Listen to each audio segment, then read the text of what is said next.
has had his boot on the neck of this final table so far. No help for Jason. 3 outs, 2 cards to hit him. Mercier, one of 2 players at this final table, looking to be the first 2-time EPT champion. But now 1 card away from elimination. A 10 on the river, 1 time.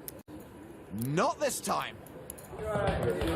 Jason Mercier exits in 7th. Oki must be absolutely thrilled. Now he can go back to trying to kill Neo on that highway. I'll just win it for you, bro. Don't worry. Sounds good.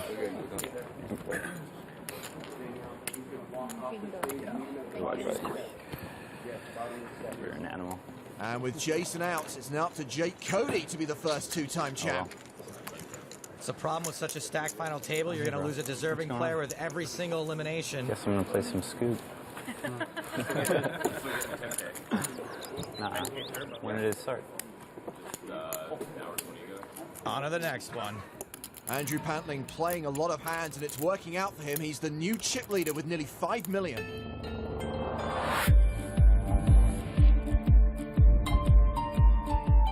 Today and throughout the whole tournament, I felt very similar to how I felt last year. Last year I was the chip leader with maybe 30 or 35 left, and I got a very unlucky pot against the second biggest stack. What a cooler. Which was something that was out of my control. And Pantling will be decimated. This year, nothing has changed. I'm playing the same style, and we'll see what happens. I like playing against the best at this stage in the tournament. I'm confident against them. Given the chip stack sizes, I would say Steve O'Dwyer is a very scary opponent. He's got a lot of chips, he's extremely aggressive, and based on his results, although I've never played with him, he's a very competent and good player. I've never carried a trophy of this prestige. It would mean a lot to me. Man, when you win 1.3 million euros, you hire a guy to carry the trophy for you. Pantling is the current big stack. Steve O'Dwyer second on the leaderboard now. Hold on a second, James. I'm going to tweet at Steve real quick. Going to lock up my 0.000000001% of him in the super high roller. And at the opposite end of the spectrum is Noah Schwartz, the current short stack. As we start a new level, he'll be playing just 13 big blinds. If I open, it's better than 6-4 offsuit. Well, because you know I'm like moving in like queen 10, queen jack. Can't play that. Yeah, that's going in there. There ain't no ace, king, queen high, jack high. You're shooting with ace king? I probably just limp. So the new level is 25,000, 50,000 with a 5K ante. Action folded around to Daniel Negreanu, who's got aces. He raises to 115,000. King 10 off for the short stack. Noah's short, and Daniel raises a lot of junk. Come on. He shoves. Johnny Lodden folds the small blind. Jake Cody in the big blind has jacks. Here comes Jake. He reshoves. I'm all in. Negreanu calls and puts both players at risk. These two know they're in deep doo-doo now. This is looking like a double elimination. I saw you look at him when you look back after he went all in. Yeah. It's like, Uh-oh. yes. Yeah, you know and then he does that. I'm like, yeah. He did. As soon as I looked back. Everyone else at the table thrilled. Bad timing. Cooler spot. Just fold. Hopes fading for our last potential 2-time winner. He's been card dead all day. Well, no one's drawing dead yet. 7 of diamonds. 5 clubs. 2 aces are still ahead. You got the clubs. And Jack of backdoor clubs. straight. 9 of clubs. Some funky things can happen. Jack of clubs. It's an ace on the turn, so Schwartz is now drawing dead. He is definitely out in 6th. Sorry, love. Who's doing good? Schwartz out. Cody can still survive. He needs a jack. 2 outs, 1 card to come. It's a 10, double elimination. Schwartz in 6th, Cody in 5th. Good game, my man. Sick cooler. Good play with Andrew. Just fold. Thank you. Noah's an accomplished player in America, but this was his first EPT cash. And that cash is for 189,000 euros. Because Jake Cody had more chips at the start of the hand, he officially finishes one spot higher, and he collects 251,000 euros. And guess what, kids? We are four-handed. Find out how you can get live updates during the European Poker Tour by going to PokerStars.net.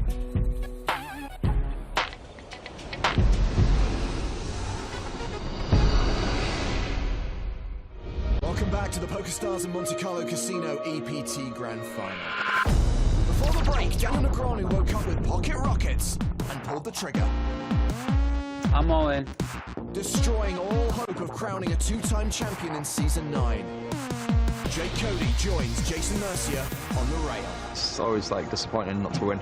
This close I've come, 5th place. I guess I'll have to go 4 better next time. As long as I keep playing poker, yeah, I think I'll probably win another EPT. But you know, I'm just going to keep playing and hopefully keep winning. In the future, I'm sure I'll get more chances to do it. Now, only 4 remain. I'd really like to see Johnny win, actually, Johnny Lodden. I think he seems to be playing really well. Right now, Daniel's kind of in the zone, and I think Johnny's playing real well. I really feel like either Daniel or Johnny's going to win this. If Daniel can fade one more elimination, this will be his best ever EPT finish. He came 4th in Vienna during Season 7. I had folded 6-4 in the button, offsuit. I want you to know. Respect. A game. Oh, I know. If you open. Yeah, that's your big-time A game, Johnny. I'm mixing it up, you know? Little this, little that. Another premium hand for Negreanu. Queens under the gun, and he raises to 115,000. Lodden's got 9s. And he 3-bets to 305k. Queen Jack for O'Dwyer in the big blind. He passes. Action back on Negreanu.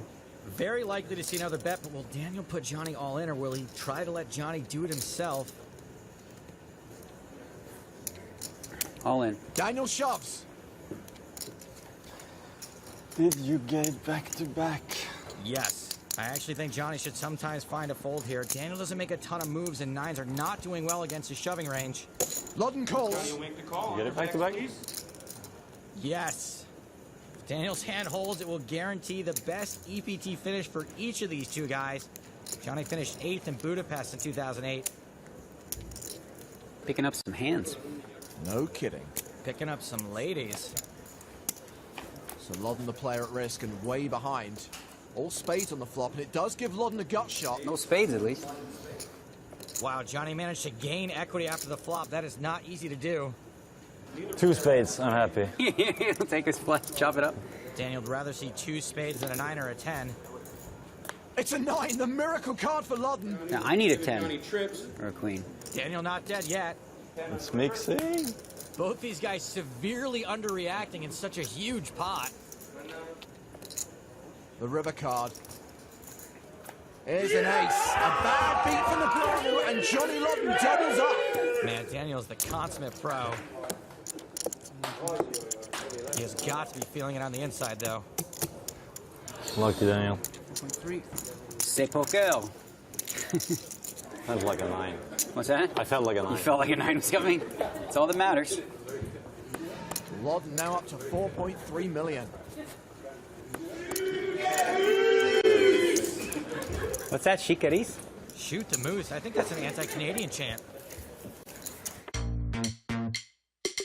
There are like probably 8 or 9 Norwegians rooting for Johnny over at the rail.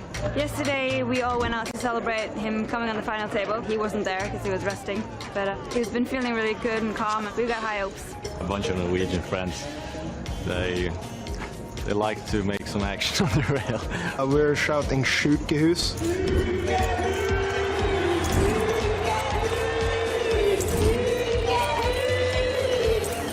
And that's the term of we're having a good time. Sjukehus.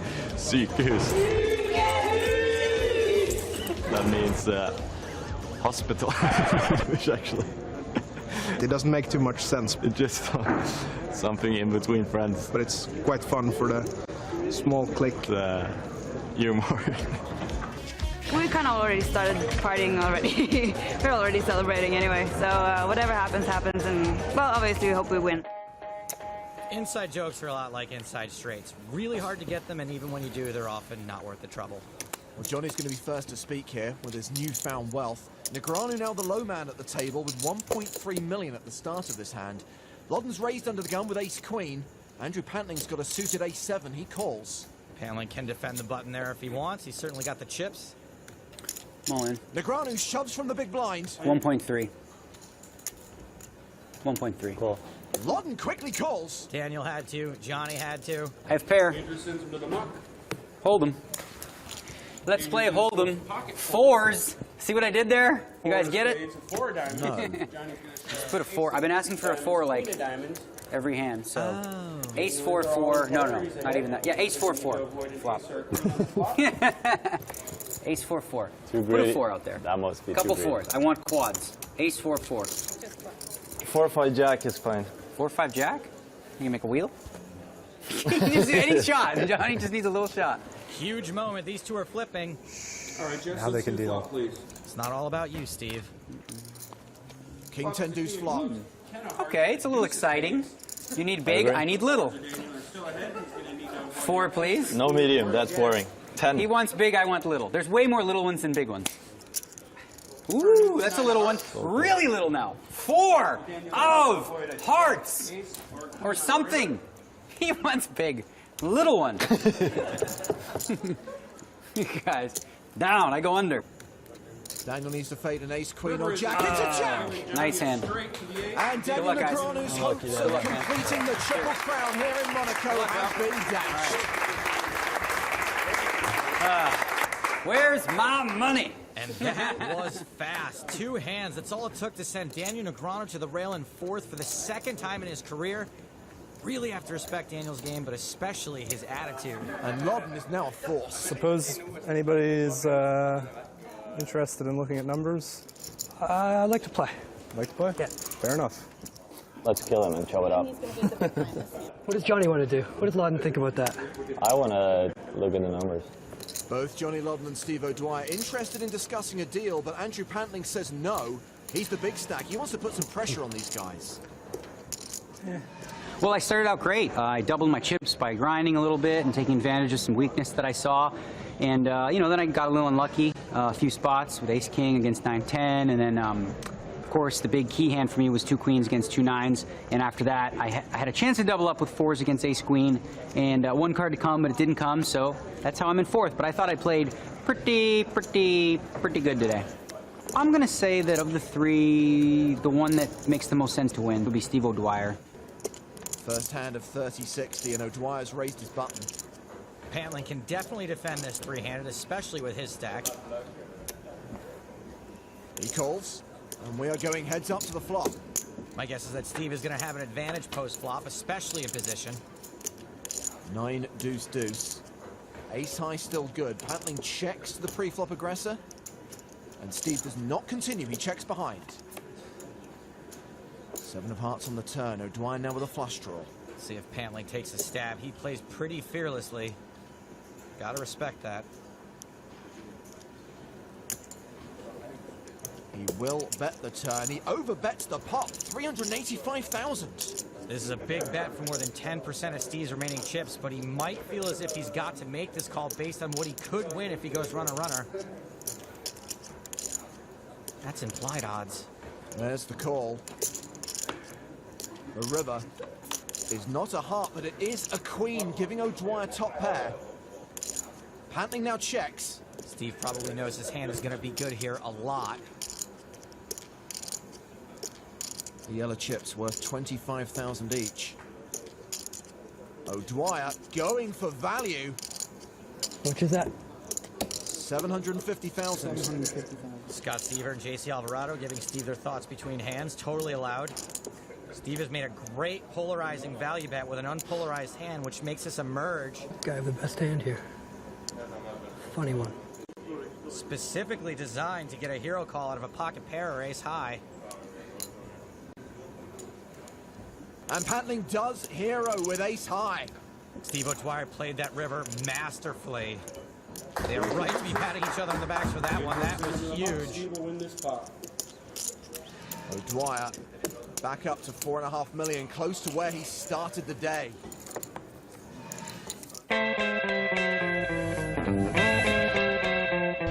This is my 4th EPT final table. 4 final tables and about 20 EPTs is pretty good. I just work really hard. I try to be more focused than anybody else at the table.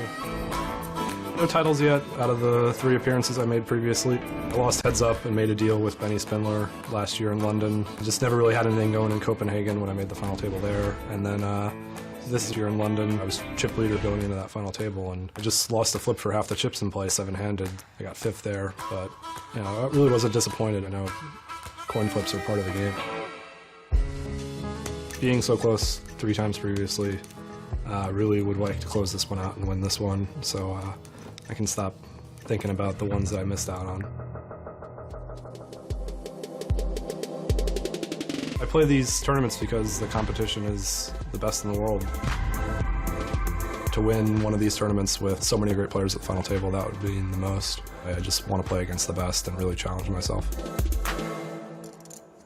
We join this hand on the river. O'Dwyer 3-bet Pantling pre-flop. It went check-check on the flop and on the turn. And O'Dwyer has checked a 3rd time. And when it checks all the way to this point, Andrew's 4 is almost always going to be good. There's the overbet from Pantling, 1 million into a pot of 870,000. Typically, this is a spot where I'd say it's really tough to get action out of a worse hand, but Andrew's doing to Steve what Steve just did to Andrew a minute ago, making a really aggro overbet to induce a hero call out of ace high. This is a move that is risky but can pay huge dividends and is an essential part of being a consistent tournament winner.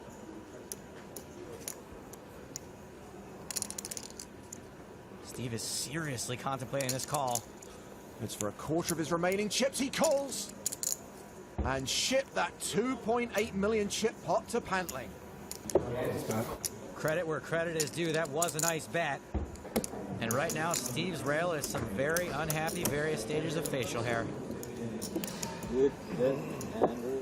Thank you. Pantling back up over 7 million. Guys, your boy's winning. You look like you just got the room service bill. Yep, he is on course to join those faces on the wall as an EPT Grand Final champion. Johnny Lodden, Queen 10 on the button, raises to 120,000. 6s for O'Dwyer in the big blind. Lodden's going to be opening pretty wide, so pretty much any pair is going to be a 3-bet. There is the 3-bet to 375,000. How does Johnny respond? With a 4-bet by the looks of things. He re-raises to 800,000. Maybe a little aggro, but it's hard to fold 3-handed. All in. O'Dwyer shoves. See? Told you. Johnny's getting almost exactly 2-1, and he's probably not too happy about that since it's not really enough to make this call. Which means he's going to have to fold away around 800K in chips.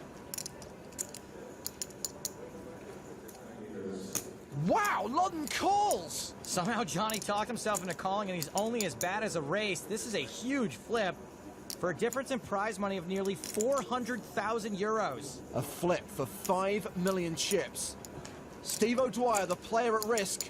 Marginal favourite as this race begins. A 6 on the flop, but the gut shot straight draw for Lodden. That smile is the loudest thing in the room. Wouldn't expect it to stay that way, though, if Johnny catches a king. Lodden's going to need that king on the river. Steve is just 1 card away from a massive pot and dealing a devastating blow to Johnny's chip stack and spirit. The Norwegians don't get what they commanded. O'Dwyer doubles up through Lodden. Love the silent cool guy head nod to the proud rail. Nope, keep doing that. And Johnny Lodden is now the low man at the table with less than 2 million.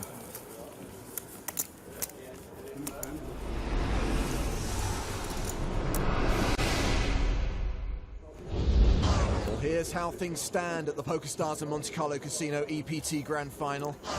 Action's on Steve O'Dwyer on the button. Ace 10. Very strong 3-handed. He raises. Lodden's got ace jack in the small blind. Stronger 3-handed. And if Johnny's 4-betting Queen 10, he'll be 3-betting Ace Jack, surely. He is 3-betting. And don't call me Shirley. Are we going to see another pre-flop raising war? Dwyer just calls in position. Even though we know he's dominated, this is a totally fine call with a hand that flops pretty well. It does flop well. Top pair. Incredible flop for Steve. His hand is going to be good more often than a kid at Christmas time. Loudon was the pre-flop aggressor, and he continues for 350k. Steve's most likely play here is to just call.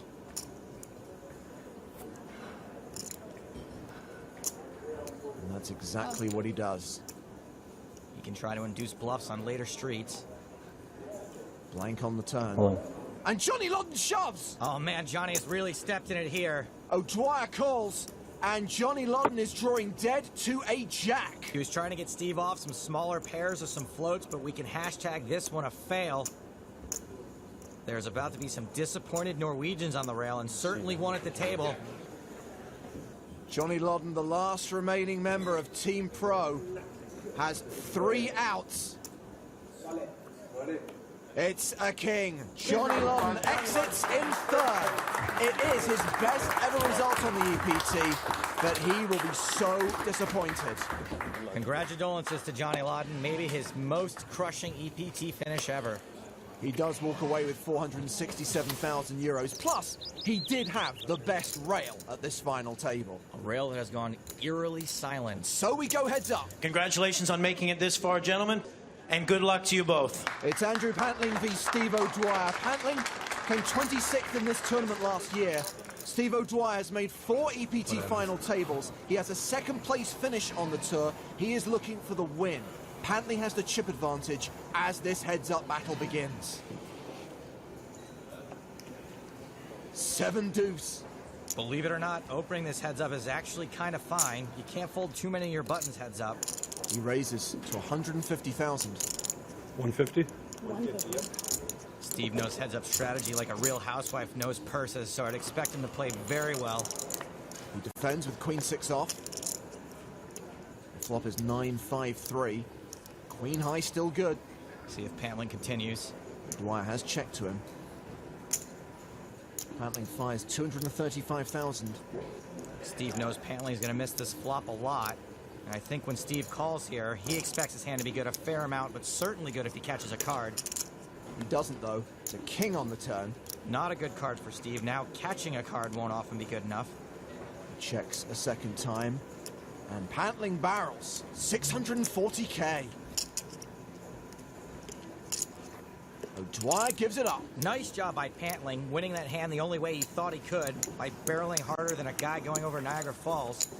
Andrew Pantling, work colleague, worked together for the last couple of years. Came out here, plays the odd tournaments, I guess, a couple a year, if that, 2, 3 a year. He came out here this year. He is a solid player. I think a lot of the guys know him for, I think, more for being online. Their loss has come out here, and he's 6 days later, mate. There he is playing heads up. But I don't. Anyone that would sit there and say, yeah, it's a bit. How comes Andrew Pantling? He has been around, and he's a solid player. And the gap is widening between Pantling and O'Dwyer. 9.2 million plays 6.7 million. It's Steve's button, and he's got King 3 off. Defo a raising hand. Makes the 180k. Pantling with 8-9 off will call. Defo a calling hand. Lots of hands will be heads up. King 5-3, 2 pair for O'Dwyer. Huge for O'Dwyer. Pantling has checked. O'Dwyer checks behind. Checking back, hoping to induce. 10 of clubs on the turn. And Pantling now leads for 450k, the patented Pantling overbet. And it looks like induce is exactly what Steve did. He calls. My guess is he's planning to raise the river if he's given the opportunity. 7 on the river. Steve should still really like his hand. And will Pantling fire into the abyss? There's nearly 1.3 million in the middle.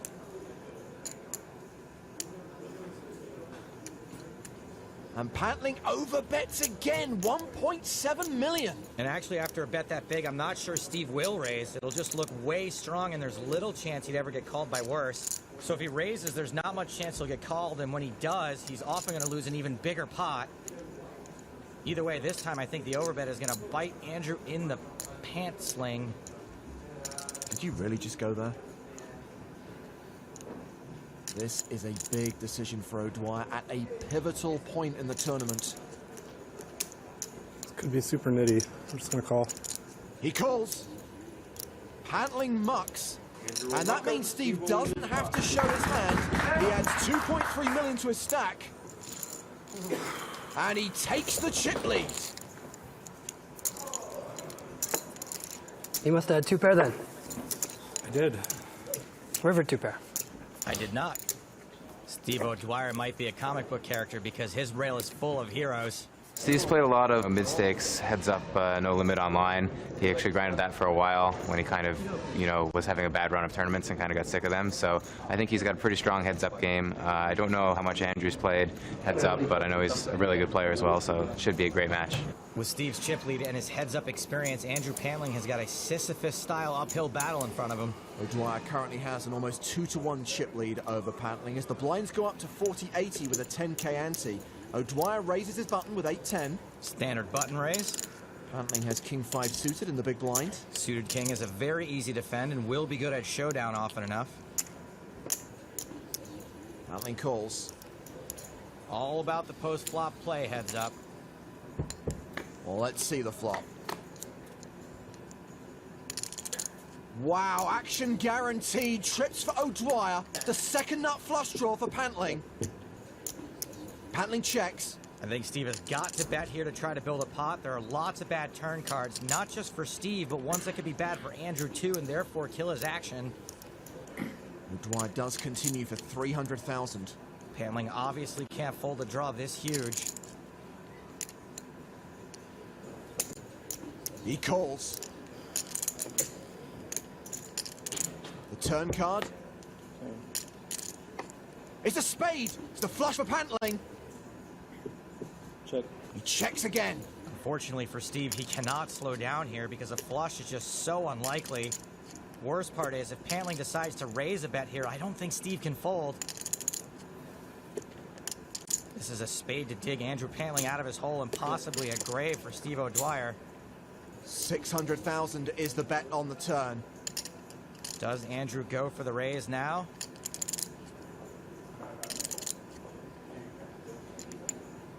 Signs point to yes. That is 1.425 million. Like I said, I don't think Steve can fold. He's beating a lot of other eights. He's beating all semi-bluffs, and when he's up against a flush like now, he's got equity to boat up. Still, he is behind. How much do you have left in green? Can you cut those out? Pantling has 3.5 million behind. The only question is, does Steve call and reevaluate or just go for the gusto here? Guess the good news for him either way is he can't go broke. Pantling is praying that Steve lumps it in. I'm all in. O'Dwyer shoves. And Pantling calls. Slow down, please, gentlemen. Is that a flush? It is a flush. And Pantling will double up unless there is a Jack 10, 8 or 4 on the river. 10 outs for O'Dwyer, which would see him win the title, but there's a 77% chance that Pantling doubles up and we play on. It's an 8 on the river! It's quads for O'Dwyer that see him triumph here in Monaco and win the EPT 9 Grand Final main event! That's one, Steve. Cheers. Yeah, thanks, Steve. Time to celebrate with the supporters. You're right, this was the easy part. And for Andrew Pantling, heck of a showing for a guy who only plays poker in his spare time. But wow, what a tale of redemption for Steve O'Dwyer. O'Dwyer rules. 842k for the runner-up, 1.2 million euros for the winner. All the adrenaline's just like rushing out of finally. Major dumb. Okay, yeah. It's unreal. It's unreal.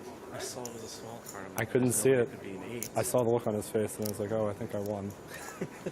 You won, Steve. We start the day with an awesome lineup. The prospect of a two-time champ, the prospect of a new member of the Triple Crown Club. It was Pantling and O'Dwyer who outlasted the rest, and it's Steve O'Dwyer who takes the title. A ninth name can now be etched on the grand final trophy. Steve O'Dwyer. Back on day 2, the perennial finalists joined the tournament chip leaders and never looked back. He patiently protected his super stack, while those below him traded blows. C'est poker. Good luck, guys. When they went heads up, Andrew Pantling had the advantage. But it was a date with an 8 that saw Steve O'Dwyer finally seal the deal and collect the €1.2 million first prize. From the high pedigree main event final table to high stakes carnage. Join us next time as we try to keep up with the re-entries on day 1 of the Super High Roller.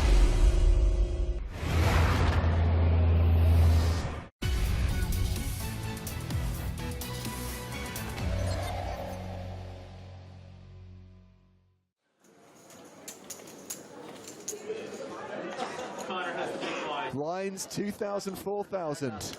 They are not in the money yet. 32 players getting paid. He's announced the raise, makes it 20,000.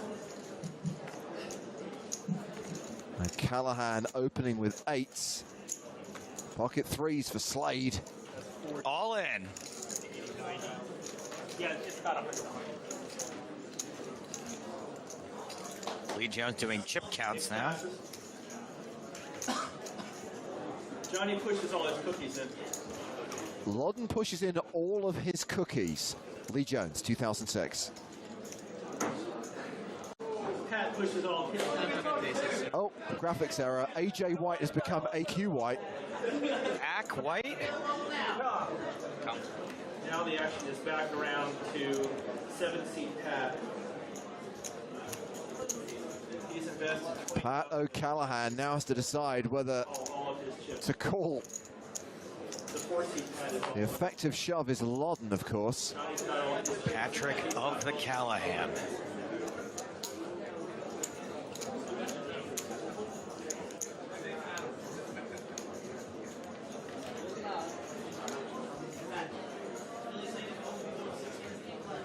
Lets it go. Can't really blame him.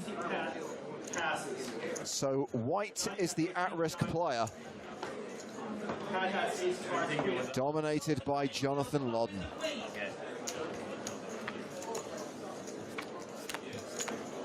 And slap him down, dealer. 5 deuce, no suits. Now I really want to hear this turn card. It's a queen. Come on, buddy, one more queen. Put it home. Now, we will need a king. Never call for outs for your buddy when they're ahead.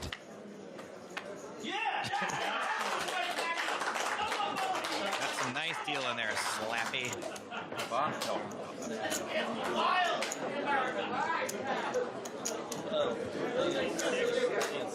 Okay, so you get 13-6 in there.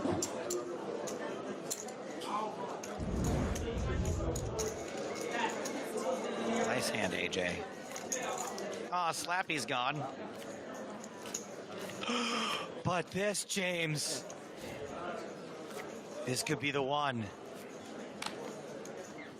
You know it's coming, right? This could be the one. Loddon raises with King 10. Connor, would you move the button a little more towards you so which one goes to the show?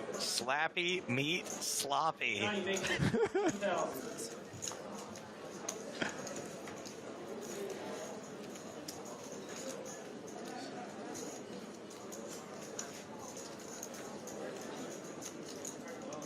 AJ doesn't really have the chips to do anything but move all in. Pat says he's all in.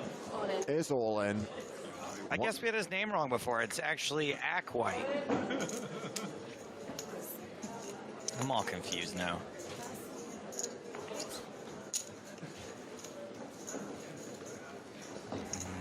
Luca's got a king. Pull it around to Luca in the small blind. Johnny has to call 32,800 if he wishes to play. So it's going to be Loddon versus White round 2. I think so. Yep. Johnny calls. Johnny is gambling for most of his stack. King 10 for Johnny. White officially the at-risk player here.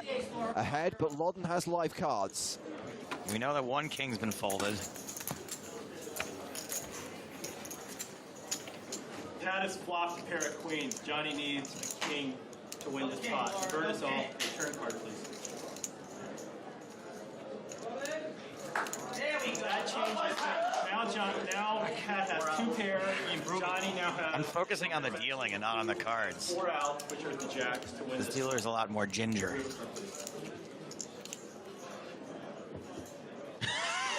It is a jack. She tapped the table. She was like, sorry about the bad beat. Hitting Johnny's gunshot. Before she turned the river over. Out of the tournament. White eliminated. Did you lose a player? Yeah, we did. Okay, congratulations, all the remaining players. We're down to 32 players. Everybody's in the prize money. Oh, wow, that was the bubble. White bubbled, and now we're down to 32, and now everyone's locked up at least 7,400 euros. So that was a sorry you just bubbled table tap and then turned the jack over? Oh. Anthony Holden still watching from the rail. This side is so rigged. Yeah.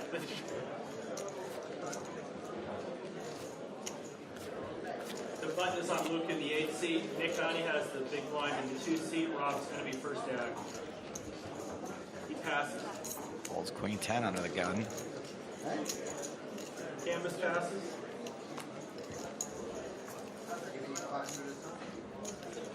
Connor and Pat. Round to Luca on the button, king deuce. Luca passes. And now it's Slade. Nick makes it 13,000 total, so 9,000 raise.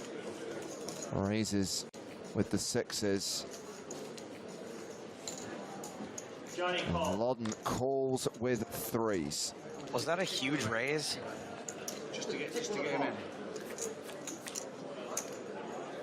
I think this is it, Joe, yes. 9-9-3. Let's take it back. The worst flop in EPT history. The flop is 9-9-3. One more time. Just to get him in. So bad. Just incredible. Oh, full house for Johnny Loddon. He bets 25,000.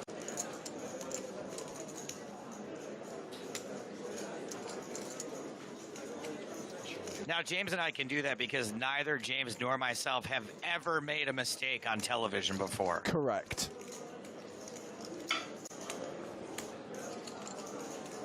Johnny makes it 50,000. Slade continues. Loddon raises.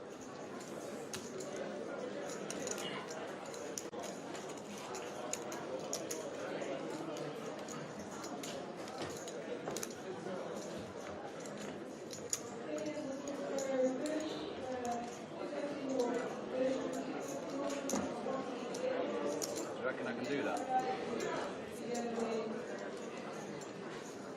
Oh my God! Well, why would you try? What? Says he's all in. Just say the It was words. 2006. Full house. It was all about style. That's super embarrassing, though. So You don't even get a chance to make your little move with all your chips. You get snap called, drawing pretty much dead.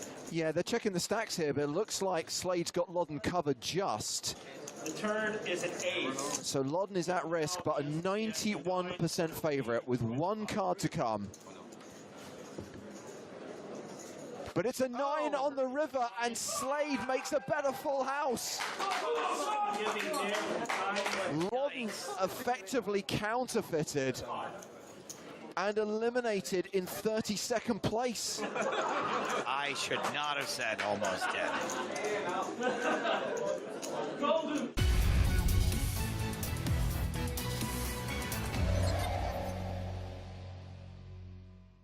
I really try to just have one Bahama Mama. I ended up having two.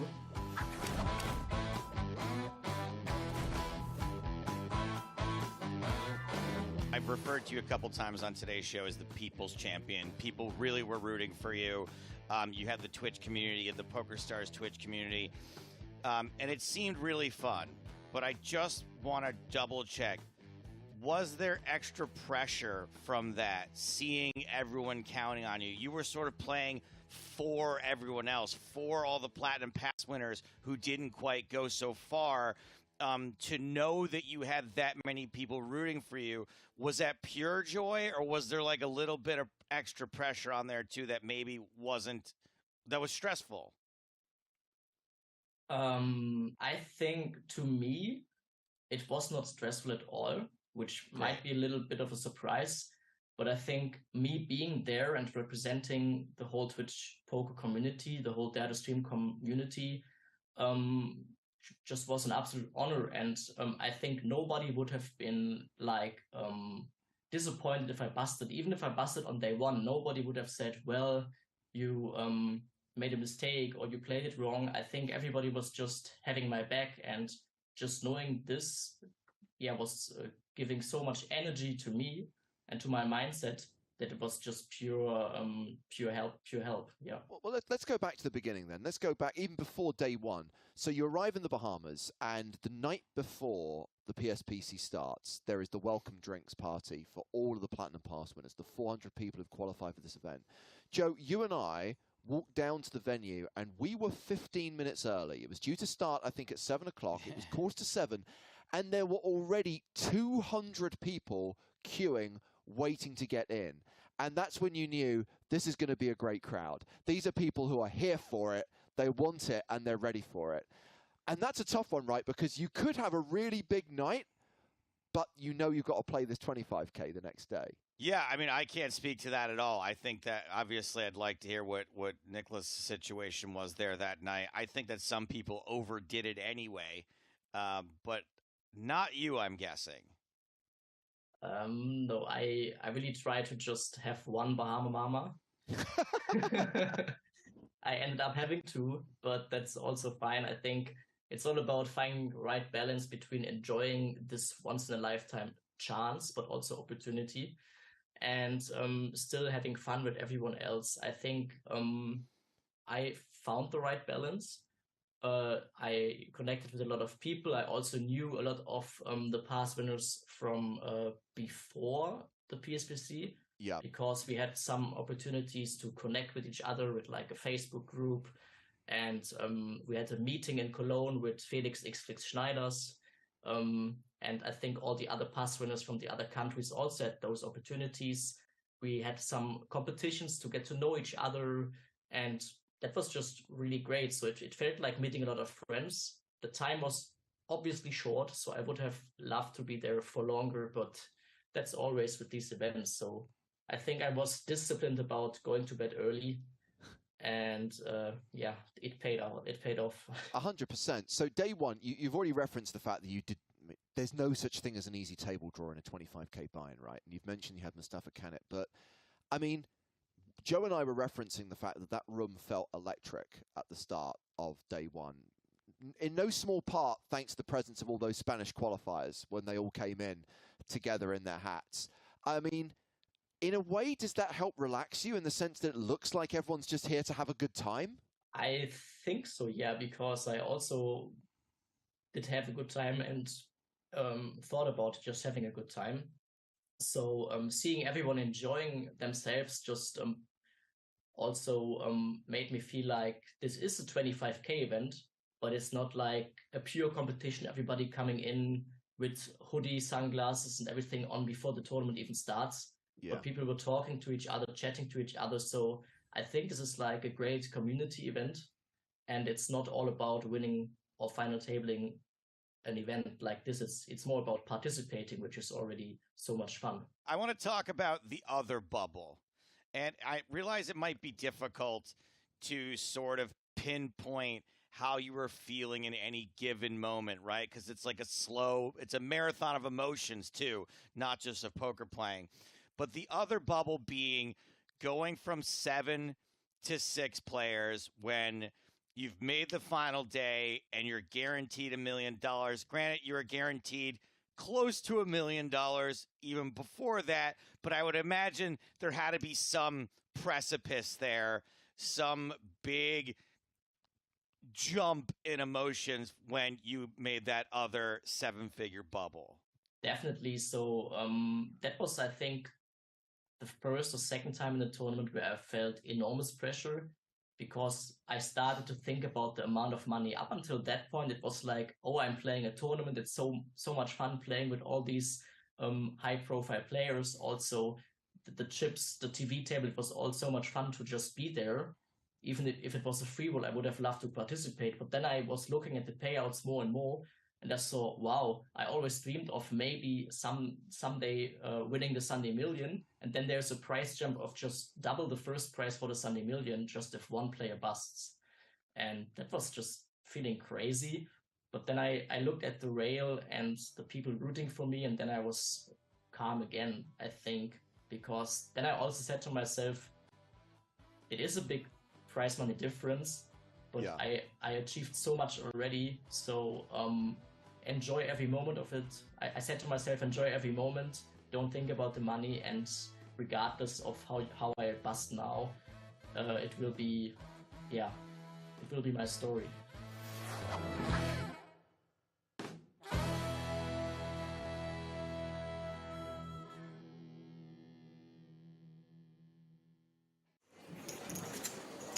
Still the unofficial final table. EPT official final table is 8-handed.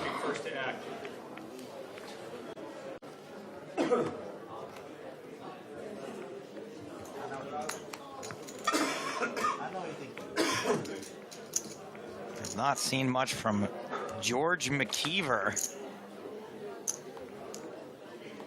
I'm just guessing that's him. George passes. Aha, it was. And this must be Patrick Bueno, the other guy we haven't seen yet. Patrick passes. Yes! Nailed it. Poker Cluedo. Willie falls. George McKeever in the under the gun spot with 9 tray. This does Nick.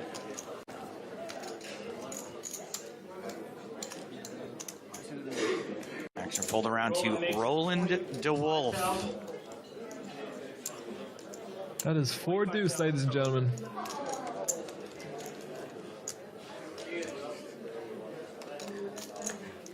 David passes. Will this raise get through? He's raising the big blind of the biggest stack at the table by a pretty wide margin.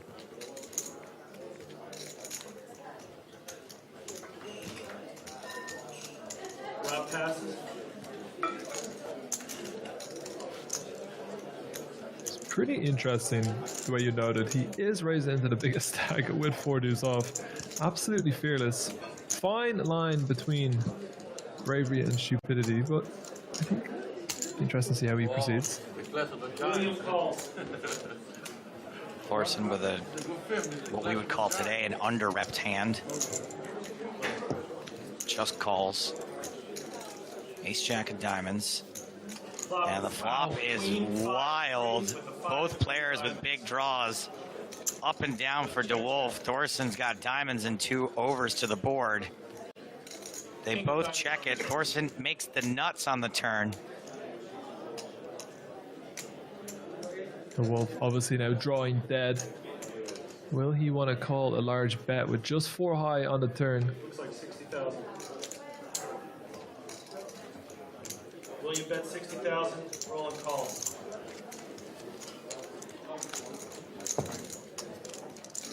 An absolute disaster for Roland if he does make it straight on the river. No straight.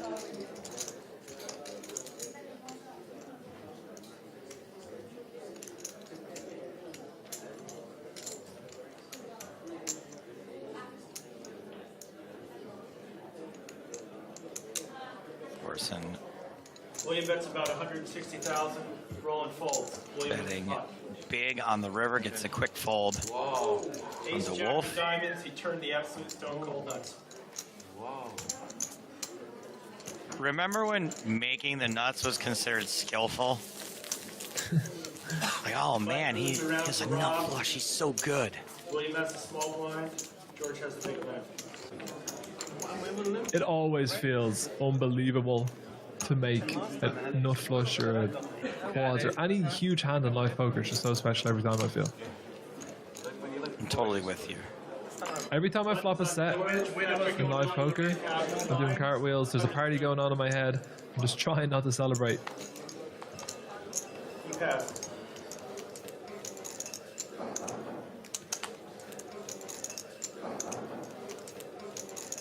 And the Wolf raising a slightly better hand this time. Remember, these are the two biggest stacks at the table. Young, I believe, is third. Rob passes, William passes.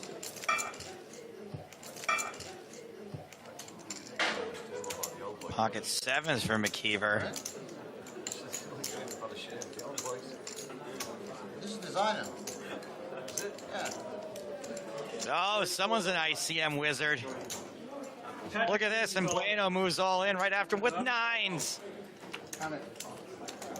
Jimmy's out. Don't think we're going to see the Wolf call, although it's not a lot of chips. This is 112,000. Nope. And there is the call. Pair of nines for Patrick, 8-7. Bueno doing very well against DeWolf, who flops a straight draw again. Deuce, giving He's like, oh.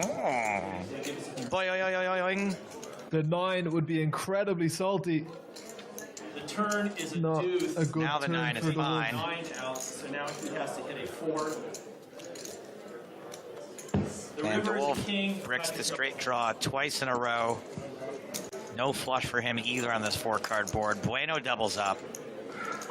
The Wolf a little loosey-goosey at this unofficial final table. The only thing he's missing is the sandwich.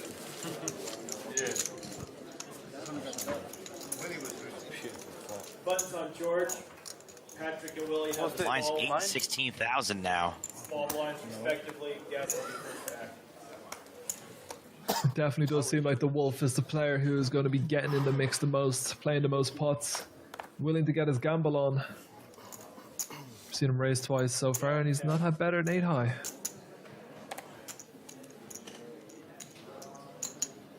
No way, he folds Queen Jack.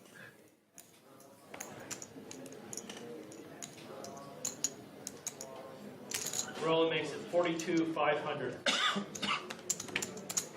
David passes.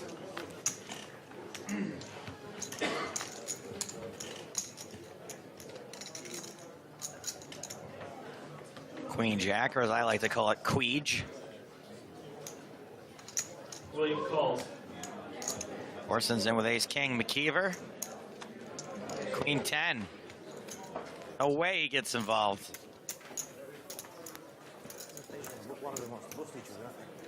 Look at this guy.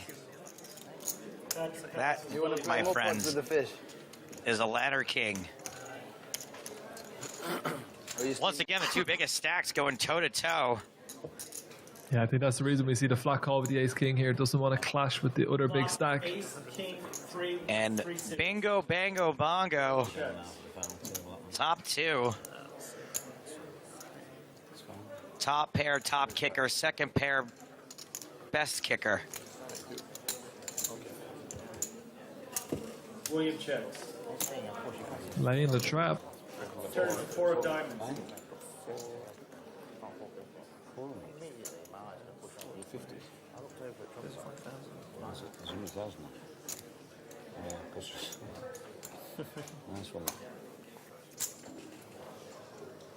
it's about 75 back from Rome.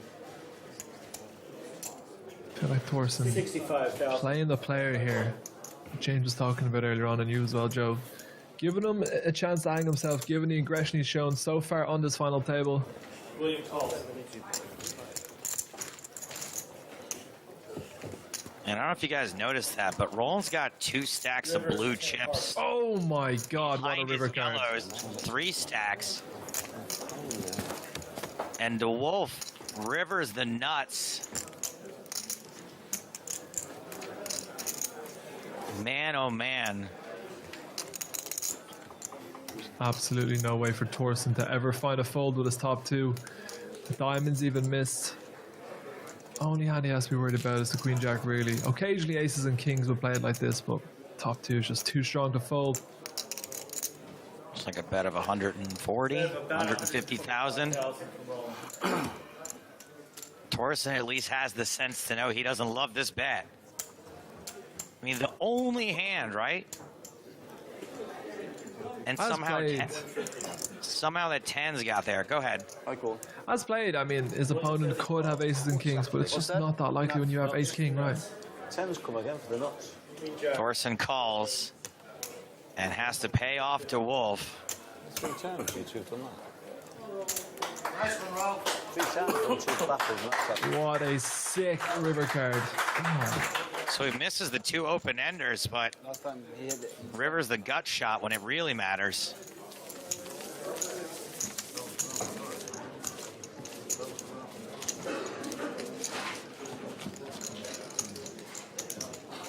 It's one of those I think spots when he bets it on the river, he's bluffing very infrequently, but your hand's just so strong. Like, what are you going to do? Yeah, he could even be potentially ace-10 value sometimes, bet I guess. ace-10 or king-10. Yeah, for sure. Roland's first act.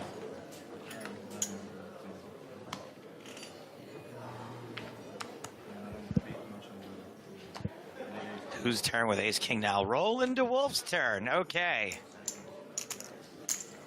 He raises to 60. His hands just keep getting better. Start with the deuce 4, then the 7-8 to the queen jack, and then we have a real hand. Rob and William both pass.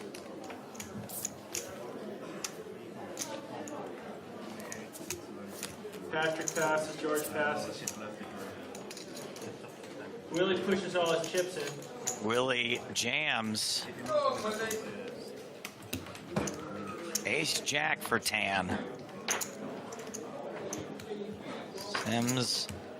It's really hard to tell when these guys have an actual decision anymore. This is probably like Jack 10 suited. I think it's a real one.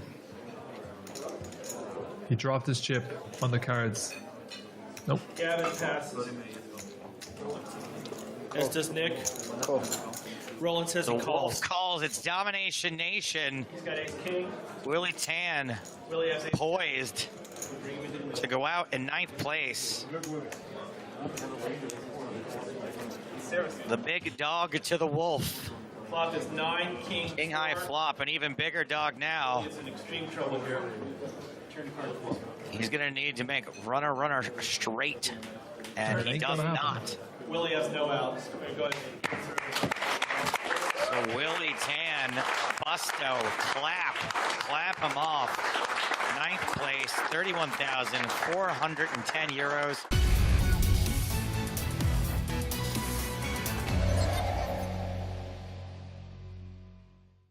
Remember earlier on in that final table, I called him down to the bottom pair in a blind versus blind spot where he had a full house, and you guys were like, "Oh, what the hell was that?"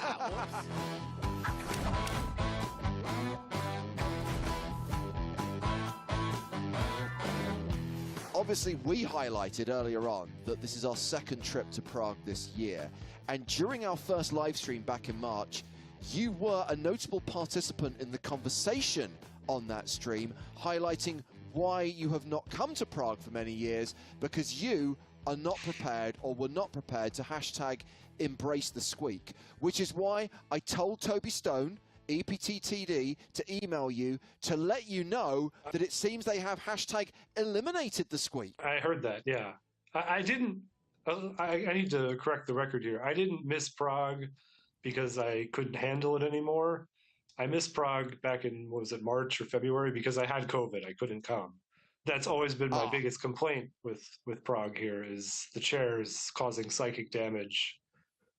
Because it's not a squeak. It's the loudest, most painful screech you could possibly imagine, with those bare metal bottoms of the chairs ripping into the tile floor every time one of the 500 people in the room slightly shifts their weight a little bit. And it's been a crusade of mine since 2011, the first time I ever came here for Prague, to get this fixed. I looked up carpet retailers or rental places.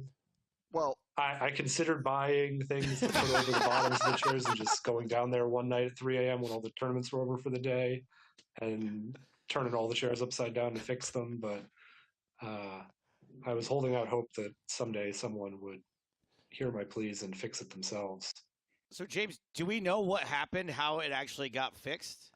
They've looked at numerous options over the years. And look, I think, to be honest, I don't think anyone realized just how big a problem this was and how much torture it was causing, not just to the players in the room, but to the live stream audience as well. The staff, the dealers, the foremen, they hated it too. The floor people, that's right. Anyway, the solution, and I apologize that it has taken 11 years from you first highlighting it, Steve, for this to be implemented.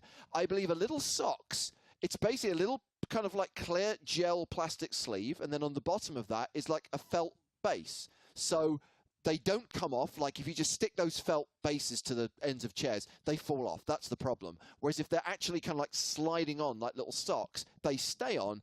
And so far, word on the ground seems to be that it's working. But interestingly, Steve, some people have complained that there is no longer a squeak. I don't care. Those people probably aren't here. They're probably some people in your audience that just enjoyed memeing the hashtag. But they don't realize the psychic damage it was causing to everybody that had to spend time in that room. And thankfully, a few years ago, the high rollers, we got to play upstairs on the mezzanine level in one of the quiet carpeted ballrooms, which is lovely. Yes. Because it's also nice because you don't have to go through the long security line to get into that big room in the first place. So the high roller players, we get the luxury of no screeching chairs most of the days we're here. I think if I have a standout Steve O'Dwyer moment, and I apologize for the fact that the PokerStars content machine has basically kind of really got its maximum value out of this one, it is the hero call against Roger Sipple in the PCA Super High Roller.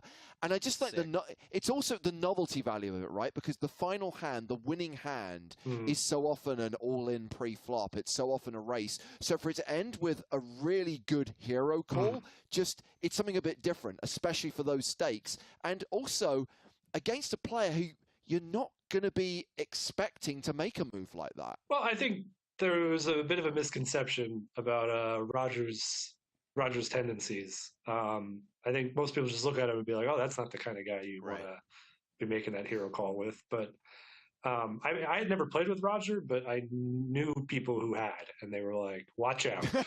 Good advice. I mean, there was, if you remember earlier on in that final table, I called him down with bottom pair in a blind versus blind spot where he had a full house, and you guys were like, oh, what the hell is that? Whoops. And it was the same thing. Like I had heard, like, you just watch out, be willing to make some loose calls against this guy. And in that hand, it was the first hand back from break, and right before that, he had just lost a big pot. And just my thinking was like, he's going to go on break, he's going to kind of psych himself up and be like, I got to win those chips back. I was ready to make a big hero call going into that hand, or those first few hands after break ended, because I thought he was going to be like, I need to get back to even. I gotta win some pots here.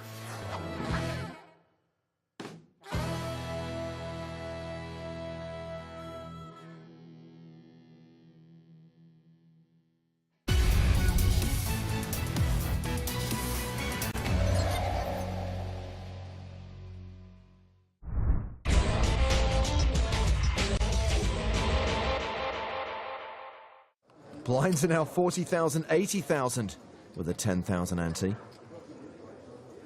Mustafa Canet under the gun. As 8-10 suited, he raises to 175,000. Kings for Charlie Carroll. Will it be a 3-bet or will it be a sneaky call? It's the latter, the sneaky call. Very, very sneaky. King Jack for Chance Cornuth on the button, in position. How much did you start with, Charlie? Like 4, I think. We know he's in bad shape. Fold. And so did he. Ooh, pass. I like that. Might have to say that. Welcome to Europe, Chance. Now wait till you see how often you have to use that brush next to the toilet. Ew. Bertelsen has folded. Keith Johnson in the big blind. Johnson's big. Also passes. Not going to rise to that one. Heads up to the flop.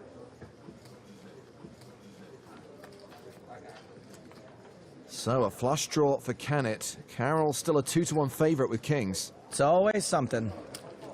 Mustafa continues for 200K. He can rep a lot here.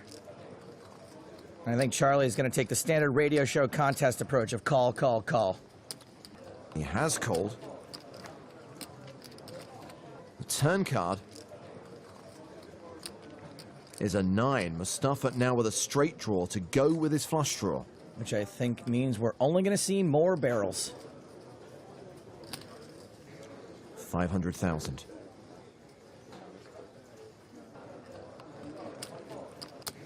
Once again, Charlie just calls. So far, so call. The river is a 7. That is a straight to the 10 for Mustafa Canet. Oh, come on.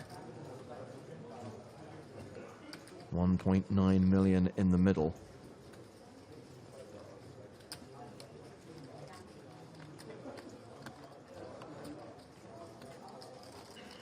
Mustafa betting for value, 1.4 million. That's roughly 3/4 of the pot. Mustafa's hand is pretty dang disguised. And this bet is polarizing.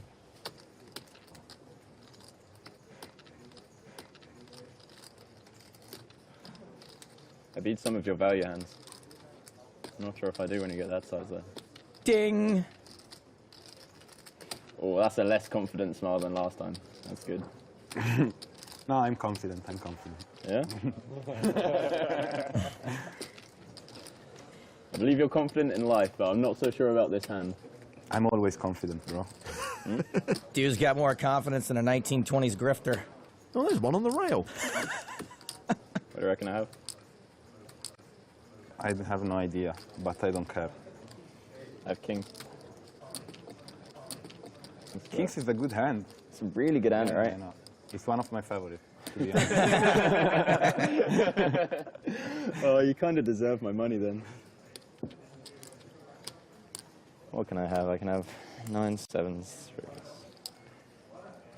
I can have 3-3, 6-6, Ace-6, 6-5, 6-7. 9s. 9s. 7s? Maybe 10-8? Really, not really 7s. Maybe 4-5? Yeah. Yeah. What bluffs can you have? All of them? I 6-bet 10-6 offsuited yesterday, so I have a lot of them. But that is not... Was it offsuit? Of course, bro. What do you think he's talking Double about? suited, let's go. He doesn't do this with queens or jacks, that's for show. Come on, don't stare at me. We are friends. Well, Charlie Carroll, it's time to make like a subtitle and read.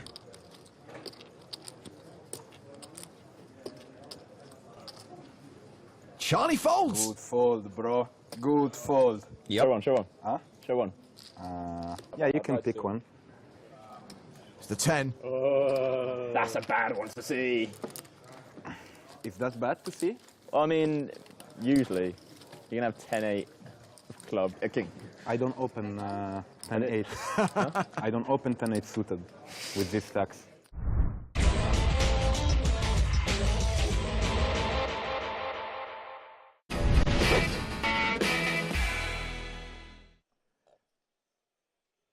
Hello once again and welcome back to the Irish Poker Open 2023, brought to you by PokerStars and Paddy Power Poker. Day 2 of the main event from RDS Dublin continues as the players return from dinner break as they get closer to the money. Coming back with around 350 players, 355 to be precise, from the 2,491 total entries, a record-breaking field in this year's Irish Open, and 311 will get paid. So maybe this level, but certainly by the next level, we expect to be on the bubble. We expect players to make the money and start cashing this tournament. It's James Hartigan alongside Griffin Benja. Hi, everyone. The 2017 Irish Open champion who will not be defending his title Why this did year. you just do air quotes? You can't defend your title when there have been champions since. Well, I'm very defensive about this. So we are going to have a new feature table, which we'll probably stick with for the bubble, and hopefully see some action from the outer tables as well. First prize this year, 365k, min cash just shy of 2k. As I said, 311 making the money. One player who should be able to cruise into the cash is the current chip leader, Seamus Cahill, who's coming back from break with more than 1 million chips. Wow. And to put things into perspective, Griffin, according to the live updates on Poker News, the second biggest stack, John Ward, has 630k. Wow. So he's the chip leader by a significant margin. Can see all the prize payouts there for the players at the final table. Tomorrow is the day we're going to play down to that final table. We are expecting tomorrow to be a pretty long day.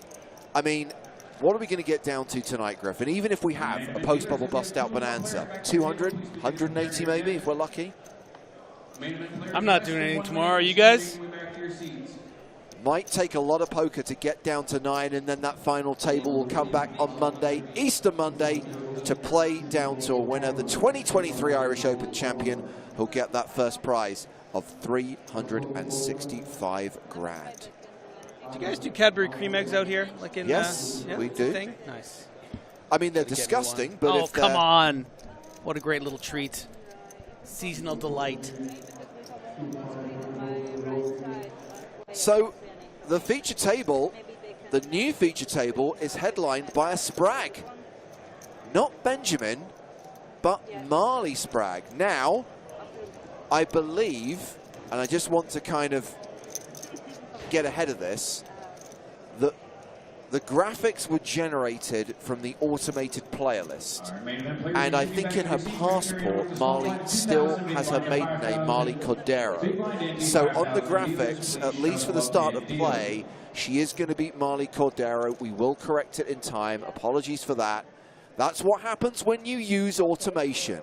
That's unprofessional, really. This is what happens when AI takes over. Exactly. Trusting everything to your chat GPT bots. Yeah. And as we get the action restarted, Griffin, blinds will be 2,000, 5,000 with a 5k big blind ante. This being level 17. I will say, I do use ChatGPT for one thing. About once a week, I say, "Can you be supportive to me as James Hardigan?" And it's quite good.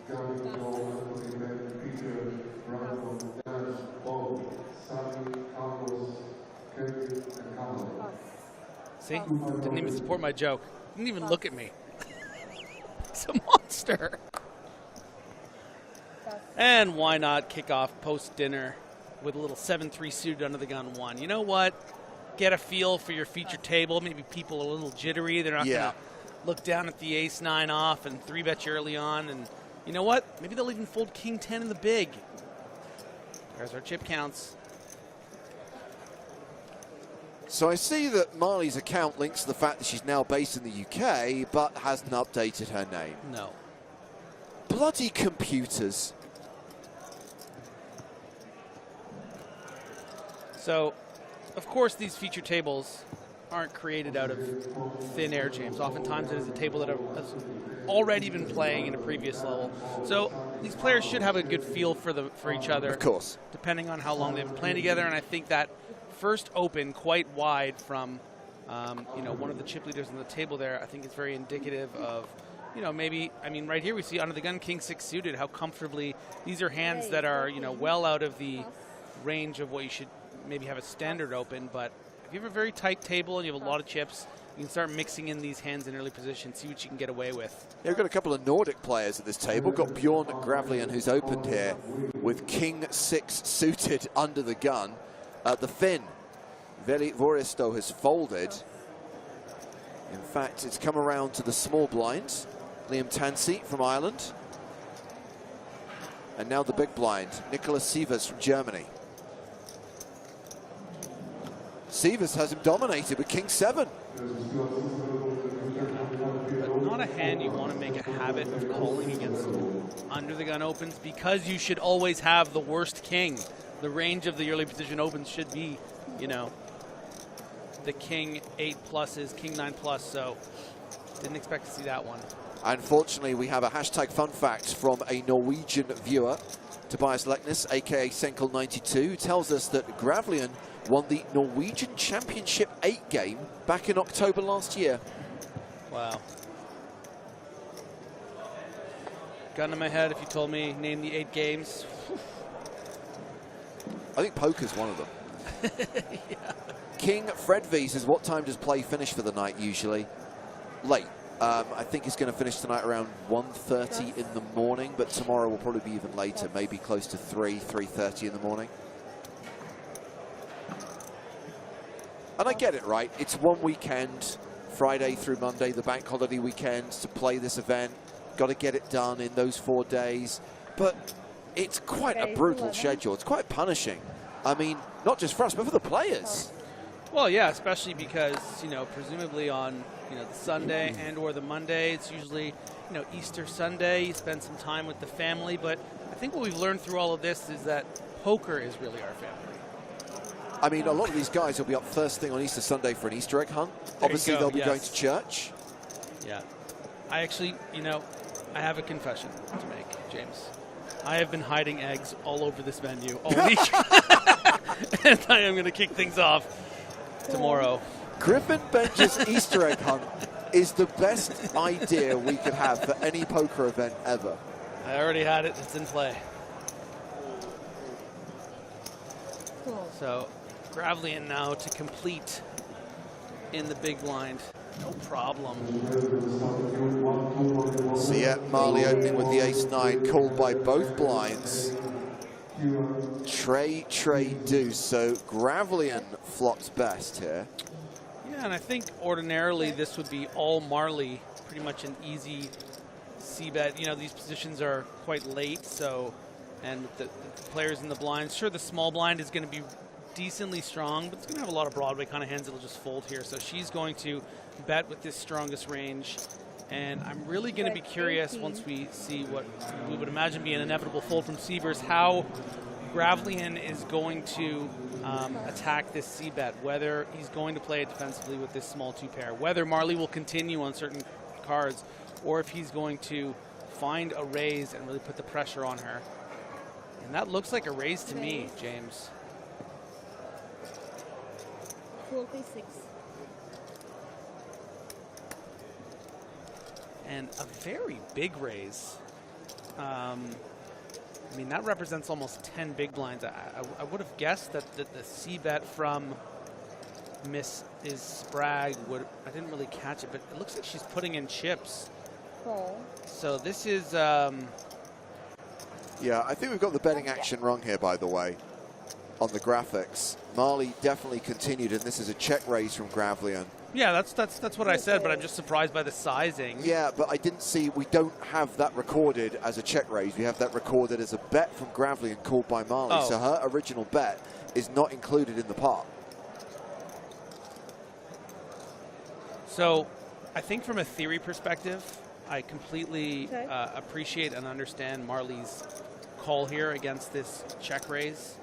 The problem is that you are going to be ending up flying pretty. Oh, and then she hits it. You love to see Barry it. Greenstein. Have a go, Marley. Flaming Barrys, everyone. Get them going. So, yeah, it would scare me to call such a big check raise simply because, you know, it could be this sort of like finding out where you're at deuce situation. Check. But she gets there, which I love to see, and is going to increase her stack to a little over 300,000. No trade. Under this. 2 pairs.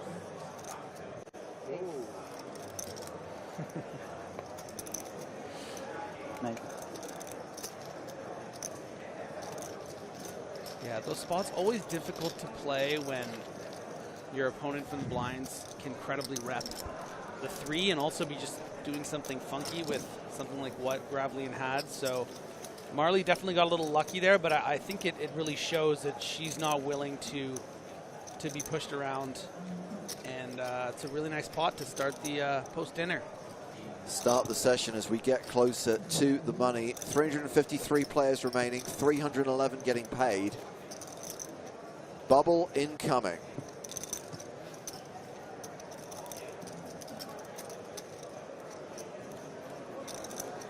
For some of you in the chat suggesting that maybe she should have bet the river, I think that would actually be a mistake. 4-5 is filled with that river. You know, backdoor diamonds came in. You know, your opponent's never going to call with a deuce. Your opponent can still have a 3. So I think the check makes a lot of sense.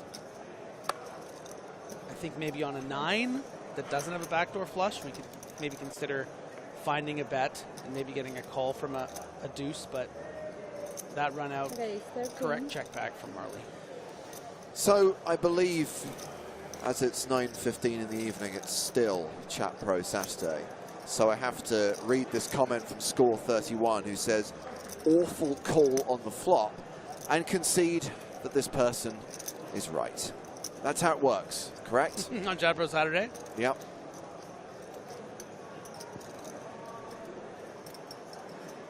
Not my idea.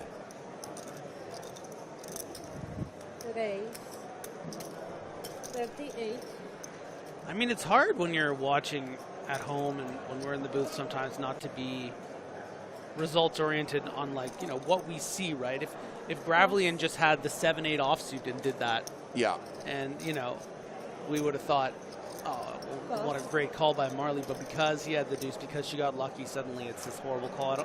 You know, you can't really look at things like that. I think it really shows that she's not going to be pushed around and she's going to fight for pots, and quite frankly, that's how you win tournaments, especially big ones like this. So I'm impressed by that hand, even if it's, you know, it was an ambitious call on the flop. For sure. Griffin, I need to nerd out quickly before the action gets too serious, before we get too close to the bubble. Have you seen the Ahsoka trailer? I have, yeah. So remember, I haven't watched Rebels or Clone Wars. We've gone over this. Yeah, but I know you must that have read Timothy Zahn's books. I haven't read Timothy Zahn's books, but I'm familiar Griffin, with Ron. what is wrong with you? Have they aged quite well? Should I read them now?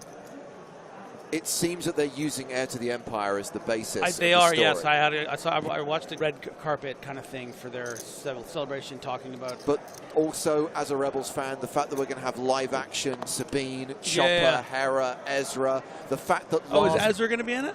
Lars Mikkelsen is back as I Thrawn, saw having that. voiced the character in Rebels.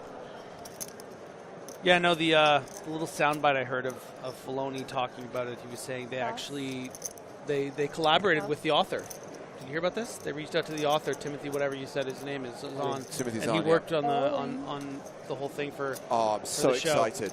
Of all the stuff they've announced, it's the only thing that's got me kind of like actually. Well, Andor pumped. season 2. Of course, August yes. 2024. But that was a given. Mark your calendar. I knew that was coming. I had no idea that the Ahsoka series was going to be this closely tied into kind of Filoni's animation work, but also to Zahn's books. So, without spoiling anything, because again, I haven't watched Clone Wars and Rebels, and I do intend to. I need to go revisit. There's a great Reddit thread or something that recommends the episodes to sort of skip, because I don't want to put that kind of full-fledged commitment. About the screen? We've talked about this before with the early episodes of Clone Wars and stuff, but Are you there? but without spoiling anything, Ezra is. I know Ezra. I know like of the character Ezra. I've seen what he looks like. I know he's like a Jedi of some sort. And you're sure he's going to be in this show? They showed him in the trailer. He's not in the trailer, but his casting was confirmed some months ago. Really? 339. 339. Good character, that Ezra, or what? 339. I thought all the Rebels characters were fantastic, so I'm 339. 339. We just like you anyway. Ask us.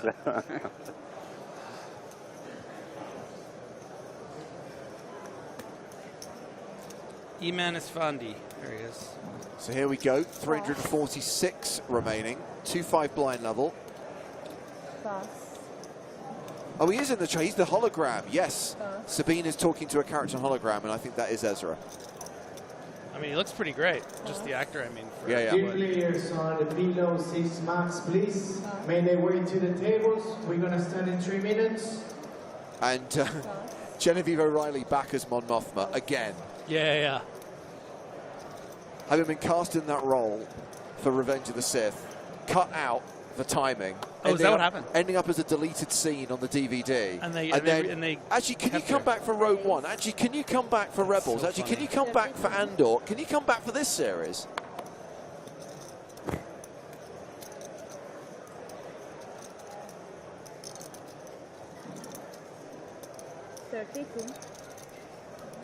So a cheeky little limp raise here from the ace deuce. Yes, Ray Stevenson is indeed in the Ahsoka series, and he was the voice of Gar Saxon.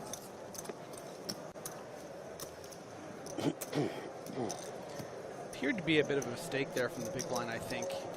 The key thing as well is whether Sabine makes an appearance towards the end of this season of Mandalorian, because Sabine Wren is the Mandalorian who wielded the Darksaber before Bo-Katan. Okay. It's getting a bit too nerdy now, so let's get back to the pokers. Yeah, once you get into Darksaber stuff, I mean, you know, we just dropped viewership by about 650 people. Nah, you guys are all nerds. Players on the below 6 max, please. Welcome back to the tables. We're going to start in 90 seconds.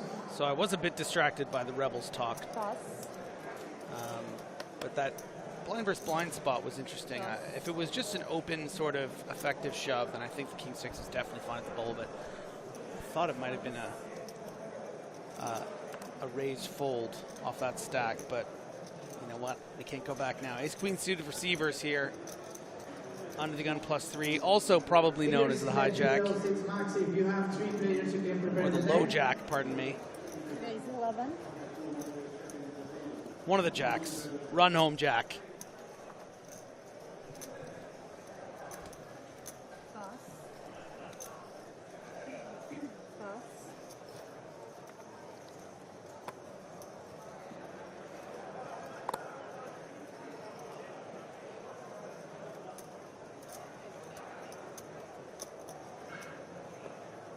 Call.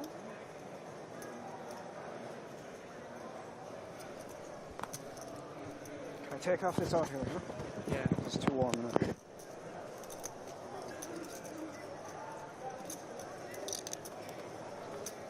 Pass.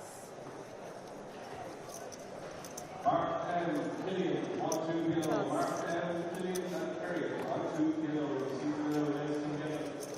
So we are back in the below 6 max. Raising with the ace queen, called by Lynch's king jack.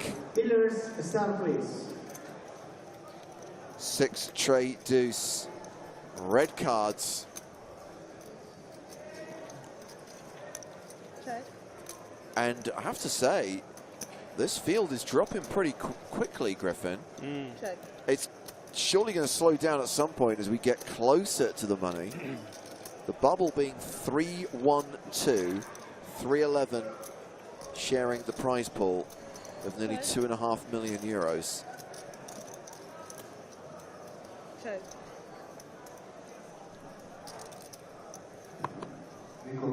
Danton asks, is there going to be a free roll tonight? There was. You missed it. You snooze, you miss out. You blew it. Check.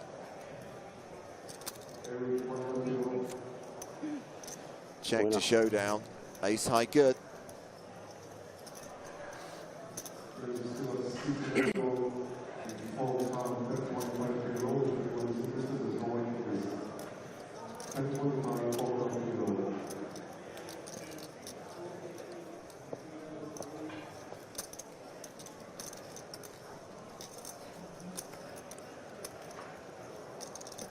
Redrick Music watching on YouTube has a question, Griffin. Why are guys folding some decent hands?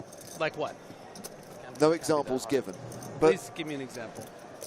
Even just to flick it on every now and I again. will answer any and all questions. I'm going to give a slightly generic response, which is, again, I'm going to highlight the fact that we are getting closer to the bubble, and play does tend to get a little bit more nittish once players see that the money's in sight. I want examples.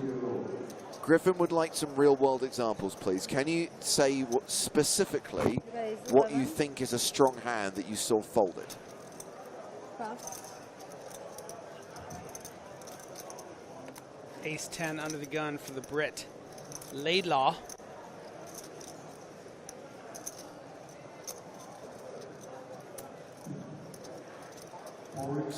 Daniel Laidlaw has raised here to 11,000.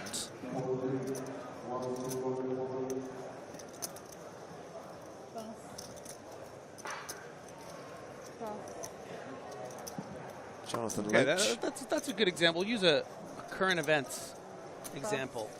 Ace-Jack off was just folded there. That's a pretty good hand, right? Why did he just fold Ace-Jack? Well, because we're about 30 players from the money.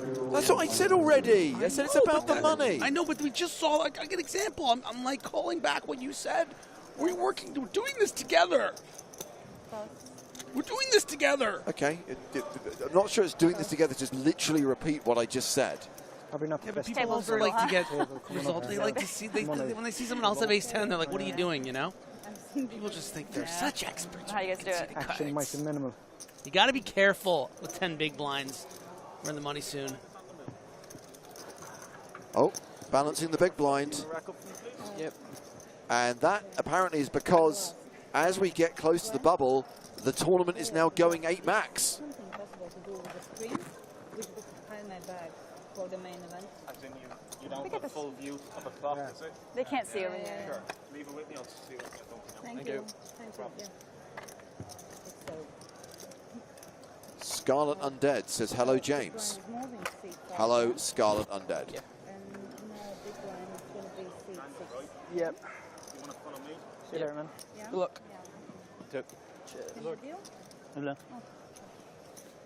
Mark Flanagan has 2 words of analysis. Bot play. And because someone has decreed it's Chat Pro Saturday, I have to go, yes, you are 100% correct. Yeah. It's a confession we need to make here. There is one player on each feature table that is a robot. And it's your job to figure out who it is.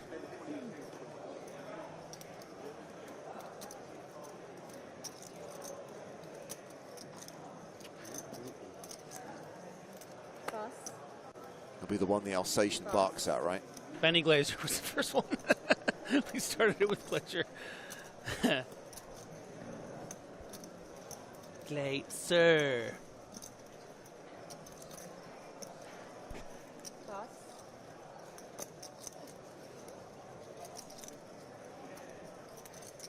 Mali.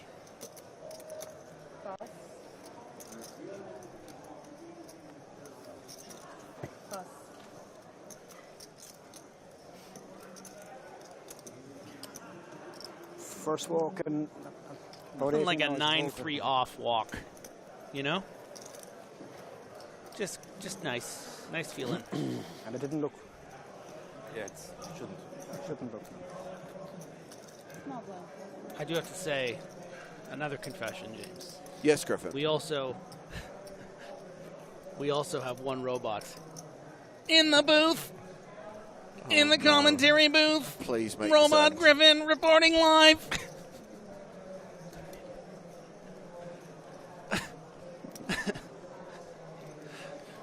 I cannot keep this charade up any longer.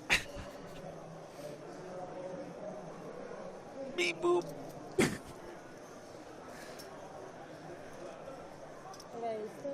King 9 suited for Gravelian.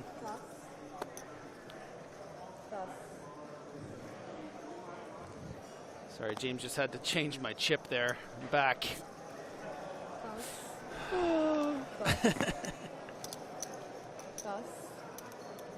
Ooh. Lady luck. Okay, so this is a strong hand that I don't think we'll see folded. And in fact, Liam Tansey is going to re-raise with the queens, 3-betting to 28,000. Yeah, and right away we are seeing quite a significant sizing mistake by Tansey. You know, you need to make it a little bigger than effectively 2.1x, given a great price for Gravelian in position, very deep stack. You need to start getting value from these big hands. I think Gravelian probably would have called anything up to 45,000. But, you know, you still have a big advantage with queens to king 9 suited. And actually, this is kind of when you need to be betting small, and often mistakes players make is this is when they start betting big.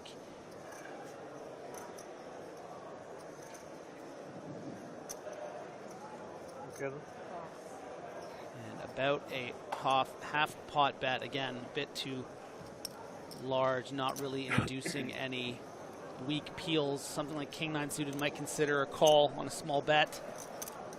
but a nice takedown, a lot of chips, and a really great situation right here for Tani. Fancy tancy.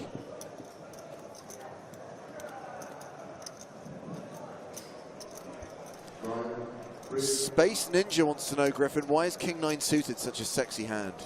I don't know, because I feel like it's that kind of like, it's that sexy hand that doesn't like really get attention. Like King 10 suited, King Jack, like everybody loves those hands, you know, but King 9 kind of gets lost in the shuffle a little bit. It's like, oh, but like, wait a minute, like, I can still straighten things. I can still make a straight, you know?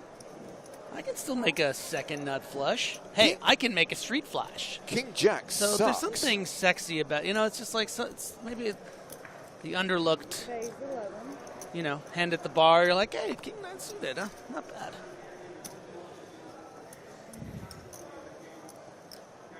Ono95 says, James, do they straddle in this tournament? You're literally not allowed to straddle in a tournament. Thank you for your question. So another example of where you need to be tight near the bubble here. Pocket sixes, usually pretty good hand to shove. Mostly as an open shove, but sometimes as a shove over an open. But as we can see, with so many players behind, Marley is just going to get a very nice clean flat here and play in position with this very strong pocket nines. No reason to be 3-betting really here in this spot. Keep those weaker hands in. Make sure you see a flop with these nines. Just got to get through these blinds here. Hope no one wakes up.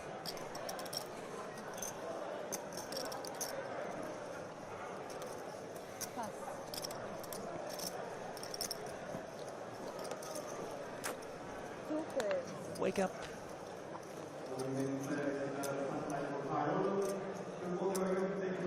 King Jack deuce on the flop. Marley's nines still good. Only the one spade for Lynch.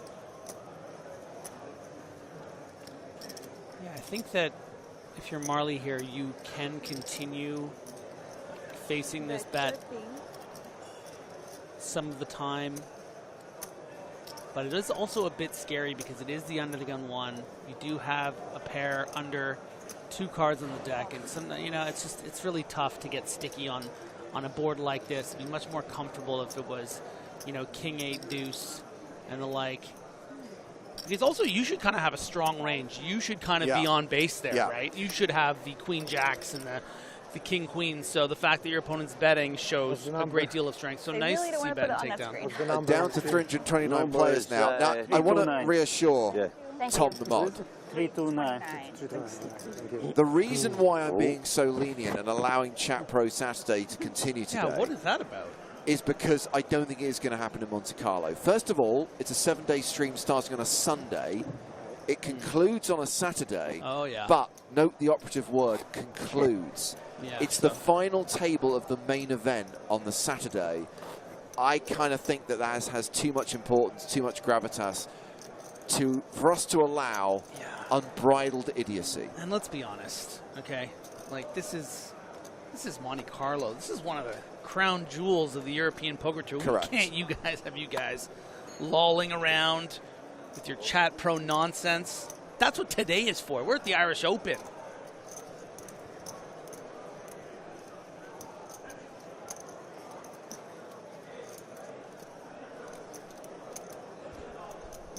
And would you look at that? You know, sometimes we can pull strings, and that is now a Sprag in front of Marley's name. Now I know who that is. That's who that is. That's Marley Sprag. The great thing is people will tune in and they'll just see that graphic and they'll think Spraggy's at the table, and then they'll keep watching. Yeah. Clickbait. That's pretty smart. Is Spraggy still in? He is. Spraggy keeps ending up on tables that are like next to break. But both Spraggy and GJ still have chips. We lost Finton earlier on. We lost Tonka earlier on. We've got a Queen 10-10 flop here, so Marley's got an open-ended straight draw. Yeah, but advantage Marley, even though she's technically behind. Plays it as a check instead and faces and snap bet of half pot.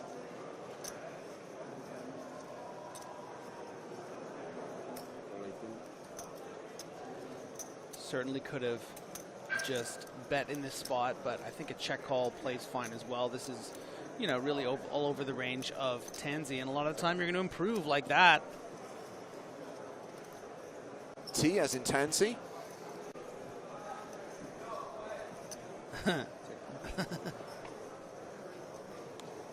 Oh, but that is straight. I knew that. I was just kidding. I never misread a board. I mean, obviously, I know Marley was a ahead robot on the turn, but that is twice where an ace on the river, where Barry Greenstein has descended from the heavens. Yes. Just to be clear, Barry Greenstein is not dead. So but he has arrived and gifted her. I would like to see a bet here from Marley, but not something too greedy, because your opponent a lot of the time. 25. It's just a great bet. You're targeting those ace-x type hands. You don't expect your opponent to really have any boats, because, you know, ace-10 probably would have still bet the turn. Queen-10 and king-10, of course. So you're just trying to, you know, maybe your opponent was making a weird bet on the flop with ace-9. Okay. Tom got there. Good. Tom, I'm going to go one further, buddy. I know you're the expert here, and I will normally defer to you on all matters relating to the banhammer. I know it's Chat Pro Saturday, so there's a certain amount of leniency. But as you know, I have a very, very strong anti-misogynistic campaign going on in 2023. So, Clarky, you are banned. You're finished, Clarky. I don't know how banning works exactly, but I hope you can't even hear me. But if you can, you're now welcome back. When we say anything goes on Chat Pro Saturday, what we mean is poker analysis, not dumb comments about the ability of certain genders to do things. Yes.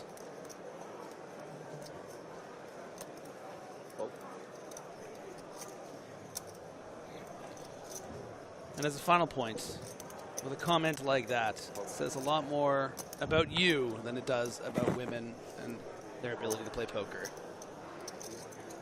You suck. Tansy taking one off after getting outplayed by a woman in that last hand. Here is Sievers at the cutoff. Should find an open with the king-10. But not the greatest seat for Sievers.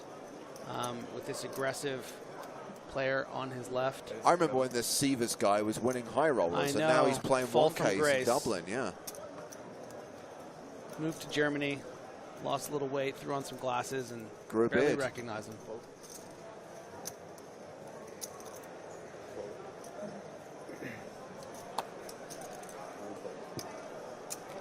James, when you commentate, do you use PowerPoint? What is commentating?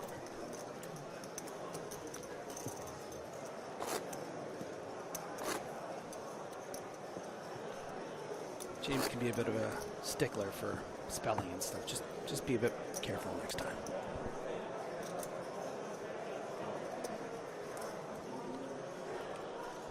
Sadly, as part of my job, I do have to use PowerPoint, which I bloody hate, but not for this part of the job.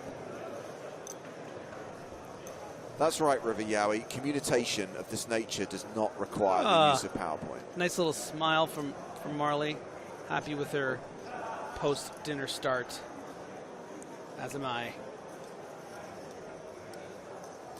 Tanzanian devil himself.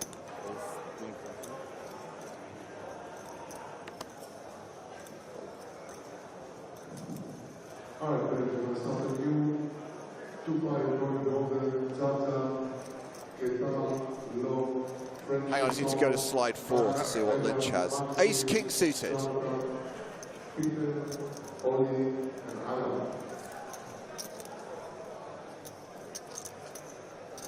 and gentlemen, on behalf of all the organizers of our show, we'd like to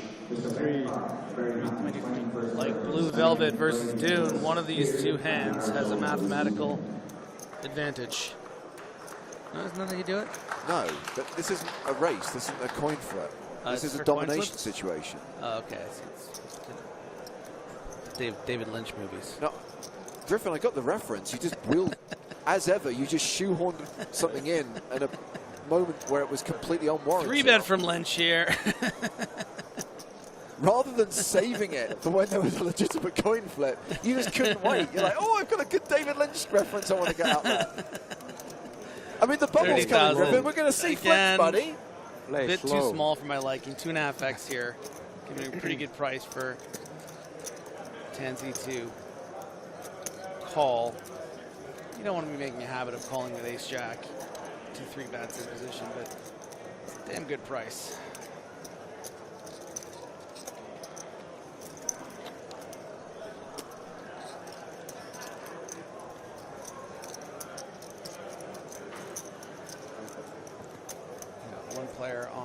One person on Twitch saying, heads up, will be Marley and Scraggy. That would just be great. We're due for a good, like, you know, couple on a final table thing. It's been a while. Where the couple's at?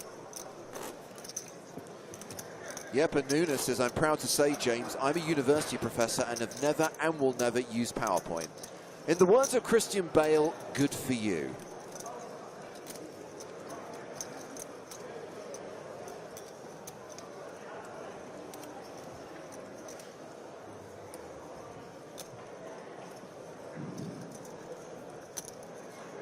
Budinsky with 10-8 of spades.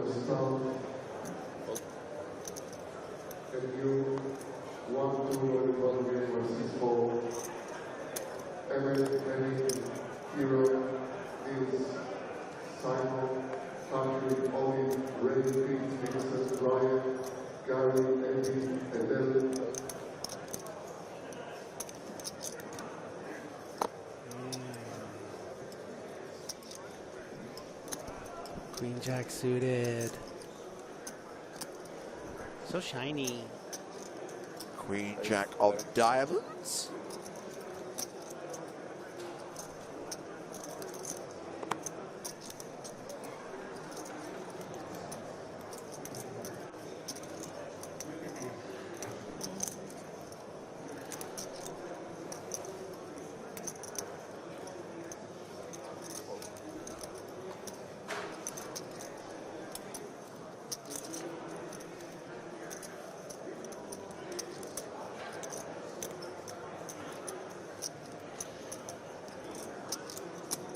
You guys out a little bit. Gonna stall a little bit for you. Fold from Marley. Definitely thinks Marley should find a call there. Just with the big blind ante, you know, suited hand like that. You know, I understand we're at the bubble, but they're so deep, you know, she can just flop a 5 and, you know, call one street and it can be checked down. An unlucky Viva. Riches. Can this information be trusted? Yeah.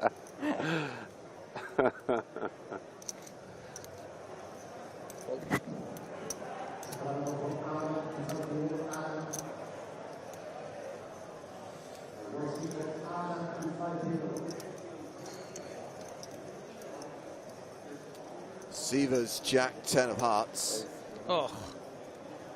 Another just crunchy, delicious holding. There's nothing crunchy about strawberries. Right, clubs are crunchy? Clubs are crunchy, strawberries are soft and luscious. Sexy? Sexy. Sexy. 9.5 weeks. Remember the scene with the strawberries? No. Is that an old movie? 9.5 weeks? Kim Basinger? Yeah, that's pretty old. I've never seen it. Good? No, it's terrible. Oh, okay. But it's like softcore. Okay. I reckon at this stage of the game, 2 short stacks at fold aces. That's an 18 or 1900 euro call, you know? That's right, Mortz. It's a spicy movie.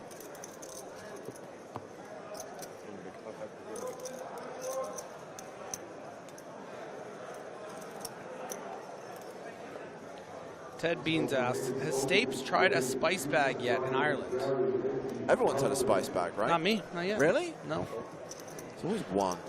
Well, the first or second day we were here, I had just like the... So, sorry, just to be clear, yeah. because I've had a spice bag, Joe's had a spice bag, Nick's had a spice bag.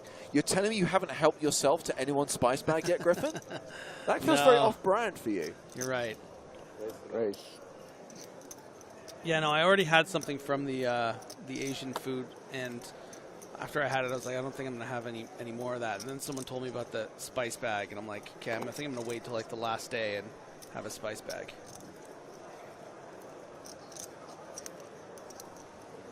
One, two, one, two, one, two.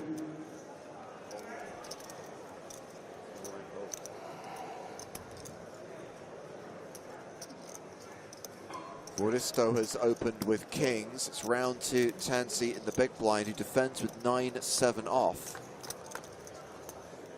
Only 7. And does not connect with this board.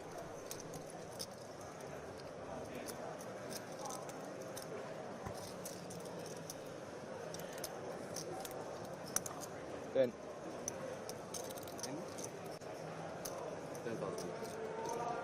Fold.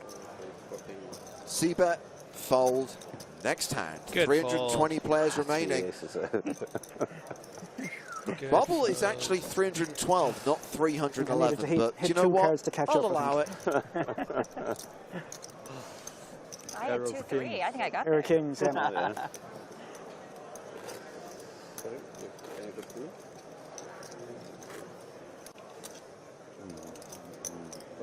He got 6,000 that he wouldn't have got, or 7.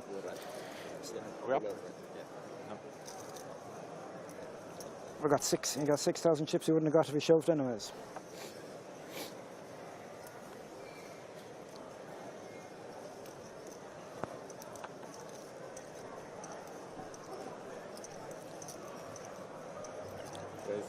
Back to our regularly scheduled Gravelian programming.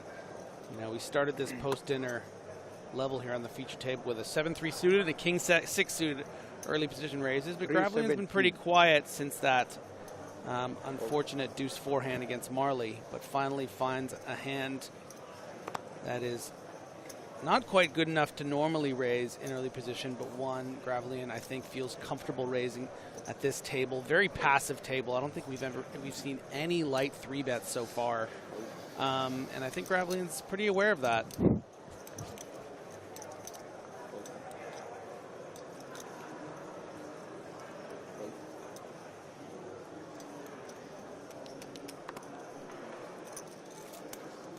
And a okay defending hand here with the ace-4. You don't like it being against early position, but your 40 big blind's effective. It's not like you need to get married to certain boards, but gonna make a tight fold because of that looming bubble.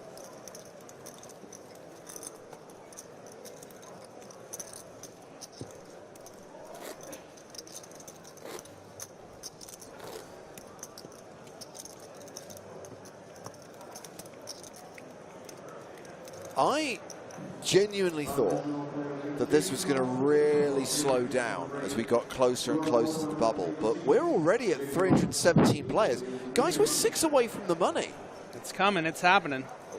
What's left in the level? Attention, native dealers and players. Every player should have the tournament ticket on the table beside their chips. If any player does not have the tournament ticket on the table, just went back upward. Dealers, please call for commitment to I'm still alive. Players, if you have the ticket in your pocket, please now take it out of your pocket. Got that ticket in my pocket. Marley going for the ace-3 off hijack open. I love this initiative here. Let's just get after it. Very aware of the table dynamic. What time's left in the clock? Not very aggressive opponents on the Seven left. Now 18. The airbag. And look how tight Sievers is playing. You know, this is the kind of way you have to play when you're up against opponents that have more chips at the bubble. Went back up. But yeah. revenge of the Gravelian. Ace Jack offsuit in the big blind. Yeah.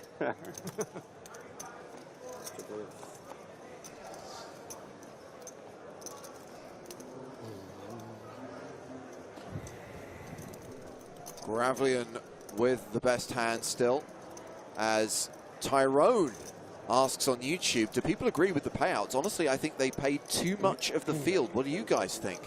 I mean, these days, Griffin, the trend is towards 15%. Here we're paying 12.5%. So this is actually a lower kind of payout threshold than we would see, for example, on an EPT. Yeah, I would say you don't know what you're talking about, but it is Chad Pro Saturday, so clearly, I mean, James, you're wrong. Like, sorry, I'm with the Chad Pro. Okay, yeah, Tyrone, you're right. We're paying too many people. Should be final table only. I think we should warm up our singing voices. What I think we should do, James. Really? Yeah. Yeah, it's time. It might be our first of the tournament.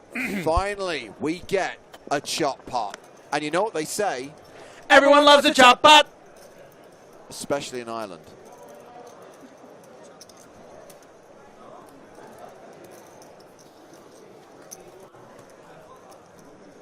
Marley, very happy to take that chop. Chop it up. Attention players and dealers, in the JP Masters, 1 minute left on the break. 20 out of 10. John Delano doesn't throw around those over 10 rankings. In the JP Masters, if you have 2 or more players check in at the table. Loving the enthusiasm.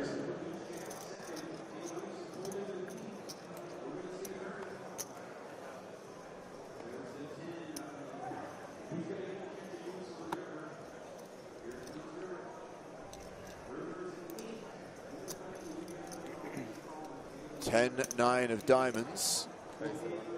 Jonathan Lynch under the gun, raises to 11,000.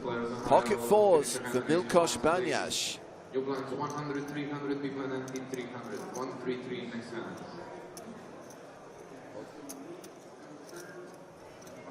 And now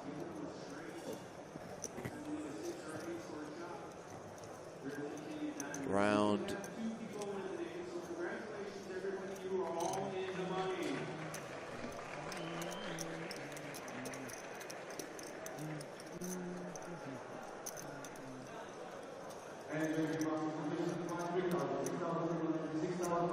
so Pavel Medinsky just got a fold here, this close to the money.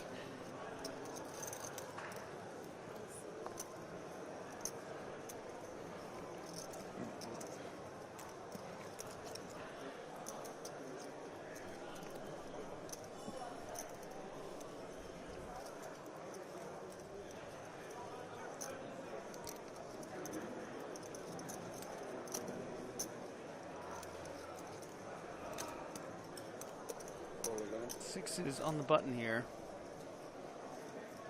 Not a hand you have to play this close to the money here, but just around 40 big blinds. You know, I don't necessarily think that Lynch is going to play super blasty. This doesn't really seem to be the type. So 3 pretty great hands going to the flop, and advantage Lynch so far with that betting lead and the open-ended straight draw. Going to be tough for Sievers to continue against a bet into 2 players, even if you think your 6s are going to be good some of the time. And this is part of why we don't always like to call here pre-flop at the bubble, because you know you don't really have a lot of incentive to fight for the pot, so you're kind of set mining, and it's hard to make sets. I mean, I speak for every chat pro watching when I say Medinsky, terrible fold. Yeah, the pocket 8s were folded. Yeah, even though Sievers is correct here in this call at this stage, I don't really like this, and it's gonna be really tough to play. You know, every turn card, you know, Lynch can bet very, very big and force a fold from Sievers with this holding. So you're really just hoping that your opponent's gonna give up, and that you're gonna hold when they have all the incentive to put a lot of pressure on at the bubble. So I don't like this hand. Yeah. With these 2 6s, and we can already see with that ace, you know, Lynch is reaching back here for what appears to be, you know, 40,000 plus and I don't like burning 30,000 here. Putting the pressure on Sievers here.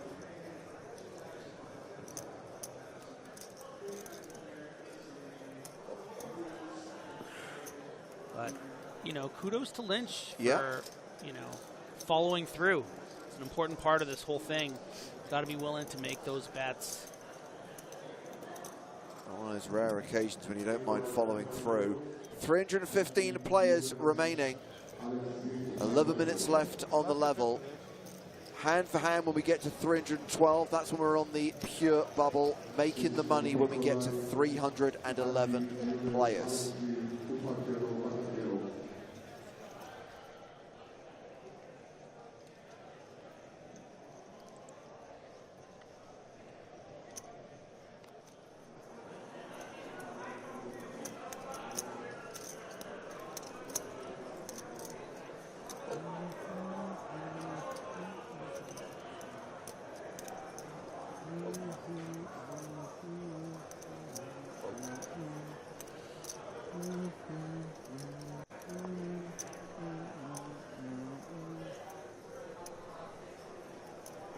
$13.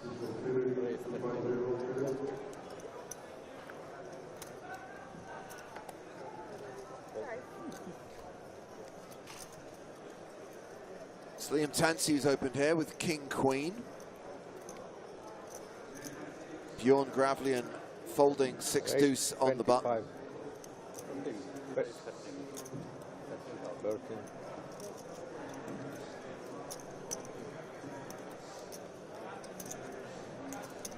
And potentially a little bit of bubble stalling here from Veli Vuoristo.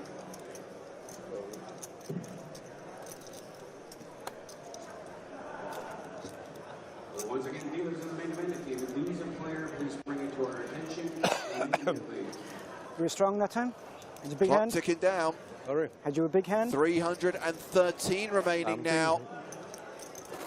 We are 2 off the money, 1 off the bubble. We'll be going hand for hand very soon. Hey, cool. Thought he said ace king. Is that? You mean ace queen, right? Our dealers in the main event complete the hand Ace, picture on ace queen. Ace queen. It's the bubble now, anyway. It wouldn't make any sense for him to... What's that? It wouldn't make any sense for him to shove, because I'd have to call. Yeah, it's the bubble. Like this is the bubble. The bubble there. Are we on the stone? On the bubble, yeah. It's the bubble like. And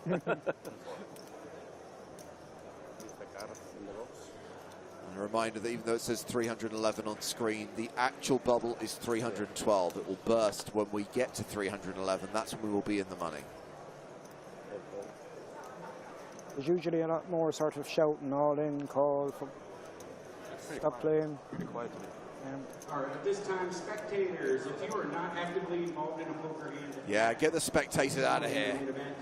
it's time for you to leave. Gravlian getting out of line here with this baby queen. As you see by the graphics on the screen. So please leave the area if you're not playing in the tournament.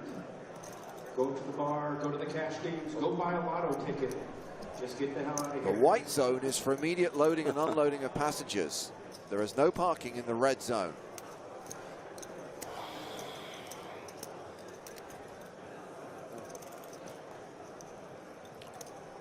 Saba 85. Any more info about Spraggy and GJ other than being alive? They can't see you when you do the air quotes, but I can tell them about it. Well, I actually have an update, guys. We are on the bubble. We are actually 312 players right now, and I can tell you that the 313th place finisher in the Irish Open was Georgina James Reginald. GJ ran queens into aces pre-flop, and she did not improve. So GJ has missed out on a cash, as will the next player out, because we are at 312. Stop dealing. We're going hand for hand. We're on the bubble. That'd be great. And for that, we are going to need the cooperation, the services of Mr. Joe Stapleton. Hello, my bubble babies.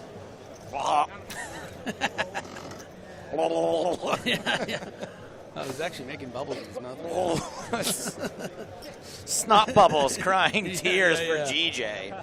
Ah, ugly crying. Yeah. Yeah, I'll be your bubble daddy poker lawyer. Let's go. I like those bubbles. It reminds me of champagne. Let's pop some bottles after this. We know, having covered our fair share of bubbles on various live tours, that you want to make sure you're at the exact number. So right now, the floor staff are doing a tally, just checking that we are indeed at 312. They got to go around and count every single person individually. They're making an account from every single table to make sure that we a more are efficient way to do this. indeed not already in the money, but on the pure bubble, with one more player to lose before everyone has locked up a min cash of nearly 2K. And while everyone's very happy right now that everyone, bar one person here, is going to make the money. Yes. Not everyone is going to be profitable. Remember, someone is in this event for up to 8 bullets. Yeah. James was almost halfway there. Yeah, I mean, James would have lost more bullets than I did. I mean, if I were playing with my own money, yeah, a min cash would only cover 2/3 of my expenses. Yeah. Like Spraggy, for example. Look, we all know that I love Spraggy dearly, like a brother. Yeah. And I'm rooting for him to cash, but he's got a long way to go before he makes money in this event. Yeah.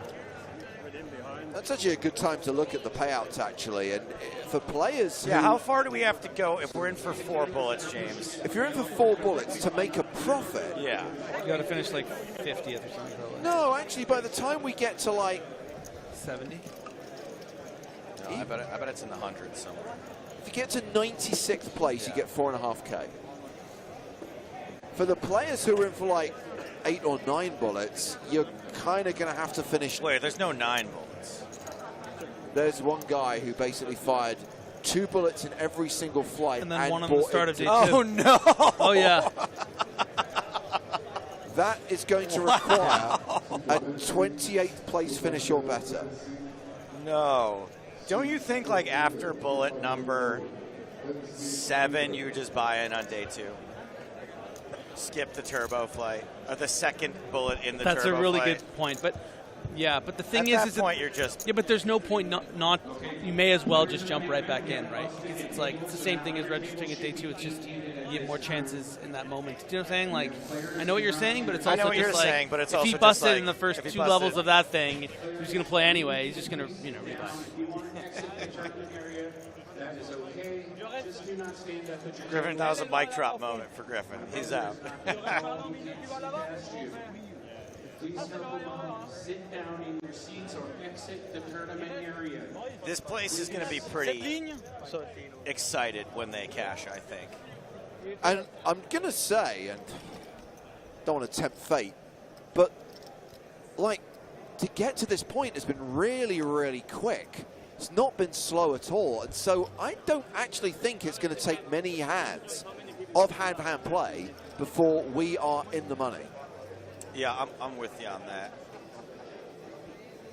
It's a lower stakes tournament than we're used to covering, but the players are fierce. This is a pretty fearless crowd. I just need to know who the person is playing a 10K. Someone out there is playing a 10K right now. 9,900 euros they're in for. So just to confirm, we are at 312 and the floor staff are currently verifying that number. With 311 getting paid, we are on the bubble. Hand-for-hand play about to start. 2,491 total entries, and 311 are going to share in the prize pool.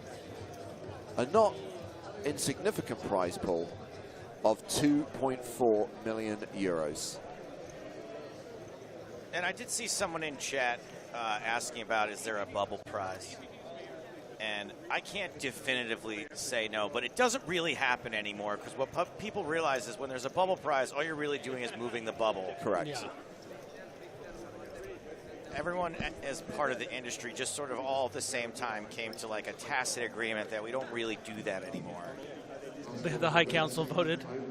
Well, like I said, it was an unofficial agreement. There was a meeting, though.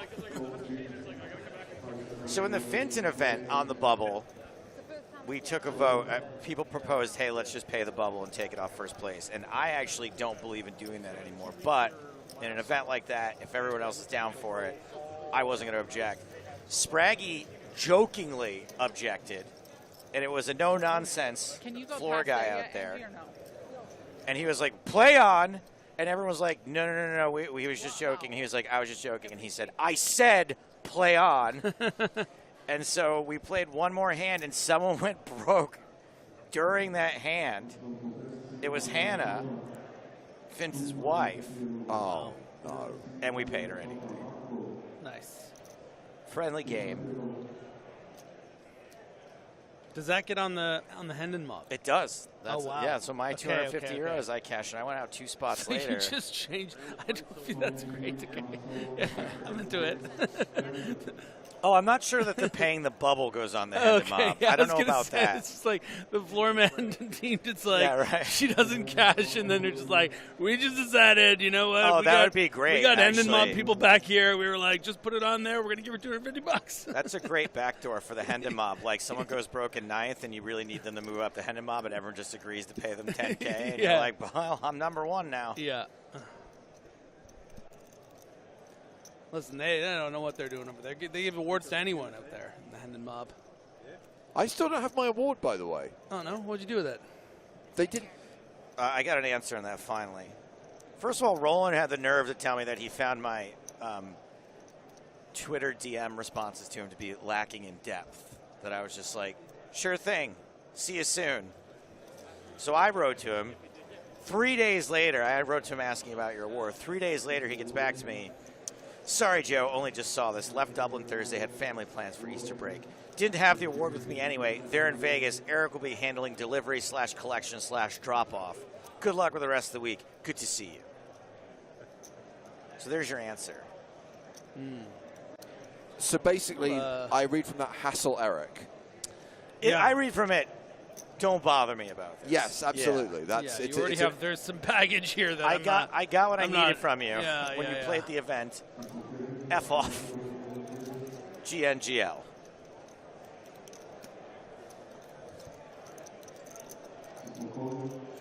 I mean, you do type with a certain curtness, lots of periods at the end. You know, maybe some people can construe it as, you know, short.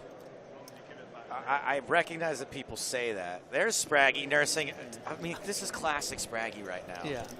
I Can feel you like this is his thing. I feel like he take had a this stack. seriously for once and just not be on your phone. I feel like he had a stack, and he's like, this is off-brand for me. And then dusted it off so that he could squeak into the money. That's what he does. That's what he does. Realizes it's his wife's time to shine. He needs to just bug off.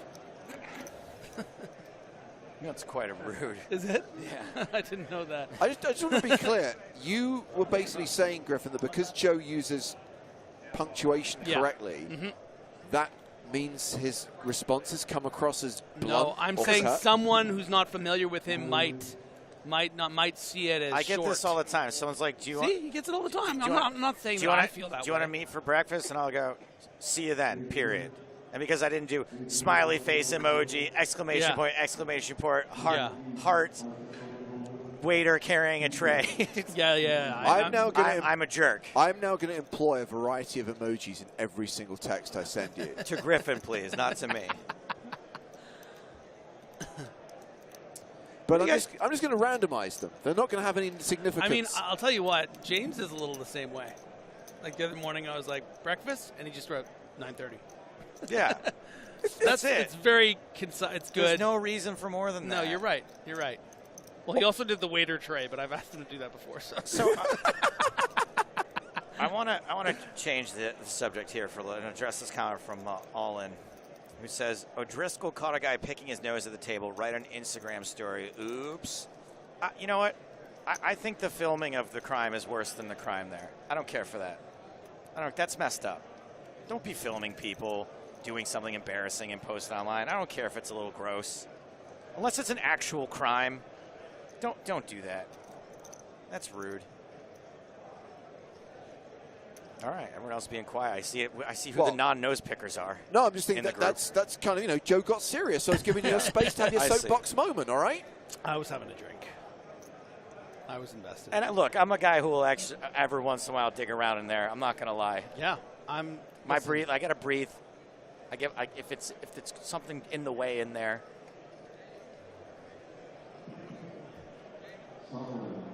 He was spanning camera. It was not on purpose. Yeah, if he picked and then we started wiping it on the felt, I think that would cross the line for me. Okay, let's move on. That's why all the felts are green.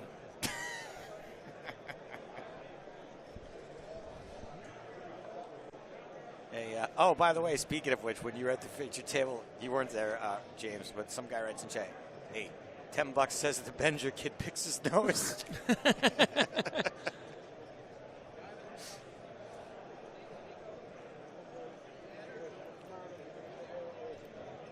You know, I remember the bubbles being a bit more exciting than this. Are we on a break?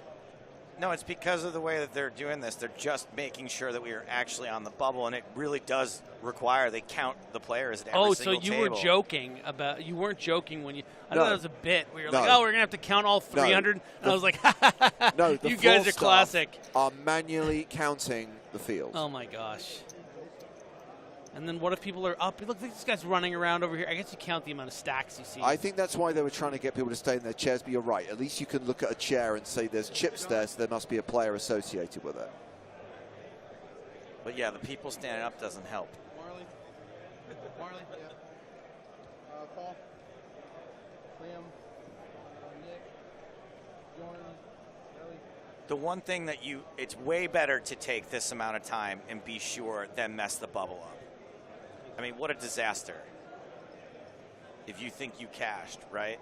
And then you play differently, you get it in, you go for the post-bubble bust up, and the answer, oh, it turns out we counted wrong. Correct. We had some Wi-Fi problems. We want to verify that everybody is in the correct seat. And it's a good thing Griffin's in here instead of out there, because he'd be out there going 47, 21, 19, 98, 207. We want to verify every one of these seats. We have done that. Sorry. So players, if you begin to take your seats, all tables are now. Sounds like they verified the field size, and sounds like we're about to get started with hand-for-hand play. I'm going to go over a couple of rules with you. On the bubble, we ask that you stay at your seat. Do not go to the tables and sweat the action at the other tables. If you need to get All the usual fare, stay in your seat, don't do all the things we know you're going to do anyway. Oh, don't do it. Dealers, this is most important for you. If you have an all-in call, we need you to freeze the action. Freeze the action at your table. Freeze the action. If you have an all-in Freeze call, the action. do not deal until you're instructed to do so. That is our former feature table. Tom Parsons still has chips going into hand-for-hand play. Benny Glaser receiving a massage as he prepares for the bubble. Two players on separate tables, they will chop the prize. Players, we are officially on the bubble at this time. Jonathan? We've done this already. Okay, cool. Just want to make sure. They said good news feature table said cool. There's Manny Daxwell, also known as Danny Maxwell. All right, dealers, at this time, great photographer. We're going to deal one hand, one hand only.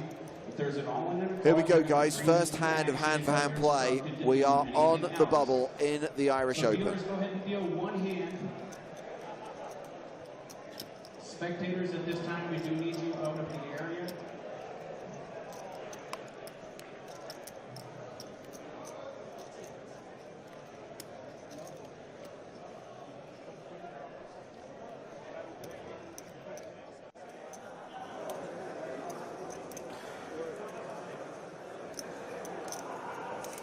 So back to the feature table for this first hand of bubble play.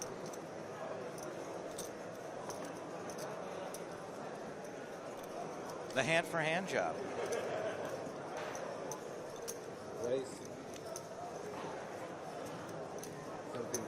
You're out of line, Gravelian, and I love every second of it.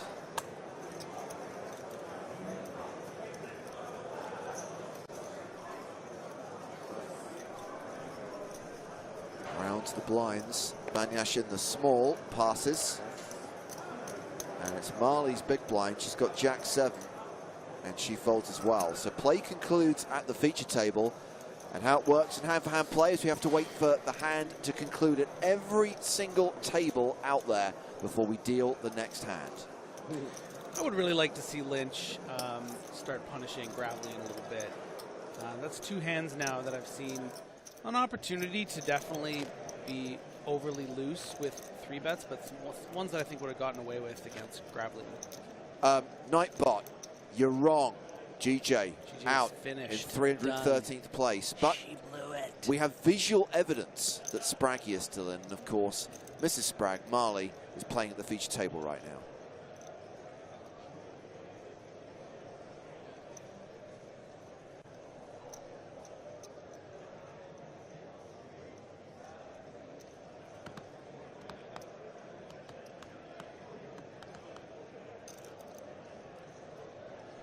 Friendship is Tragic says it's very confusing having someone named Spragg who is not Spraggy. I think you'll be able to adjust.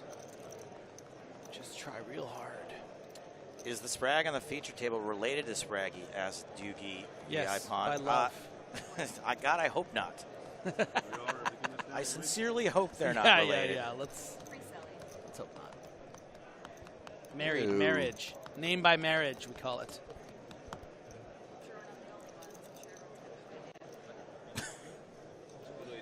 Jay Flats. I'm playing Quiplash. What are you doing in this chat? Oh, what's happening? We've got cards on their backs.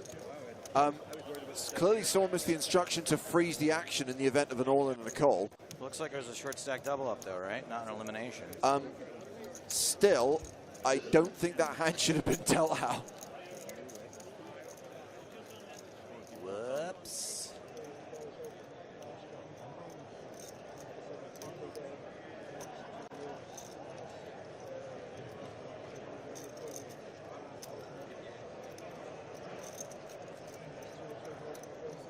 Everyone milling around the room rather than staying in their seats, as they were asked to do, as we wait for all hands to conclude and we wait for the next hand to be dealt. I'm getting word that was a different tournament. That all in. What? Why are we seeing hands from a different tournament? For the lulz. Worst part is there's nothing you can do. This has already happened. This was 30 minutes ago. Can you imagine, though, if that person had been knocked out instead of doubling up, and we'd have been like, they're in the money and everyone's missed it. This might be the hardest tournament in the world to get people to sit down during the bubble. This is a tournament full of Griffin Benders. These people cannot be herded.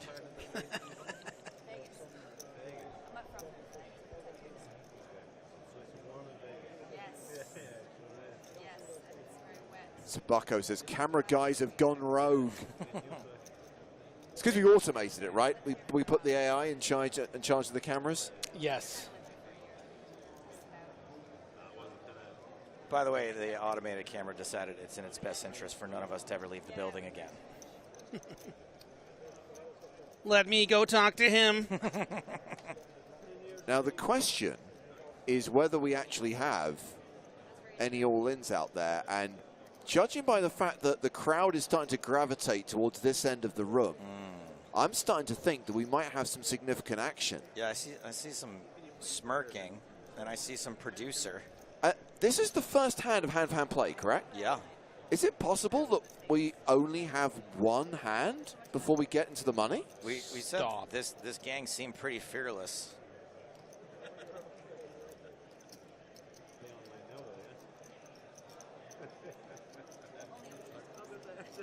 Oh, wow. I'm hearing that there was a table where a player was actually forced all in Oh, wow. from the blinds. You know what? I'm rooting for the player that was forced all in the blinds.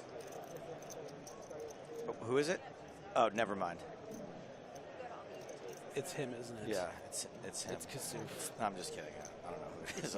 Kasuf was eliminated a long time ago. Yes. Apparently it was Olli Pelkonen who's been forced all in. Now, obviously, we don't know the cards yet because they won't be flipped until we deal out the all in. Ellie forced to all in. But apparently there might be another table with an all in and a call. An organic all in and call. Yes.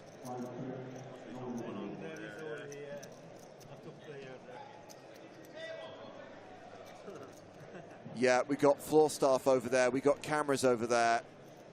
Are we sure it's the right tournament? Yes. Okay. Hope it's not the guy who's in for 9 bullets, says Annie. Like my all-ins, like I like my eggs. So, Organic. just to confirm, over at table 8, we have got Olli Pelkonen, who was forced all in from the blinds. And Gavin Keane is his opponent in the hand. And we are going to head over to that table first, I believe, and see this all-in dealt out. The whole cards will be revealed, the full board will be dealt, and we'll see if Ollie survives. If he doesn't, they will be in the money. But of course, there is another all-in and a call over at table 9, the adjacent table, in fact. And that will be dealt out next. We're going to go to table number 8 first. We're going to see both hands, gentlemen.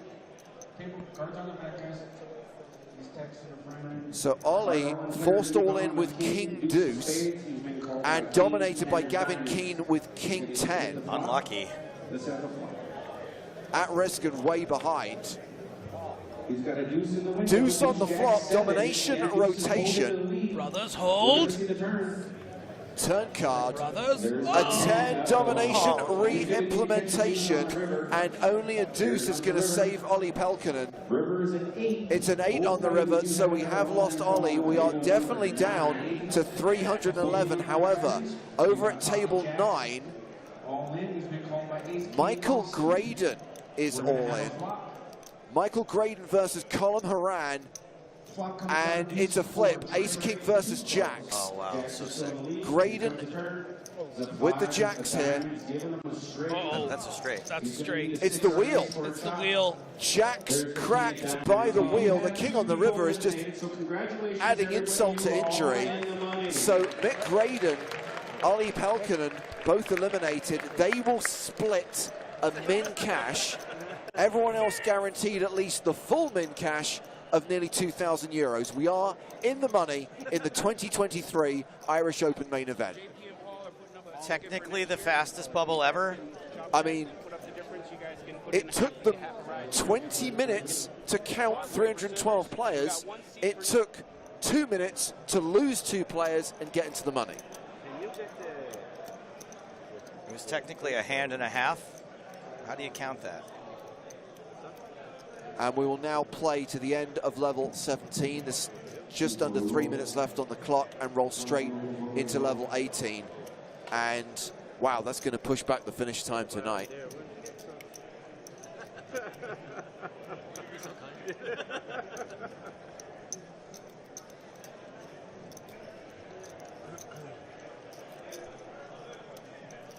Statric sending updates.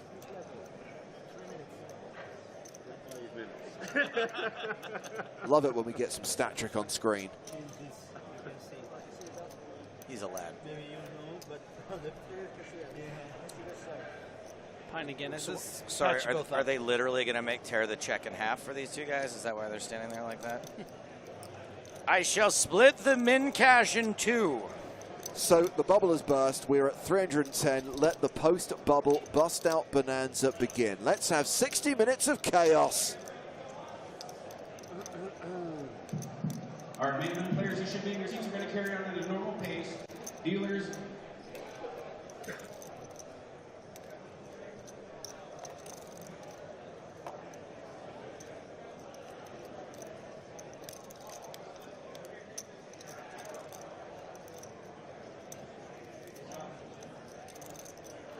Are we restarting? Yeah, what's going on at the feature table? I miss our friends. I want to see Marley and Lynch And Gravelian. See all the excited faces of the short stacks whose names I forget because all they were doing was folding. Main event, dealers and players, we have 3:10 remaining. We just have to eliminate the last 2 players in the system, but we do have 3:10 remaining. Dealers, we're going to continue on this level. 2 minutes, 53 seconds remaining. 2,000, 5,000, anti 5,000. If any player is eliminated, please stay at the table. We do need to walk you to payouts. Players, congratulations. We wish you every success. Dealers, continue dealing now, please. Okay, so that's the bubble done and dusted. 310 remaining. Everyone now guaranteed at least a min cash. We play on. Happy now, Griffin? Yes. Feature table action continues. Friendship.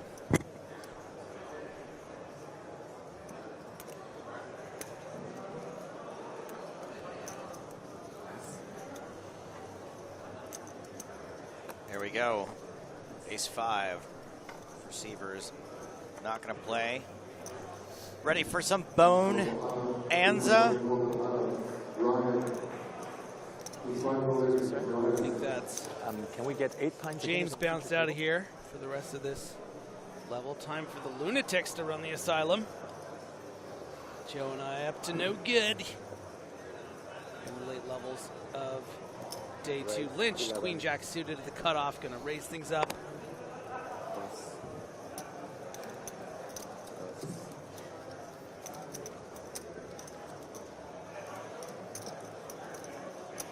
Men asks, how does it work with pay jumps at live tourneys? Does the dealer tell the system when somebody is eliminated? Yes. Main event dealers, just a reminder, if a player is eliminated from your table, please announce seat open and your table line number. here with this price. A floor person will arrive to walk 10.5 big blinds. I playouts. think you need to make a habit of calling here. Please do not walk Of course, to be results oriented and see you're up against 2 kings, you're going to feel like, why did I just call an all in with queen high? But, you know, your parents can have parents. I was wondering where you were going with your that. opponents gonna have. I think I miss my parents. Aww. You know, I'm going to visit them next week. I'm going to surprise them. It must be so weird to love Hopefully they're your not parents. watching the stream and getting spoiled right now for the strong, surprise. Lynch is going to call for the 10.5 blinds, and I think that's the right call. Just happened to be running into the top of the range. You know. And away we go. Uh-oh. There's a spade. Oh, the expression barely flinched, so it's definitely not 3 spades.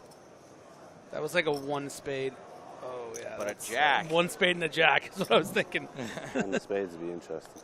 Turn Yeah, so would a jack. is not a spade. It is not a 10. So just 5 outs to eliminate Medinsky. River card is a 9. It had a rounded top. I thought it might have been a queen ball. Rounded top. Double up. You Medinsky, bro? Wow, that is a Griffin Bencher level of reach. And I am here for it.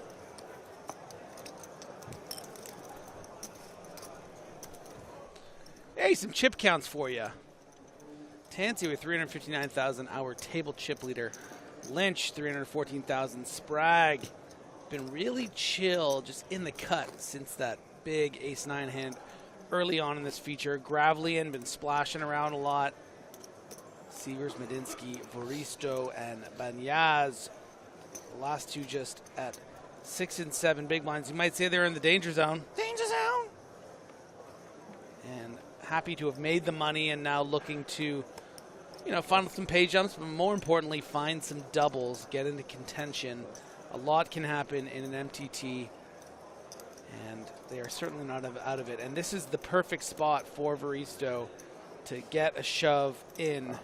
Oh, you got to do it, my friend.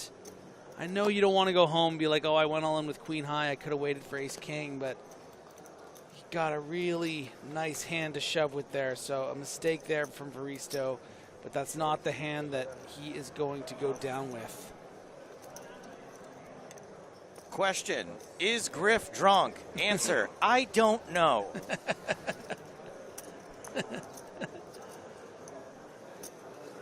Why do I sound drunk? No more than usual. Yes, thank you for your question. Again, Please raise your blinds. 3,000, 6,000, 6,000 big blind. Tansey v. Lynch. 6, 6. And this is all around the king nine, but doesn't exactly connect with it.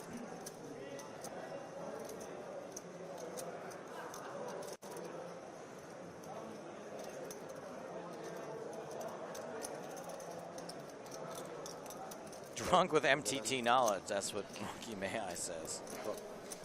I'll accept that answer. Bet and a call. To the turnstile.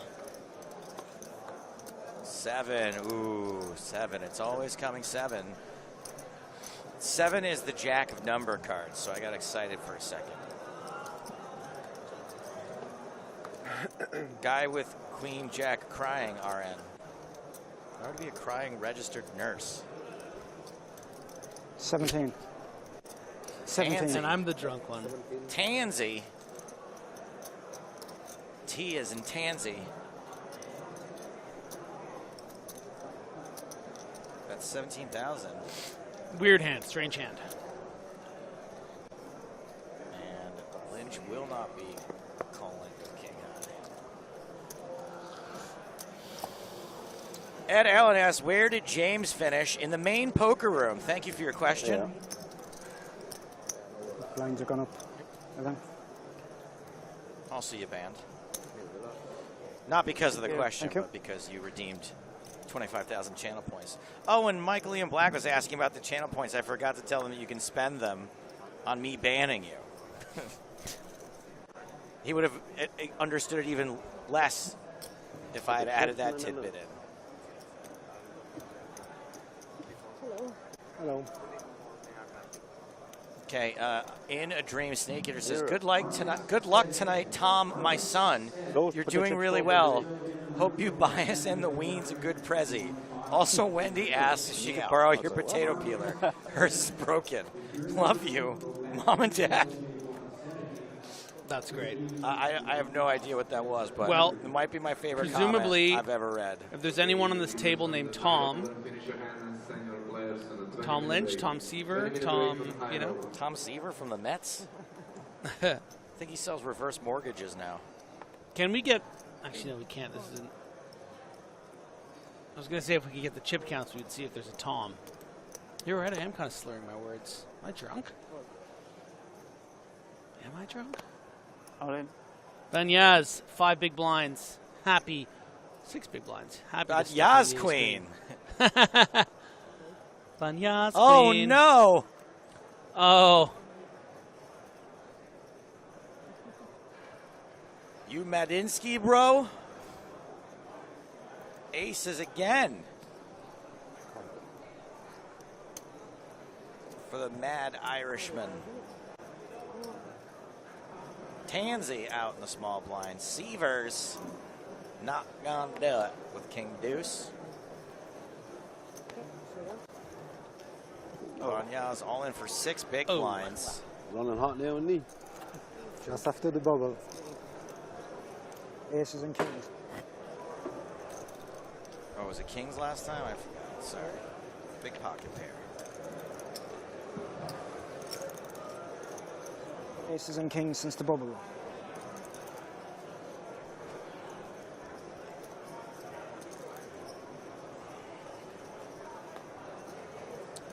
Your flop does contain a queen.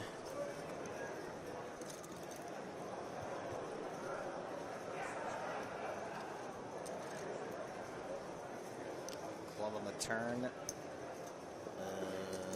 Queen and only a queen. Queen of spades, queen of diamonds. Only a queen can save you. No queen for Banya's queen. Eliminated around 304th place.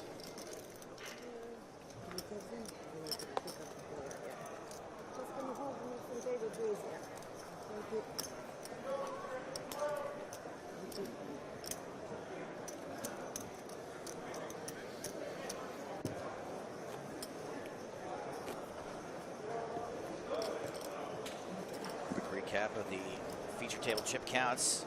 Not including the first names, so we'll never know who Tom is. Marley Sprague, we do know her first name. Yes. Second at this table with 60 big blinds, which is quite deep right now. I think we're probably fairly shallow average. This table's leader is set at 76 big blinds.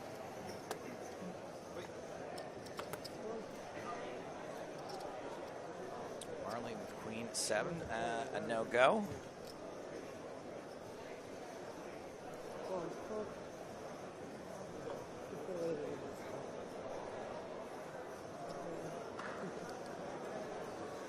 Tansy with the dog on the button. The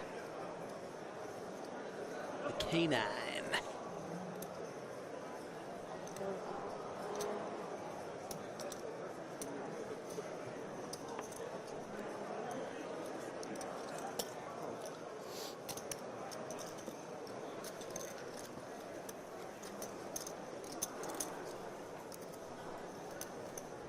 Joseph Parfit says, who's Marley? The player in seat 3. Thank you for your question.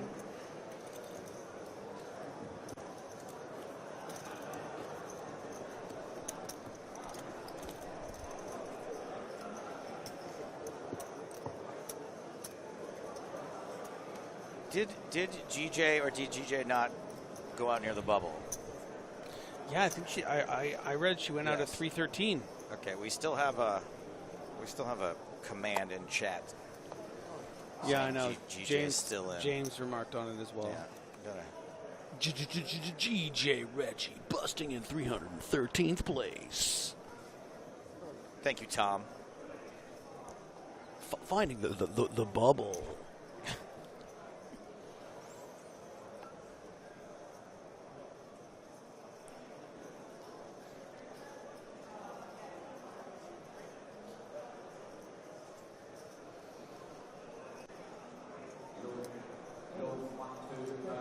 Looks like a raise to 13,000.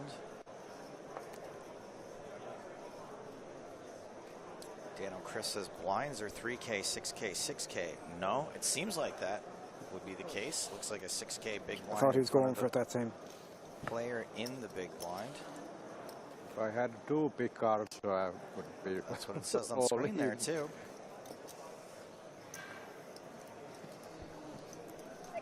I have 2 big cards. 6, is it? Yes. It's getting more and more expensive.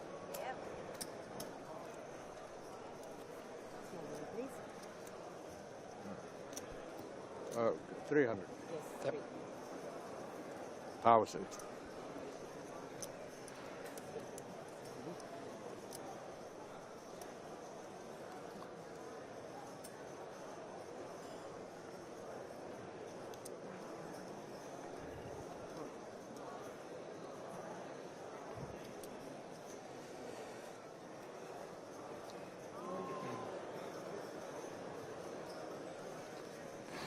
Kojak for Tansy. Trying to make it 2 in a row. Do it, you coward. Yes. Puts in the 2.5x. Very strong.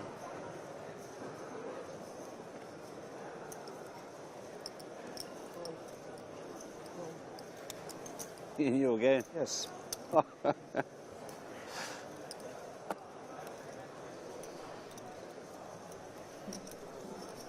Just once you'll fold. What's that? Once you'll fold. One time you will fold. Oh, yeah. Do we have a little rivalry going on between these two? Sorry, I'm just trying to create some drama. There's not much How here. about this 8 on the turn being drama? Pair of 8s for Lynch. He's Lynch.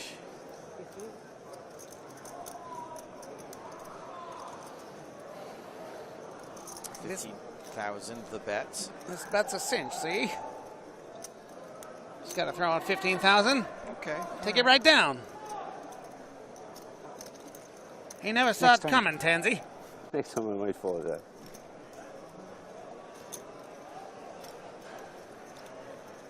Oh, straight fire response from the Ed people on the Kilworth. other side of that to send a drinks Yes, you asked to go. Bring service out to the table, please. I asked the service guy to come. He said he'll be right up, but that was like 15 minutes ago. Adam says, are the commentators not seeing this chat? To which Ed replies, they only respond to interesting comments and questions. Just get him a blanket because that was cold. Like Philip, the nation Because saying Guinness, the editing is double fire. See, that's interesting. Water. Because we always love an Easy opportunity to tip our caps to the editors and producers here, Sorry. working behind the scenes. You're buying, I take it. Of course, man, yeah. And the editing is straight fire. Well, you want a double, is it? You already bought me one this week. I already feel bad. What's that? You already bought me one this week. Did I? A couple nights ago, yeah. Did I? You were in a good mood. Remember, yeah. So what you're saying, it's your round, is it? I'm just Jack starting to feel bad, but for not quite there yet. Madinsky. Speaking of your round, I think it's time to start on the Guinness after the next break, personally. Do I get my first Guinness now? You haven't had a Guinness yet? No. What is wrong? I don't. After the shop. In my experience, I haven't really particularly liked Guinness, but then I read people talking about how there's so much You better want to try here. it again? Well, there's so much better here in Ireland, apparently. They are. But if you don't like it to begin with, I don't imagine it. I know, but like you know, it's No, like it's in the a bar. thing that I want to do. bar, I want to have the spice bag. I want to have the Guinness. It's I been a good want to, night. you know, All right, just give it a try. get into a drunk fight. I want to do all the Irish things. You know. Oh, go ahead. Madinsky. Oh, wait, is this Andy Black coming No. back to the feature table? Come on. Fantastic. Come on. Andy, Marley, Andy. Fantastic indeed. You know what? You put the fan in fantastic. 'Cause I'm a fan of Andy Black. Yeah. Well, you know what? We might be able to start on the Guinness now because with Andy at the table, it's tough to get a word in. There you go. No, you're not. I'm not in next hand. Why am does he I? look the same as he did 20 years ago? He remembers you too, He then, has does not he? changed much. He remembers you too, does he? I'm actually not quite sure. Although we talked on the break for like half an hour. Yeah. It seems fun. Congrats to Andy for cashing in the Irish Open. Play with him all Monday. Oh, this is funny. All in says, Griffin, if you're doing all the Irish things, you want to support a bad football team? No, Tuesday. Friendship Attractor says, I've had a Guinness in and out of Ireland. It's a myth there's any difference. It's a corporate product like a Big Mac. Bad take, my friend. Damn, that's... That is a bad take. I mean, probably true, but real buzzkill stuff. Like that's really I am not the sort of person that would say something's better just because I can, like, hold over someone else, right? Just because I can be like, oh, well, I've been to Ireland and you haven't. It is significantly better here. Nice.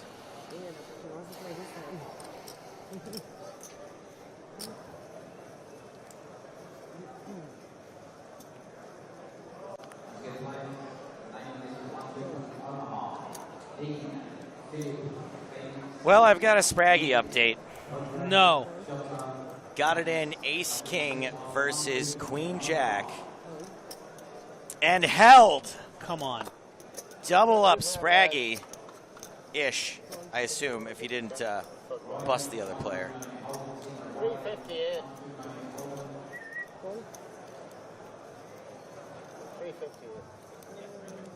358. Aaron Paul Kramer says, I've been to Dublin. It's 200% better than the States, that's for sure. Marley has limped in with 10-6 suited. Madinsky with another nice hand.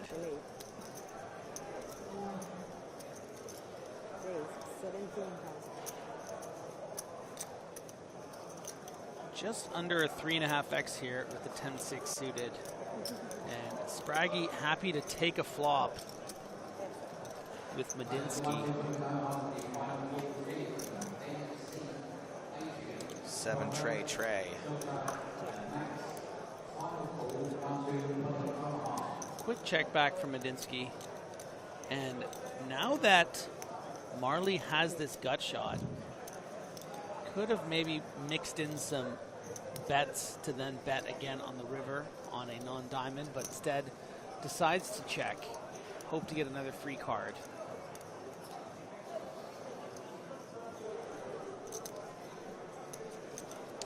Steve does the same. We need a 10, a 5, and it's a king.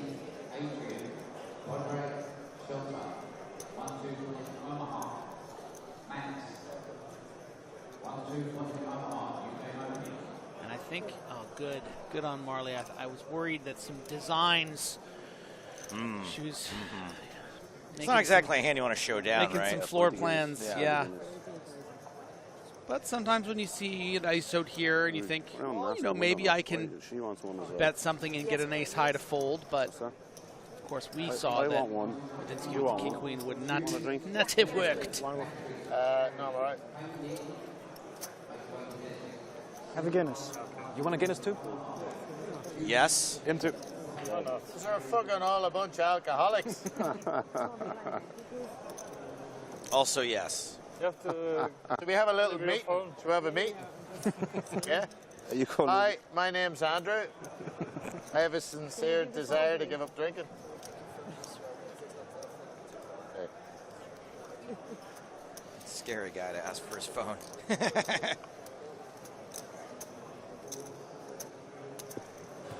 You're about to finish that sentence. My name is Andy and I'm a... Sorry, I'm in the middle of it. I'm not at this meeting, actually. I thought I was at this meeting. I'm sure. I thought you were chairing it. Yeah. Oh. Keep coming back. Better turn them over. Sorry. It's a matter of practicality. You always turn them over.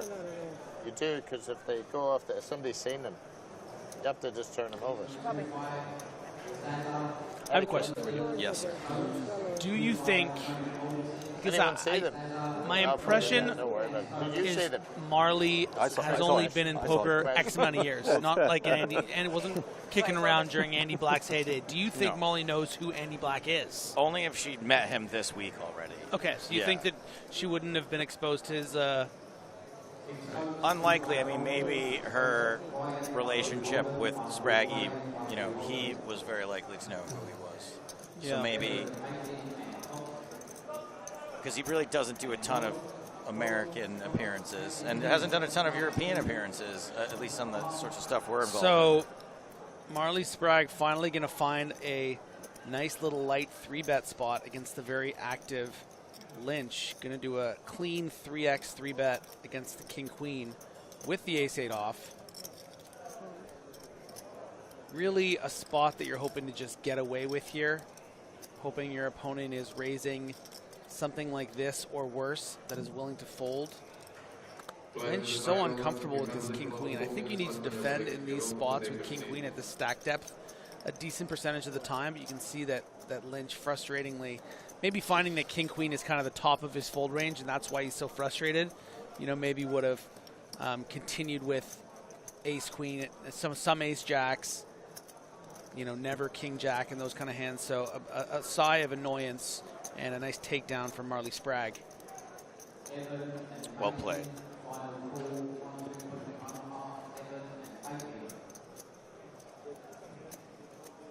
I was just here.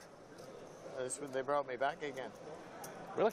I just drew I drew the seat, you know, the random seat. Very random, Like a table broke. You were on stream before we came on. Yeah, just like, you know, we just went there for about an hour or so.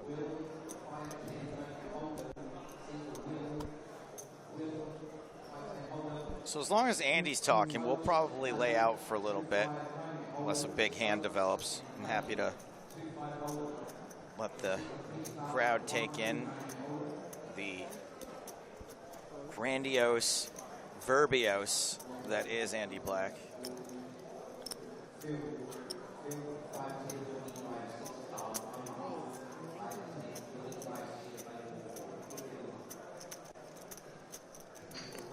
Tebla says, fun fact, Andy Black would go #1 in the all-time Ireland money list if he wins the Irish Poker Open.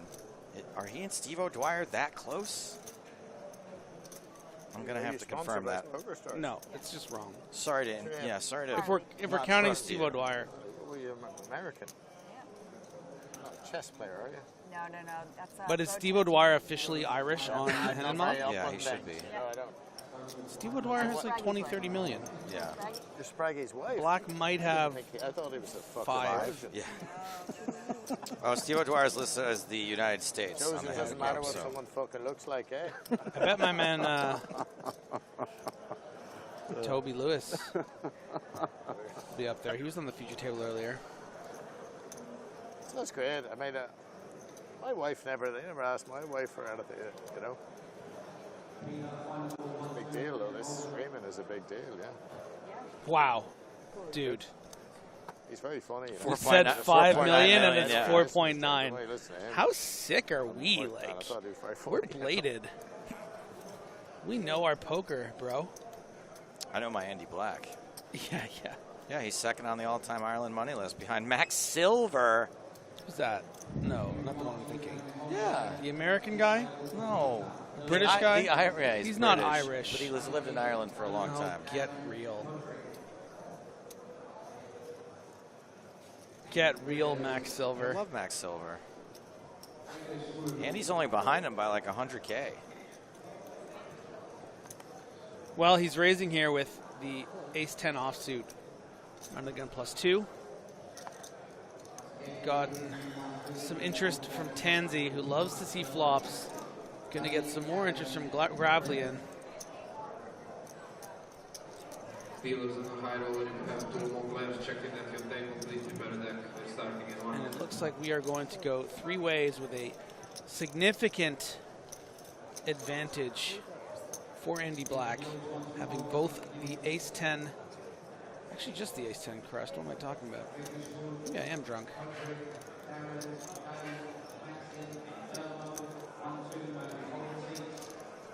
Time to continue your story, Andy Black. You got the stronger range and just fires out 16K and is going to love to see these quick folds.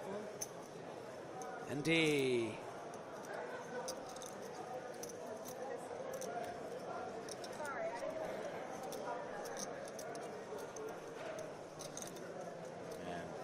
Gravlian is going to fold the worst of it.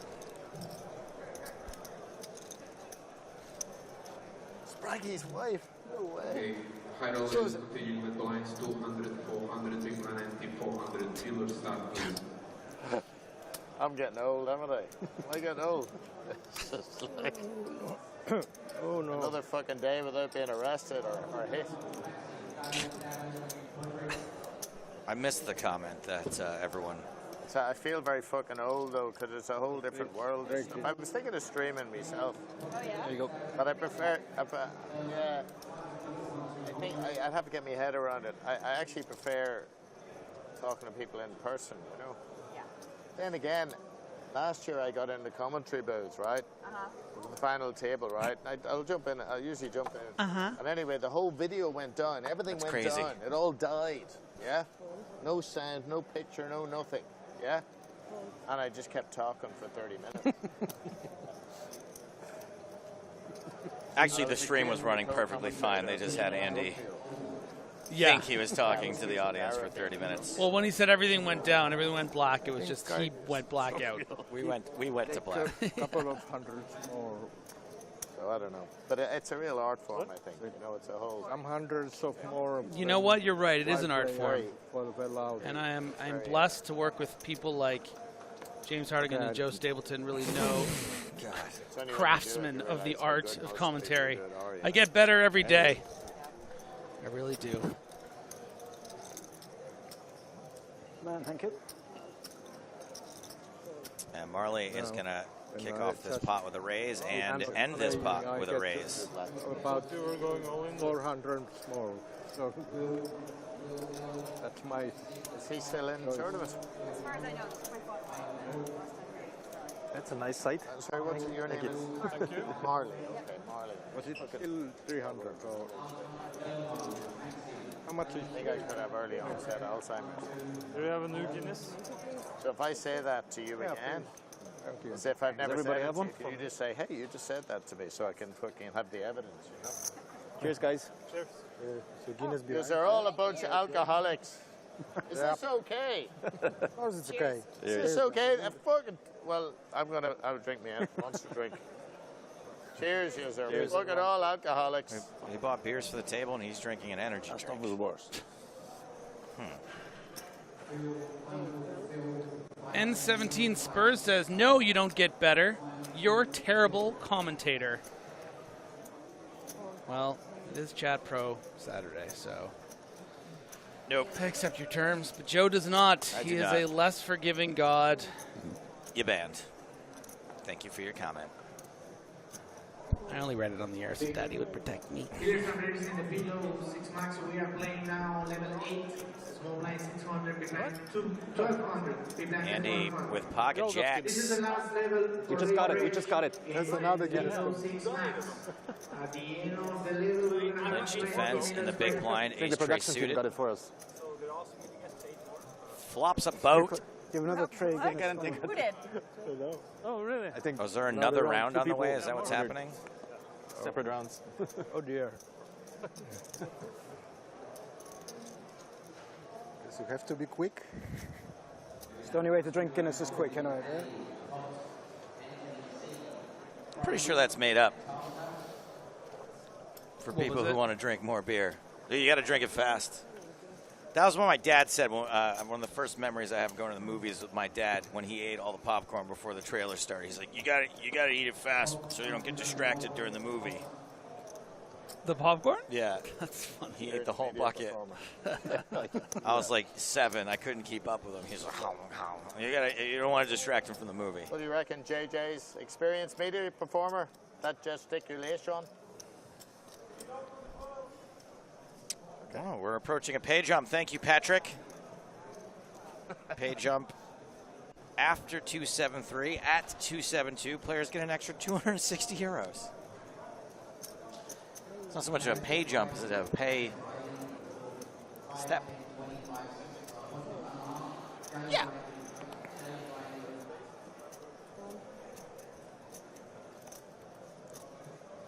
It's like a jump in a first-person shooter.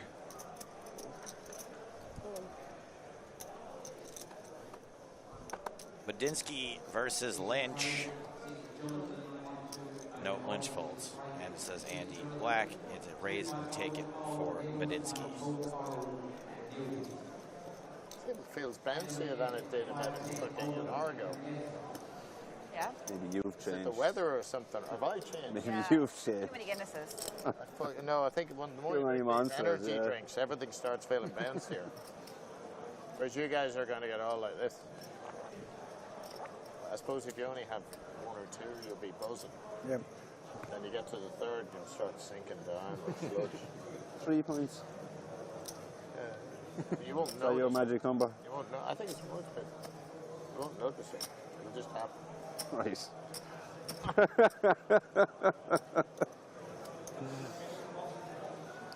Slips on in mid-drink. Told ya.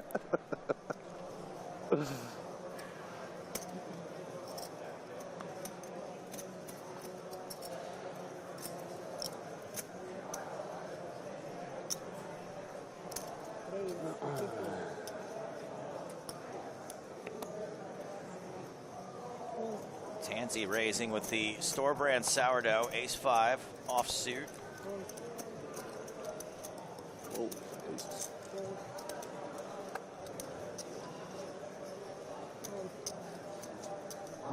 Unix Angel. Oh, I know the Unix Angel. Hello. No offense, but a blast from the past. This is, I waited like forever to be able to even comment on here. I love this table. Most of all, Andy. Andy, I miss you so much, but WTF is your skull. I miss your weird card protectors. We miss you too, Unix Angel. So, What's it like being the reason?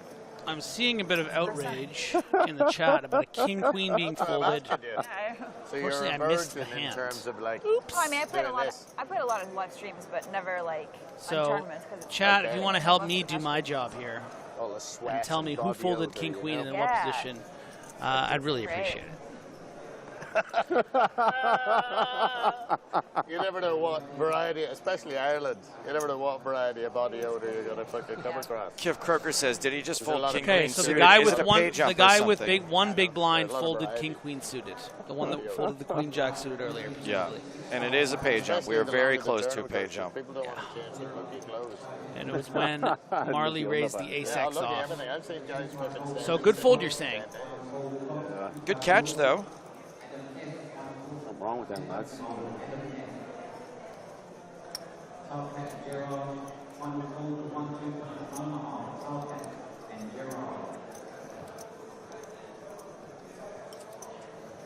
All in. All in. And a shove of about 25 big blinds. Small blind to... Is it small blinds? Sorry, it's under the gun, under the gun 1. Happy Easter to you as well, Unix Angel. Happy to have you here.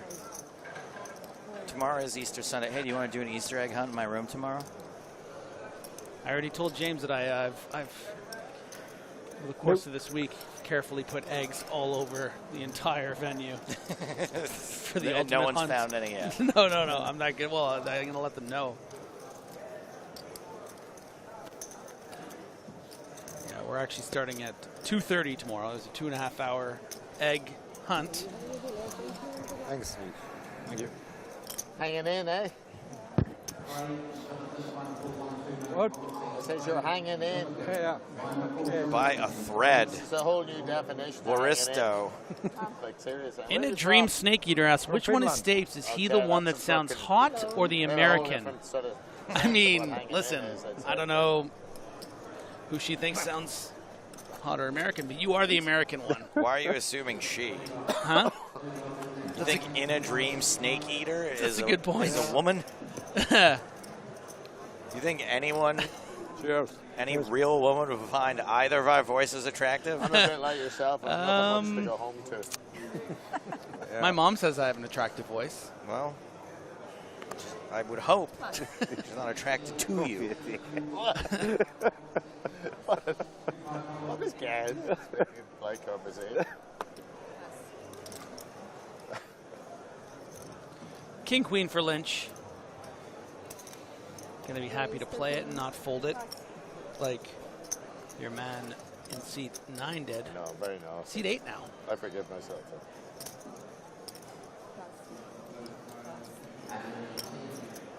Over to the big blinds, Tansy with Jack Tray.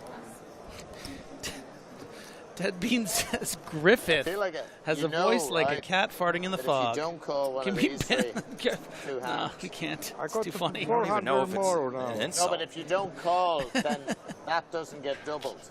You understand? Yeah. Okay, just in case. There's no need to- Blinds first. Of course. What? Blinds first, then the antes. Oh, is it? Okay, then. Okay. I was just trying to be nice. and I was Casual just being Fitzy evil says about Joe it. sounds like he smokes the right amount of It cigarettes. happens like that You sometimes. do have a nice, Don't rough, Yeah, I was sort of trying to like, actually be considerate. you know, Don't worry. every once in a while Yeah, cigarette okay, I was voice. actually trying to I be actually thoughtful, sleep but I with just a don't vape in my understand mouth. the system. Yeah, I know. I've seen you. 98% sure it's Wait, blinds first. Yeah, well, I'd say your 98% is better than my fucking. I just make sure it doesn't fall out, you know. I was only 51%. I'm going to write like Jesus. Applejack for black. States has a head like a burst couch. You can't ban him.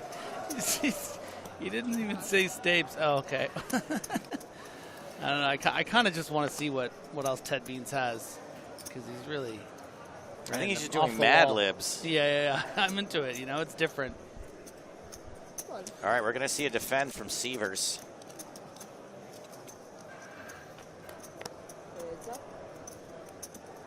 Ooh, I see some paint. Badonk. King, Queen, Jack. So, top pair for Sievers. Bottom pair and a straight draw for black. Yeah, black gonna set the price here. Gonna expect some continues. Often with better hands, unless a Johnny comes. Oh my goodness. James Hardigan makes an appearance on the turn. Like 15. Good bet size here. You know, if you bump it up to 30K and stuff, maybe you start getting some folds from queens and kings, but this 15,000 will definitely get called, and see if Andy can find the right amount on the river. Don't want to get too greedy here because, you know, a big bet might incentivize Seaver instead going for a block bet, and I don't think that's going to do it. Don't fall for it, Andy. What do you mean? I mean, don't just call because you're faced with this block bet. Sure, he did not. These are really dinky amounts, 16, and then a call. That's a good hand. It's a good hand, and it's the winning hand. Lucky turn, lucky turn. It was indeed. You have king 10? Something like that. Like exactly king 10. No. You had a king anyway, I guess. Nice hand. Yeah. Unlucky, unlucky. Hit the fucking turn. What a character.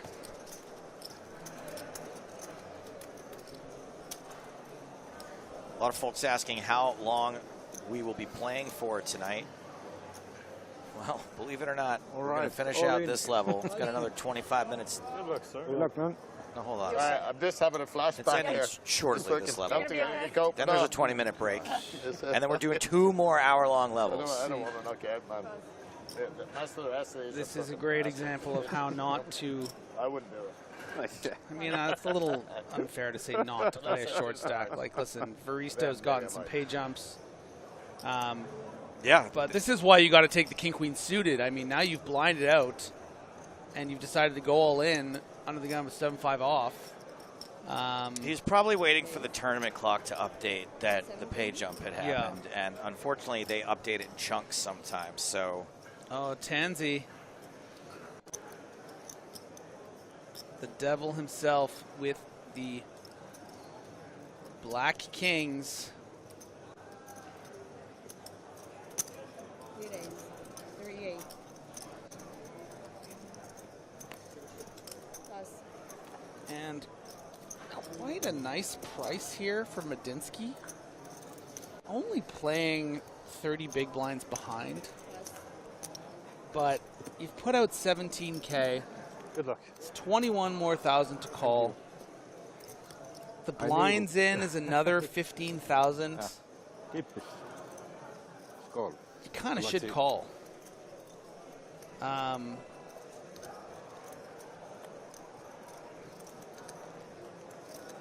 But Medinsky, I think he might be talking himself out of it. I mean, this 3-bet is strong. Call. Call. But it could also just be something like ace-king that might check down into the dead side pot. So Medinsky is going to peel it off, and the pot now close to 100,000.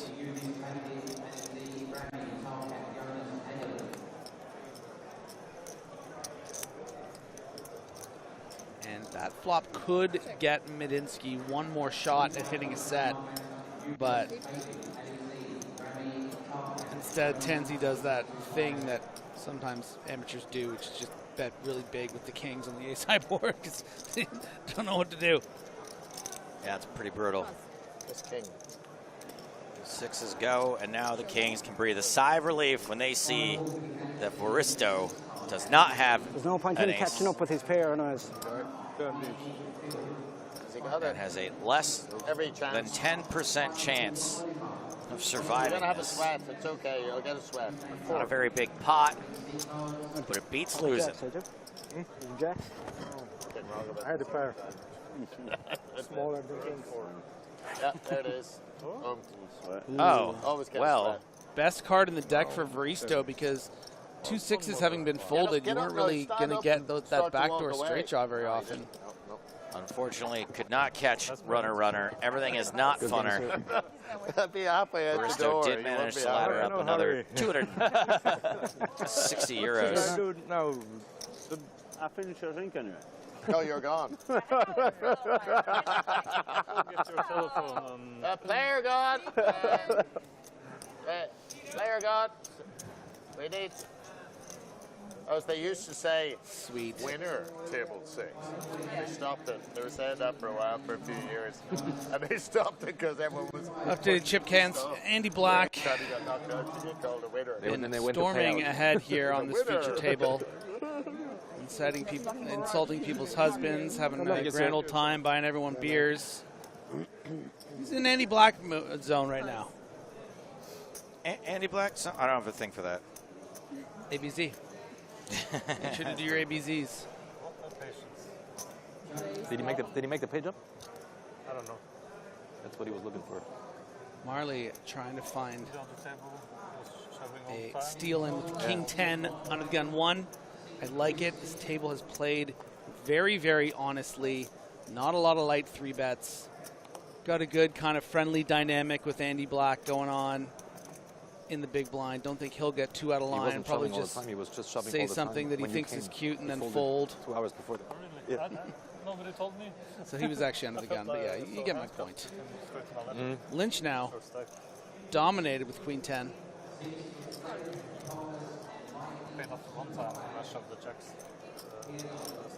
Yeah. Here we go to the flop. Let's see, a lady, Queen 5 tray. Lynch out flops Sprague. Domination, rotation. Yeah, unfortunate start here for Marley. Yeah, going to continue into top pair.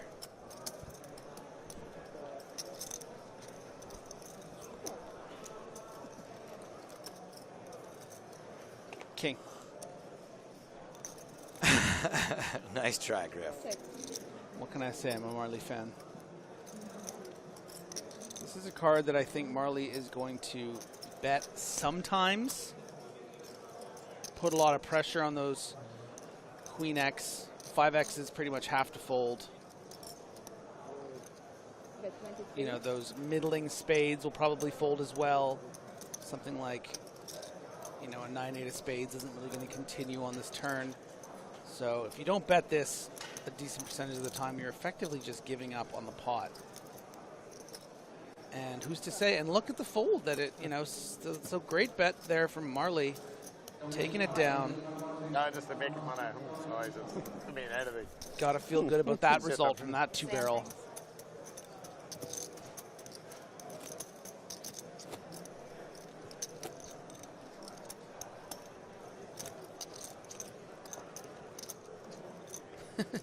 Shout out to Emon22 with the misread. It happens to the best of us. Said Lynch seems pretty sticky.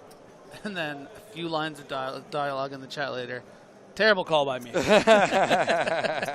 Great comic timing, Emon22. I also respect a person who could admit when they have said something in error. Yeah. I certainly can't.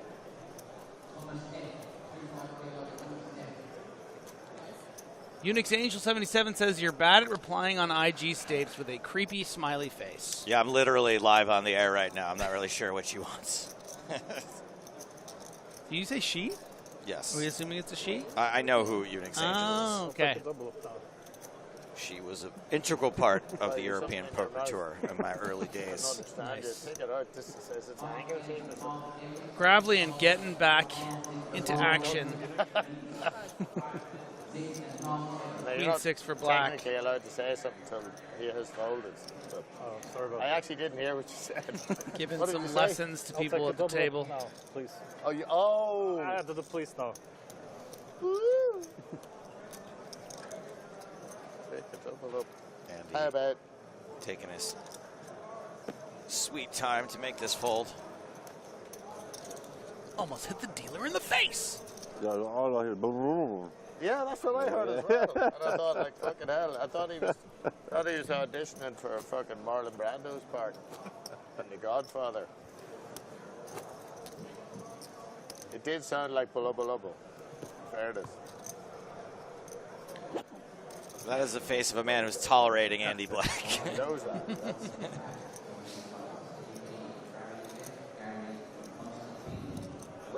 played together in the first day, didn't we? Yeah, I had more chips on day one. You destroyed us on the first day. I just card stayed out of your today I'm fucking so way. carded. What? Today I'm so carded. No, you fucking destroyed. You notice I stayed out of your way. Yes. It fucking says no, not today, Zerg. But you look very fucking different, yeah. You had some shite on. What is it? Haircut. You got a haircut? Yeah. So basically, you fucking were the chip leader on day 1A, and you did the fucking Samson and got a haircut. It's insane. Changed his underpants. That's fucking insane. Insane. Apparently, all the power is in the hair. Were you Well, then I'm in anticipating the trouble. stream?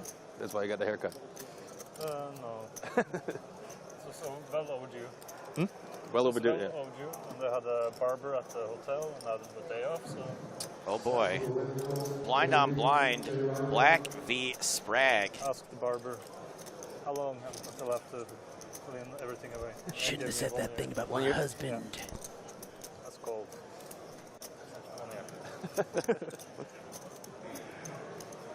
It's bad for his business. You should be probably saying gonna let this go too. You'll be I coming think. back for haircuts for 20 more years.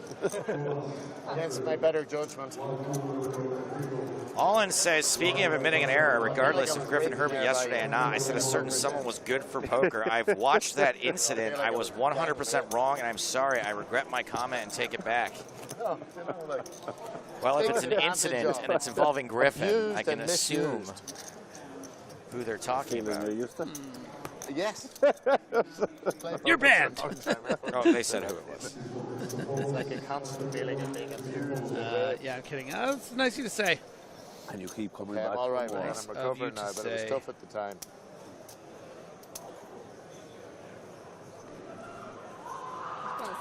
It's very small raise, you know. A fold you're not meant to, technically. The old left-right fold from Gravelian. King 4. What'd you have? We're dead. What's that? Okay, interesting. I think maybe King Queen. Better. No, Better, really. more dead. You'll see on TV. No, King 4 offset. So that's why it's quite a big fucking fold, you know. You're gonna see it on TV. Where's King 4? Good on Marley for dropping the old, you'll see it on TV Yeah, line. classic line. Oh, come after him. This is great. Another opportunity for Sprague to attack. And with such a beautiful, strong hand, is going to cut out some raising trips. Let's go. Have a go, Molly. Have a go. New guy coming in. Do it for yourself. Do it for your bloke. Good players? Oh, yeah, there. Picked him up because he's colourful. My row asks, good evening, anyone. Does We are anyone so far, know so. how Marley's husband is doing? Marley's husband was quite short on the bubble, but has since doubled up. Not sure right now. So Medinsky with about 23 big blinds and pocket tens, and in these spots, you kind of need to stack off with 2 tens. This is a ship-a-roo. This is a ship-a-roo. Couldn't have said it better myself. But I think Medinsky has just talked himself into folding. That's the energy I'm getting. Visibly upset by this spot.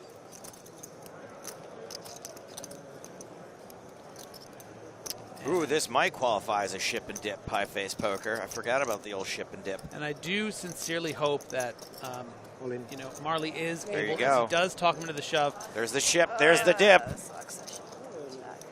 I get a count. Get that feeling So again. isn't Black still in the hand, or he quickly folded? I think he folded.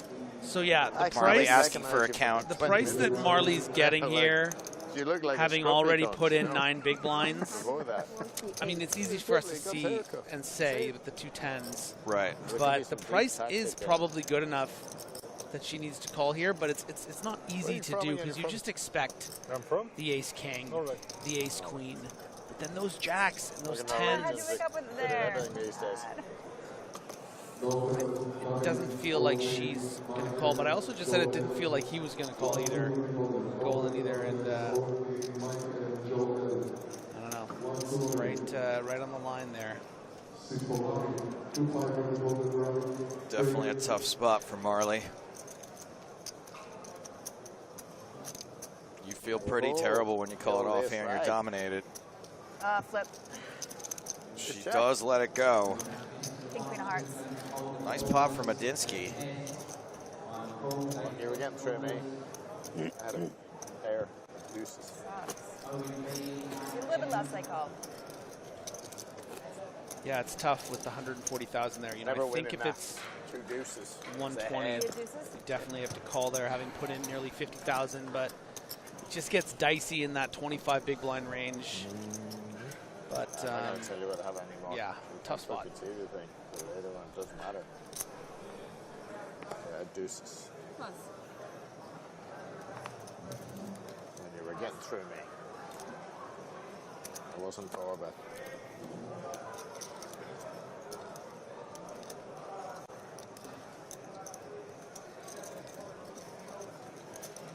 Raise 13.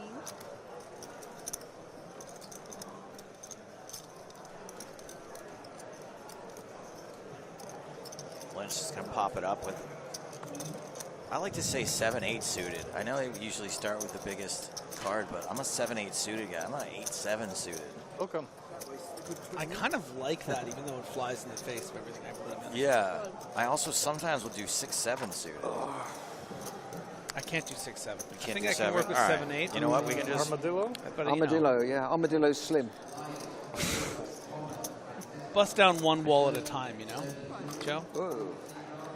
That's fine. Yeah, no, you're right. Don't go for too much. Don't. Well, yeah, we can start with 7-8, and you know, progress moves we get slowly. another. We get enough rebel fighters, and yeah, grow an army and take down the empire of bigger numbers first. 7, 8, 9, 10 for Lynch.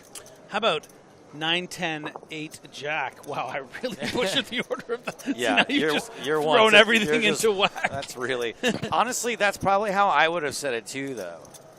I'm not saying it's right. 9, 8, 10 Jack, that totally makes sense to me. Because it's like bing bong, bing bong. 2 7s folded, by the way, so Marley's going to have a tough time getting that way. And also a queen. So I shouldn't say folded.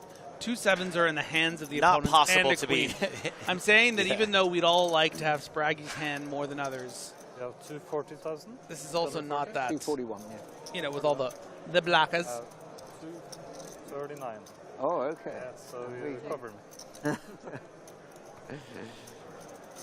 Den Borwee says, good fold IMO. At best, she's flipping. Well, listen, sometimes the best is actually pretty amazing when you've already put in 9 big lines of dead money. And then maybe a break time. Ted Bean says, Griffith and Stapes actually sound like the live edition of Beavis and Butthead. Yeah, I think we're off after. Are you? Yeah. Unless something crazy happens. Yeah. He called me Griffith. Yeah, Griffith.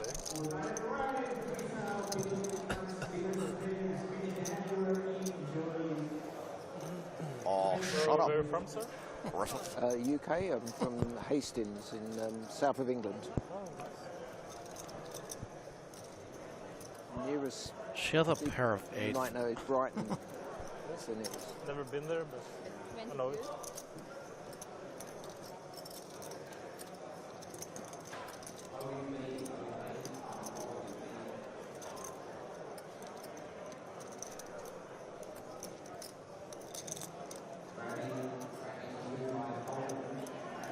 Have you boys been working it in my tool shed? Thank you, our sides.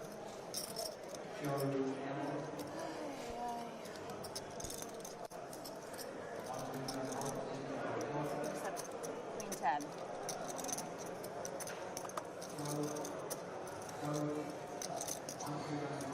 Queen 10. And Marley giving this some thought, but oh yeah, baby! Finds the call. What a babe. Yeah, it's an 8.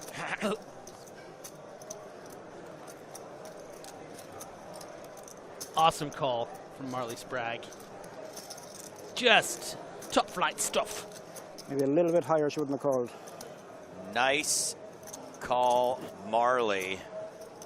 That's the first time I've seen her smile in the middle of a hand as well. So. She knew that she wasn't going to raise. Up over 350,000.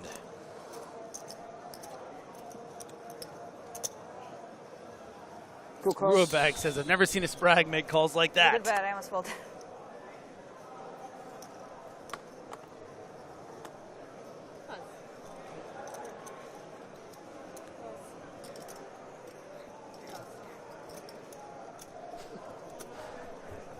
I'm loving all the people that are realizing that that's Sprague's wife. She changed her name? She married Sprague? That is correct. Last time I was here, I played 4 or 5 hours on the feature table. What? Last time I was here, I think I played for about 4 or 5 hours on the feature table, yeah. Well, guess what, buddy? We're just following you. You're coming back after the break. Yeah. They won't 2 let you more. put a headset. No phone, no headsets.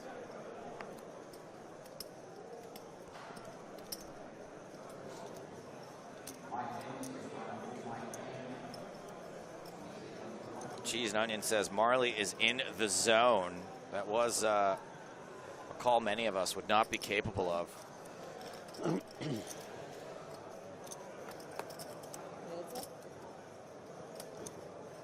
Ace 9-6, the flop for Tansy specifically. 18. 18. 18,000.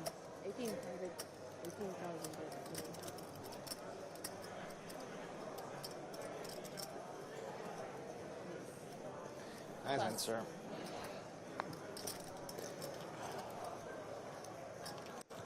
That was a quick one.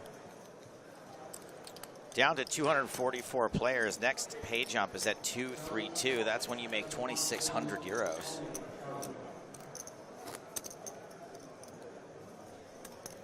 But I believe we'll be going on break imminently.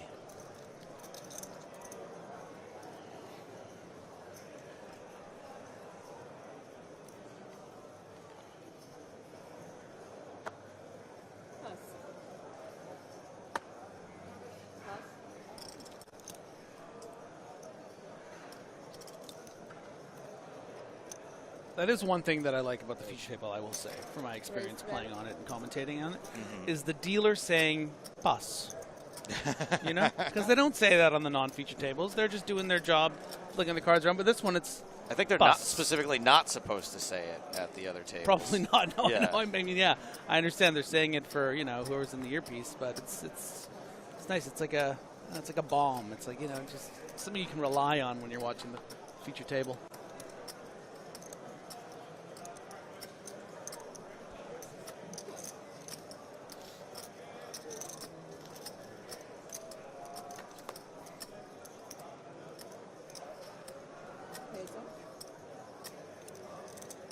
So black with the 10-9 suited, Sam Grafton.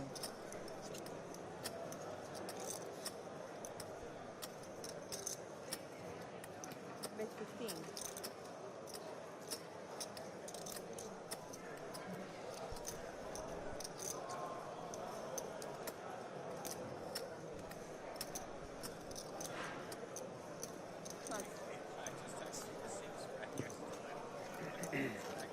How do you know?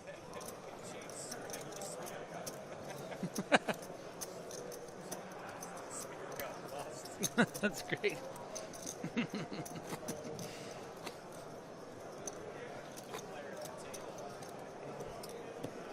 I was not on the air for that. Sorry. Michael in Black texted me to see if Spraggy had gone broke, but he had autocorrect changed it to Spear Gun. Spear Gun go broke. Break now, yeah? All right, tournament dealers in the main event. Quick Andy Roth. Going on break soon. The new player sitting in the 8 or 9 hole there. The last seat is Kim Callow from the UK. We ask that you exit the tournament area. We'll be keeping this feature table for the last 2 levels of the night. I mean, Andy Black and Marley Sprague, you can't go. No, much you higher can't go than that. anywhere. Yeah. Can I keep it in? Yeah, good. Hilarious. See the card exposed? 9 exposed. And these players are headed to break right now. Andy Black, the table chip leader. I assume more banter from him, more beers being drunk, more Guinness being poured. 2 more levels to go tonight. More from the Irish Poker Open in right around 20 minutes. Working us today, huh?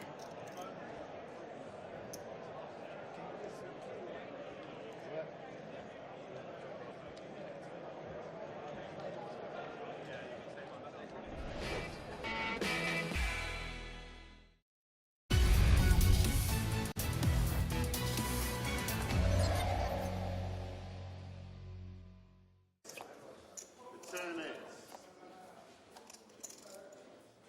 Jack of Hearts, Henrik checks, David checks. Well, Pomeroy flops the world here, flops the full house, and so far we've gone check, check, trap, trap to a river. Henrik bets. What a tough spot for me with the hand that I've checked twice and is definitely nothing. I don't know. Well, I guess I'll raise.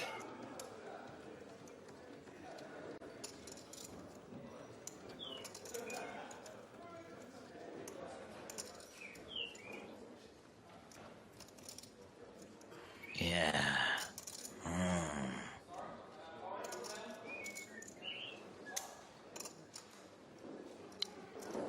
I had to think about it for a while, but you know what? I'm gonna raise. David raises 300,000. 5k chips, stacks of 20, each one 100k. That is 300,000. We have been checked down to a river. He's eating Doritos in the middle of the hand. And staring down his opponent with a smile. That Doritos dust now placed onto the cards, and they are folded. Gets away from it. Pomeroy, that means apple of the Roy. It was the Jack of Clubs.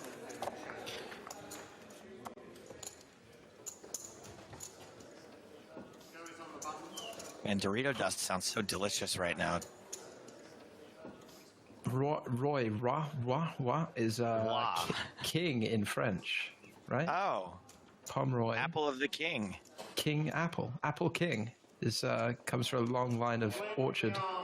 Here comes old Joe Rafferty again. With the two-handed. Put him in. Pain and anguish on the face of our decision maker.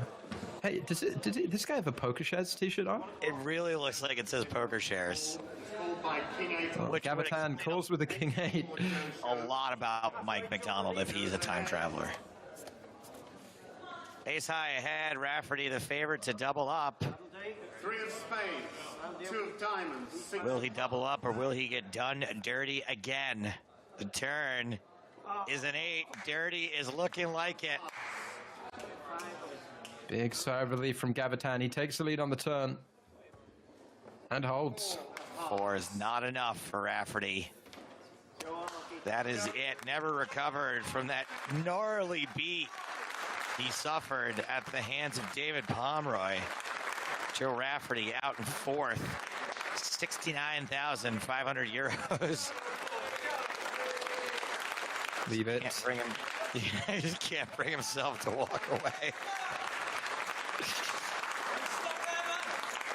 Three-handed now. Prize jumps go up a full 20,000 euros. Oh, it's just PokerShare.com. That's a little too close for comfort for me, Craggy. PokerShare.com. PokerShare singular. My circle is spinning. Did you just click into a time warp? I'm pretty sure these lads have run into some difficulties. 45,000. The site cannot be reached. Okay. It was a good run. Story checks out. Olander first to act on the button.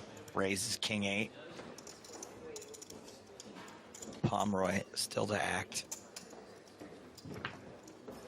in the big blind.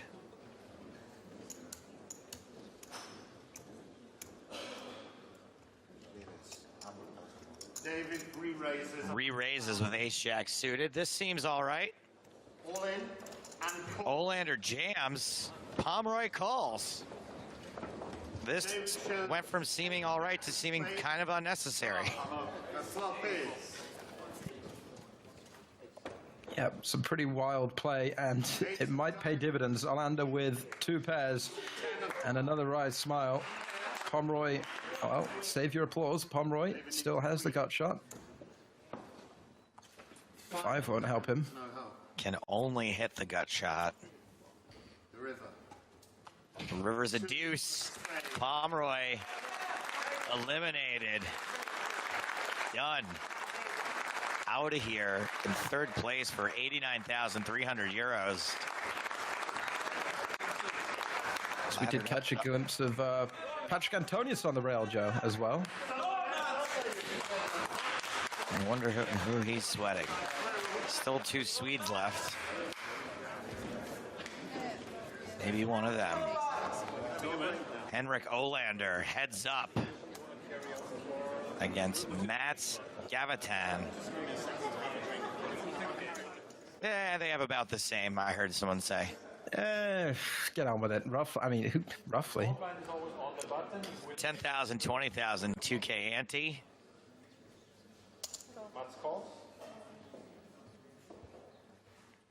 Olander heads up for the title. There can be only one EPT winner. Is that too much of a crowbarred Highlander reference, Joe? I'm okay with it. I love a crowbarred reference. And I don't think these guys are super deep. I don't know how long this heads up will go on for unless they trade the lead back and forth. But Olander is way out in front at this point, chips-wise. Gavatan with 2 pair, way out in front in this hand. Olander drawing almost dead.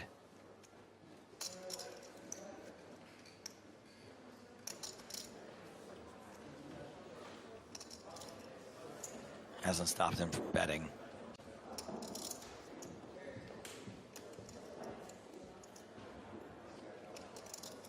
Looks like 80K.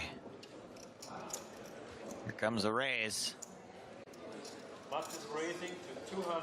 230. Oh yeah, the original bet was 100, so this raises to 230. All in from Henrik and call. Olander jams.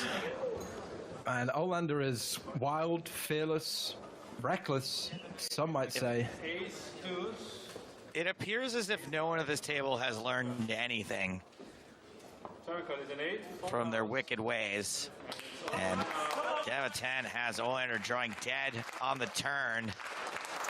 Full house. 7-star hand. And that's going to be a double up for Mats Gavatan.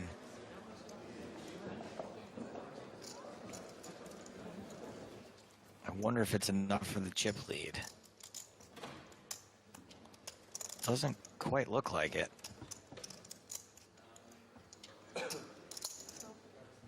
Mats calls. Mats limps with 6-5. Are we going to see a slow play of the ace-8? Nope, it's a raise. Olander certainly seems the raising type.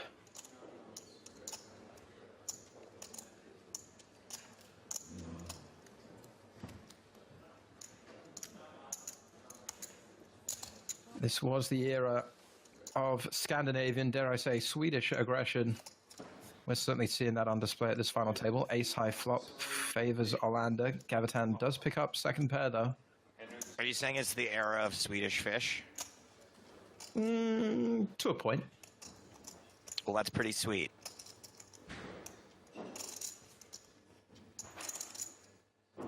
Top pair for Olander. 2nd pair for Mats. What is 440,000?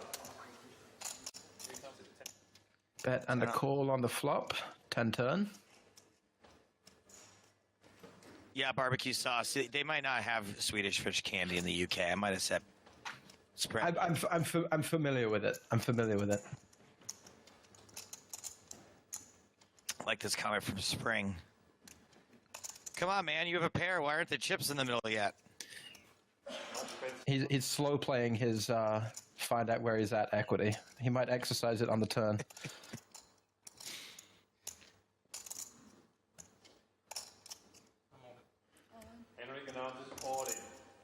Well, Orlando all in with his top pair. These guys know that none too pleased. You can just get to a showdown sometimes, right? Like you don't like just because you can go all in doesn't mean you have to. Joe, it's heads up. Every hand is a duel. Every hand is a battle. If you are not contesting every single pot with any two cards, you're just letting your opponent run over you. Good fold from Gaviton. You're right. It almost feels the heads-up matches in the early seasons feel a lot more personal. They feel like a real sort of gladiatorial thing, where it's like I'm not going to lose any of the pots. Where like folding is both losing, but also somehow still losing.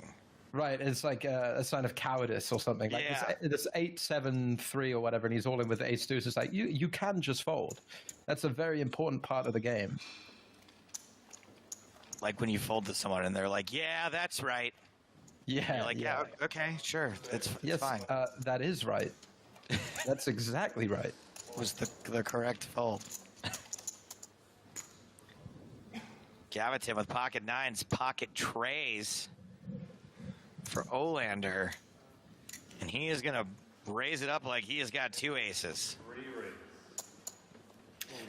Spoke a little bit during one of the heads ups yesterday about or rather today earlier with the strength of an ace heads up. Similar was thought of a pair. You know, you've already been dealt a pair heads up. You play it very quickly, and that's exactly what we see here. Nines versus threes, all in commotion, a big shaking table as the rail leaps to its feet.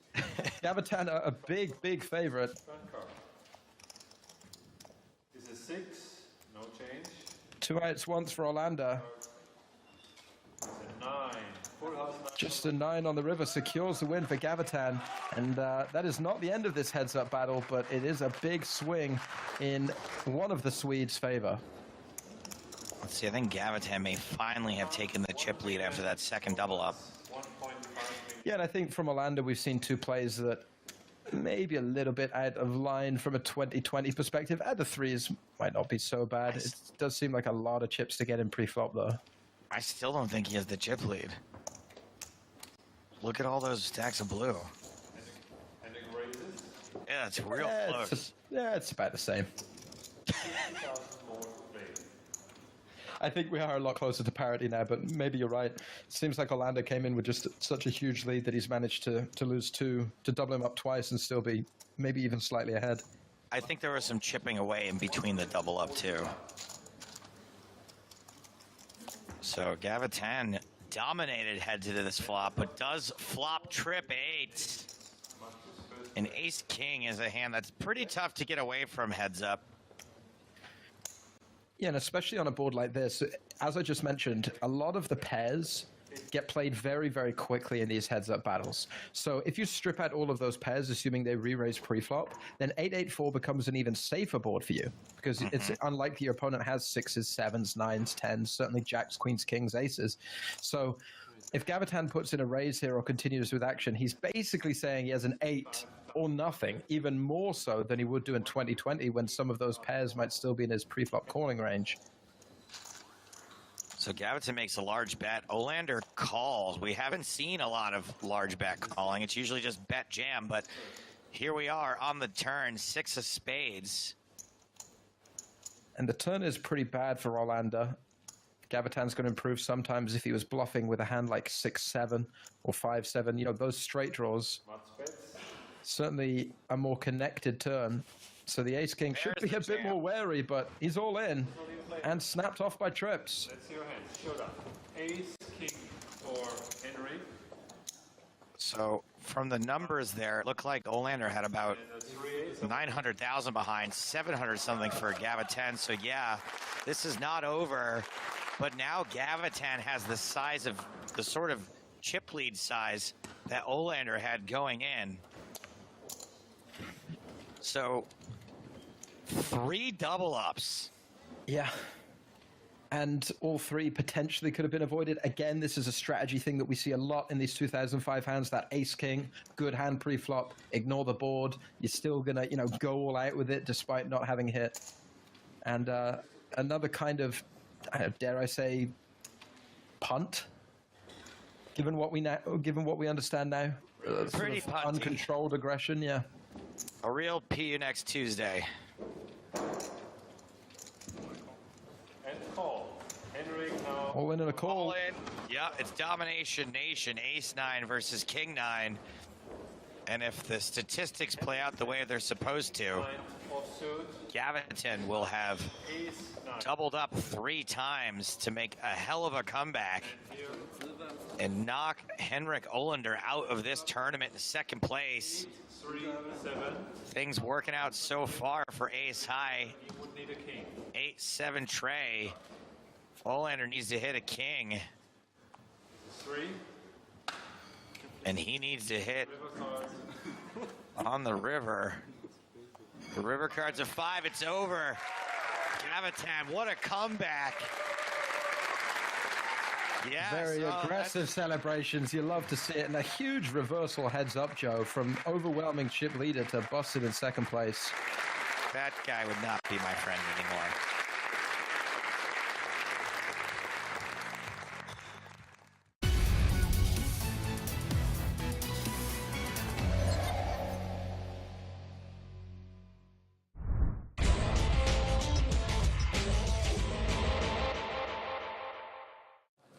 As Mustafa increases his chip lead.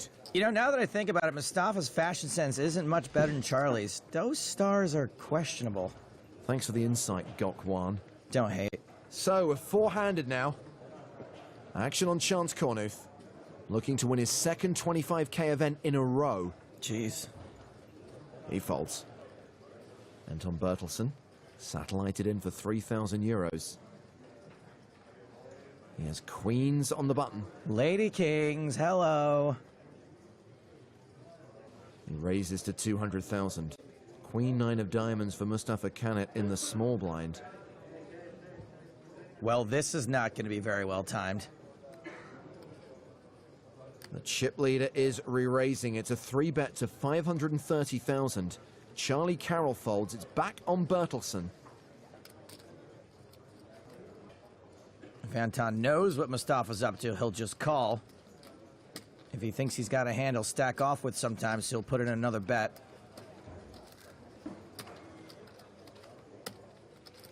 That's a re-raise.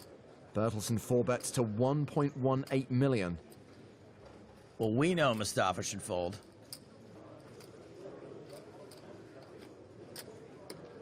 He calls. He's playing a flop out of position without the betting lead with a dominated hand. Yeah, very interesting. An out of position pre-flop float. The flop is ace-8-8. Bertelsen now better than a 9-1 favorite, but maybe a bit worried about that ace. Canets check the action to him, and looks like he'll continue. Mad credit for being able to fire on this flop after getting 3-bet and an ace comes down. He bets 700,000 into 2.5 million.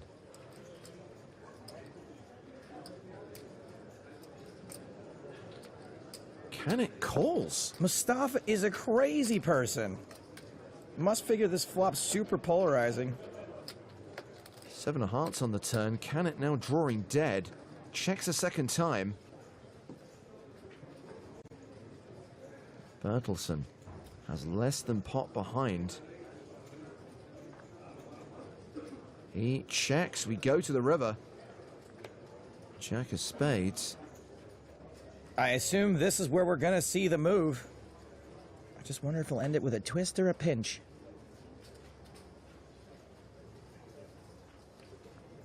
Canet bluffs for a significant percentage of Bertelsen's remaining chips. 1.75 million. Most dramatic glasses removal ever. This is an extremely convincing line. I'm not sure how often Mustafa expects Bertelsen to have queens here, but this still might work anyway.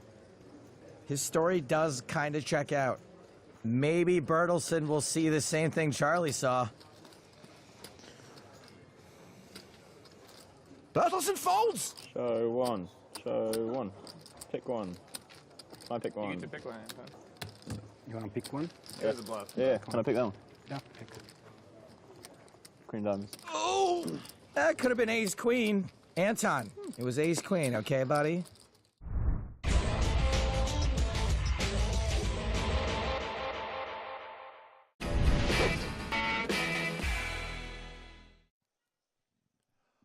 Welcome back to the 2023 Irish Poker Open, presented by PokerStars and Paddy Power Poker. Returning for the final session of the night, the final session of day 2 here at the RDS in Dublin.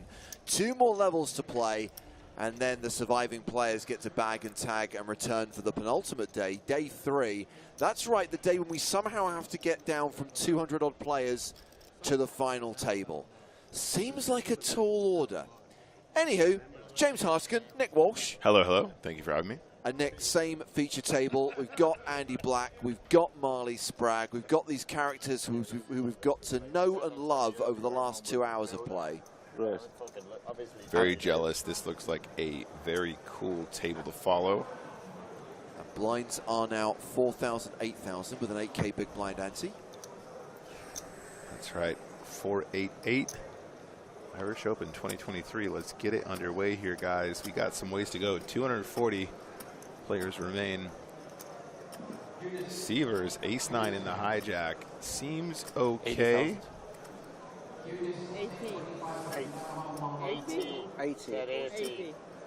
Okay, that makes more sense. I was going to say Severs very short here. I don't think opening off this stack would make much sense. I think it's much better to have an effective all-in, James. There it is. Indeed. Leaving himself 13,000 behind. Bjorn Gravlian folds the Jack-10.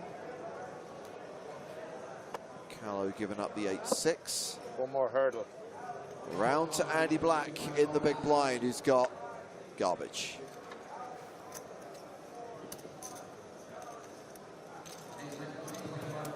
No sweat. I would have sweat with you. Sorry. I've done that before. I pick up an ace and we sweat together and you get the other ace. I don't know. More like about pocket 8, pocket 9, something like that. Ladder and 6 players. Andy is the table chip leader, by the way, with more than 430k, more than 50 big blinds. Severs, as we established, the short stack at the table with 14 big blinds. Have we established Marles Spragg? That is a Union Jack, if I'm not mistaken. Yeah, now we know that we have this, I don't want to say problem, but there is this thing in the system where if you register for a live tournament using your PokerStars account, yep, it then changes your nationality to the location of your Stars account. Sure. Which in Marley's case would be the United Kingdom. Absolutely. But obviously her nationality is actually the United States of America. But, you know, sometimes it gets updated, sometimes it gets changed, and sometimes it doesn't. Fair enough. No, I think we're kind of both in the same boat there. Obviously, Marles Didn't work out very well now for you resident in the last UK, same as I. Well, maybe it did. Sure, she wouldn't mind either flag there, but just wanted to ask. Small blind, ace, deuce off, black. Can take it either way here, steal and or limp. I think most people would choose to have their actual nationality rather than their country of residency. Unless that country was the United States. Just kidding. That's a fair point. Marles gonna ISO that limp all day long. Welcome to the table, Andy Black. Welcome to the Thunderdome.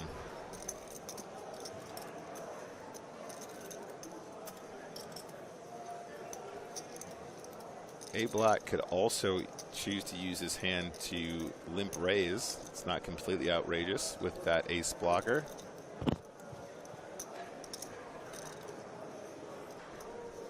Not gonna lie, Marl's looking real bossy right now. Serious table presence. Ooh, oh, wow, oh, whoa, whoa. What was that, Andy? Ho, ho. Does fold the dominated hand. Nice hand, Marley. Good pick up there. Nice ISO. Fowlin in the chat says it's pronounced Marley, Nick. I'm aware of that. If you don't follow her on social media, I think you might find it is in fact Marls in some case with a Z.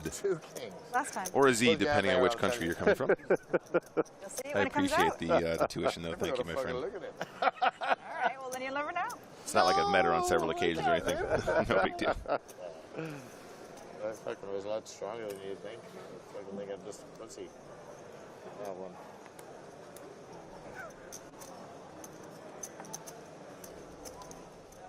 Oh, fuck it. It's hard to know. Poker's very difficult.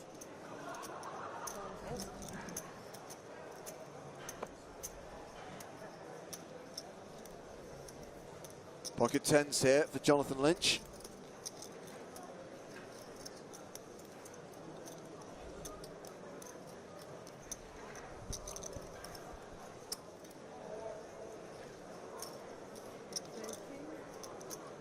And Lynch has raised to 18,000. Queen Jack for Marley in the small blind. I think this would be a reasonable hand to 3-bet. I think flatting is also totally cool. Yep, flat is good for Marls. And Pavel Madinsky has called as well out of the big blind. Everything. So three-way to the flop, and it is ace-10-5. It is middle set for Lynch, making him an 85% favorite. Marley does have a gut shot. Yep, no club in hand, though, which is obviously going to be a factor here. With the action checked to Lynch, he'll continue. 62,000 in the pot. And Lynch makes it 22.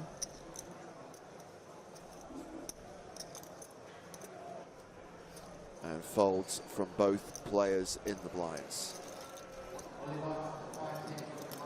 Yeah, I bet, you know, Lynch feeling somewhat confident that his opponent might have an ace once in a while. I think you always see bet that board. Seems reasonable. Just didn't find the hand. So obviously we made the money earlier on this evening. 2,491 total entries in this year's Irish Open. It is a record. 236 players remaining. 311 got paid. The current payout at 236. 2,235 euros. So there will be some players who will still be cashing out and not making a profit if they're in for multiple bullets.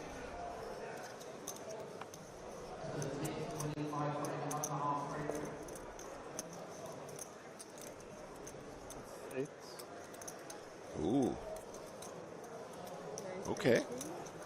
UTG +1. Gravely mixing it up here with the 8-5 of diamonds. That's about 30 big blinds. Not really expecting this from this stack depth, but James, as you know, opening from that earlier position, you do get a lot more credit for stronger hands. Perhaps picking up on some table tendencies. Perhaps noticing a little bit of table dynamic here. A couple players who are unwilling to get mixed up against that earlier open. Even gets Tansy to fold the big blind with King Jack. I got a bad vibe. I mean, talk about table tendencies. That's about, that story checks out. Convincing King Jack to fold a big blind to a small raise. Jokers. Jacks. Two jokers. Perhaps targeting that softer big blind. Didn't have jacks. Mm-hmm. Didn't have jacks. You folded jacks? Oh. Very serious. That was a big fold if it was. Yeah.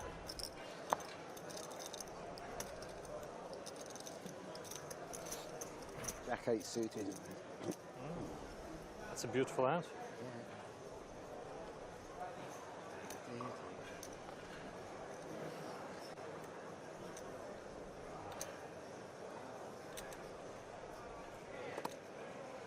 Round to Andy Black. Pocket nines in the hijack.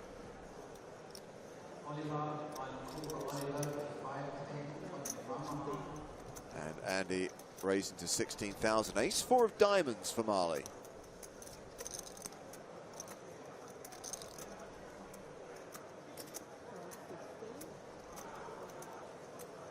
flats. And now Medinsky on the button with ace-king. Just calls as well. I was expecting a re-raise there, taking advantage of the flat from Marley and the opportunity to make it look like a squeeze.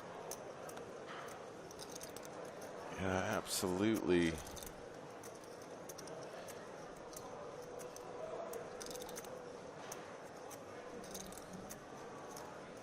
And so we are going three-way to the flop.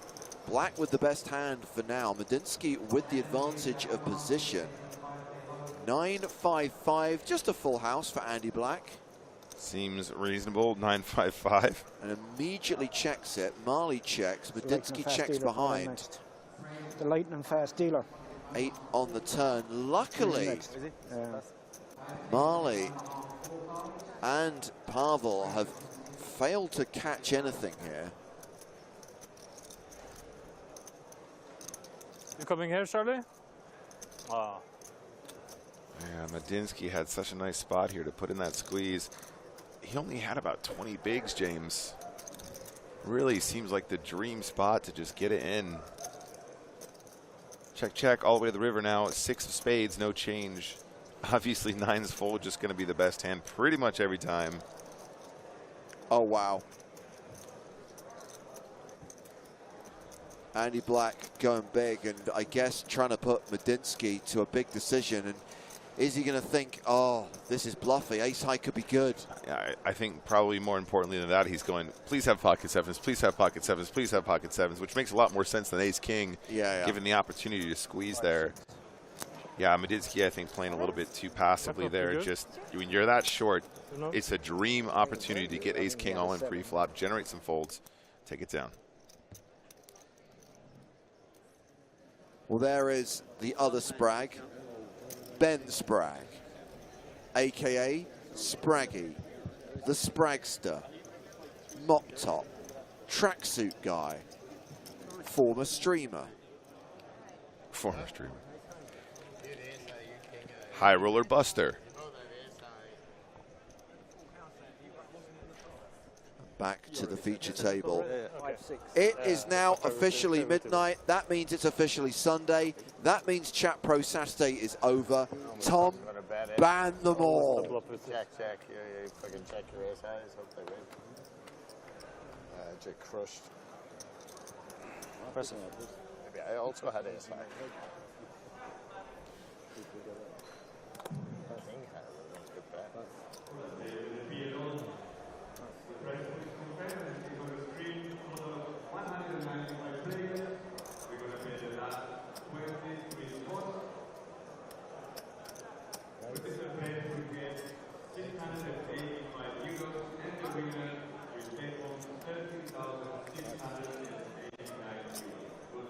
Marl's wielding that stack, ace-4 off, coming in with a raise. 18K to go. Monster. Oh, it's fucking unreal. And a big blind defend. I couldn't believe I got no action. That's it.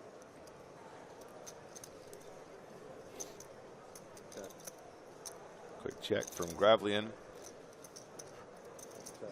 Marl's checks, Jack 10 tray, paired board on the turn, excuse me. Very good for the ace high. Gravelian might use this opportunity to represent though. I mean, given the way Marley's been playing so far, might be tempted to peel the turn given the fact she did sort of underrepresent Jack 10X. But decides just to let it go. Seems reasonable. Will have the best hand some of the time, but also will face additional aggression on later streets. Doesn't have that much equity to improve apart from perhaps an ace on the river.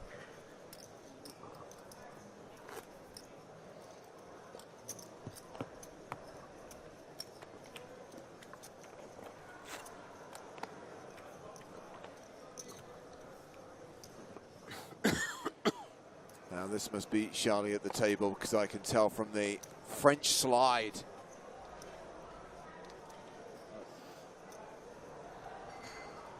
You chopped the hand mob thing, did I was dealing my table earlier on, and I said everyone should deal that way. That's actually how I used to deal back in the day when I was still pushing the plastic around the table. Have you looked at your cards? Me neither. A month and a half. Oh, we could just anyone who's taken my chips. It would be fun, but let's do it the old-fashioned way. I mean, who doesn't love this dinosaur hoodie? Let's be real, guys. This is some serious drip. drip. A half in Dublin tournaments since anyone's taken my chips.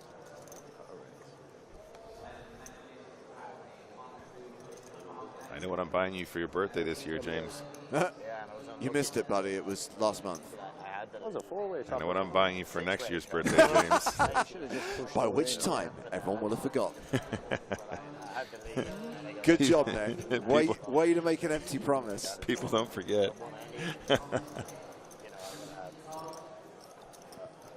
Years come and go, but dinosaur hoodies never fade. Chris in the chat says that hoodie looks like it's made out of a children's playmat. Yeah, and it rocks. Yeah. All swings around, don't it?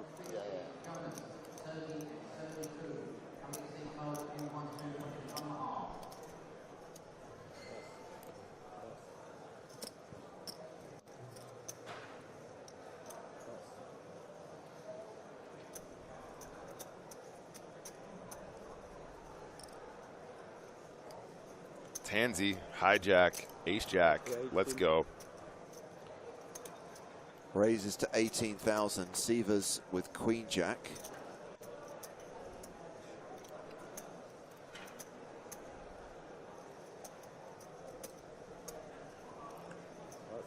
Folds.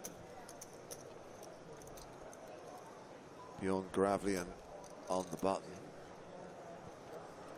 Folds. Dino Callow. Out. The Callosaurus. History is always there.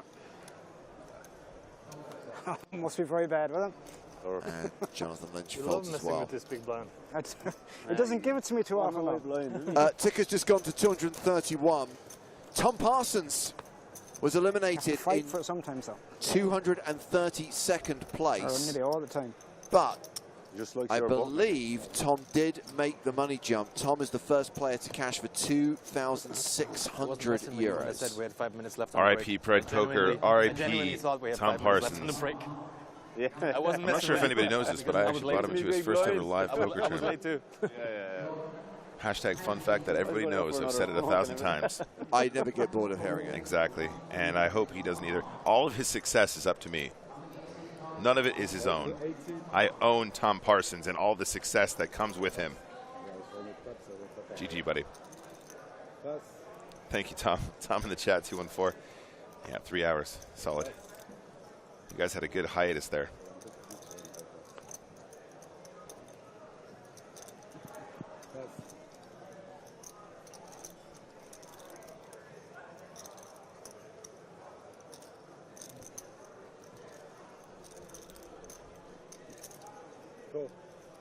Uh-oh. A little bit of Jack 9 scenario.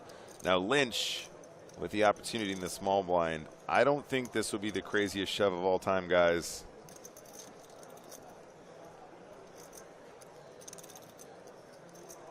I'm struggling to think of a way to play this any better than an all-in, to be honest. I think flatting is okay. It's just real expensive for the stack that you got in front of you. Marley, one of the larger stacks here.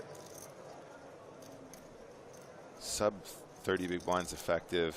65. I feel like it's very difficult to play this hand in a manner that nets you tons of chips. Andy obviously finding the squeeze here. Obviously Lynch opening himself up to this kind of behavior at this point too, having not put it in pre. I'm not saying the call is incorrect. I think it's fine to try and set mime here. It's just tricky to play from out of position. The small blind does not favor these sort of small and or medium pairs. And when black does this with a hand like ace-5 of spades, James, you are folding the best hand, which is not the name of the game. Yeah, and costly. Big chunk of his stack there to call fold. Andy finds a great squeeze spot, and that's what you open up when you have those flats from out of position there.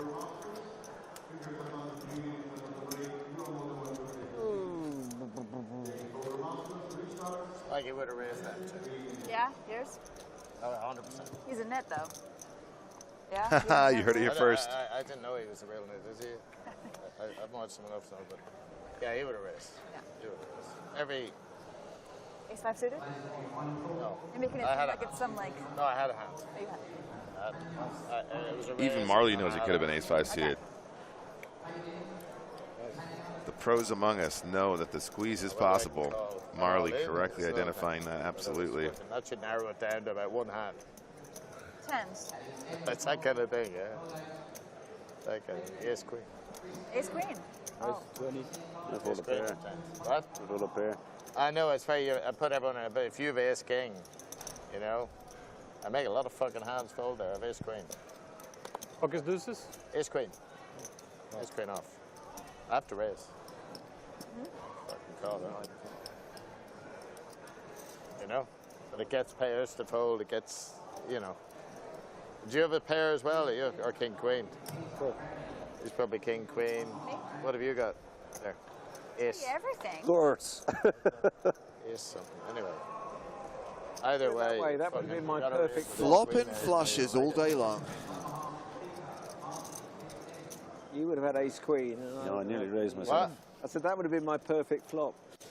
Did you have ace queen as well? Eights, yes. No, I had Nice fold, King Marls. 10 of spades. Gets away. Gravely and flops so hard there. You had a pair. What did you pair? Seven? I think somebody said it earlier on, but I think Marley is in the zone right now. Jack 10 of spades. Just looks so comfortable out there, making great decisions.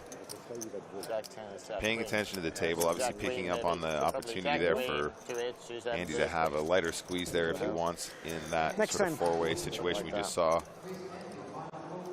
Fucking I wouldn't mind, it's not the first time I've done that tonight. It's gone. Really flexing on the table, love to see it. Oh, fucking no. Missed it. These two guys on race, sorry. What? Oh, that was quick. No way. The kings. Hang on. Oh, it's a missed deal. So. Yeah, Oh, no problem. I thought everyone had bit past very quick. It deals two hands as fast as everyone else does one anyway. That was my fault for straddling. That was a bit quick. You have to raise the ace queen here. You know what I mean? Like, Oh, yeah, 100%. yeah. You're Old saying it school, so you much have to now, I don't understand believe that you anymore. old school, you don't do that. Uh-huh. So there's that part of me. Now, I always did, in fairness. But there is that part of me, right? It sort of is tuned into that. You know? You know, old school, it's like, well, the first person has to have ace king. He's got jacks. Tens must be here. The ace queen is fucking a fold, maybe.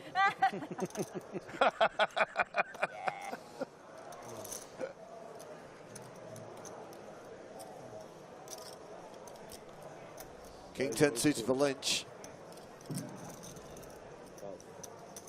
Raised to 18,000. Ace queen for Marley in the small blind.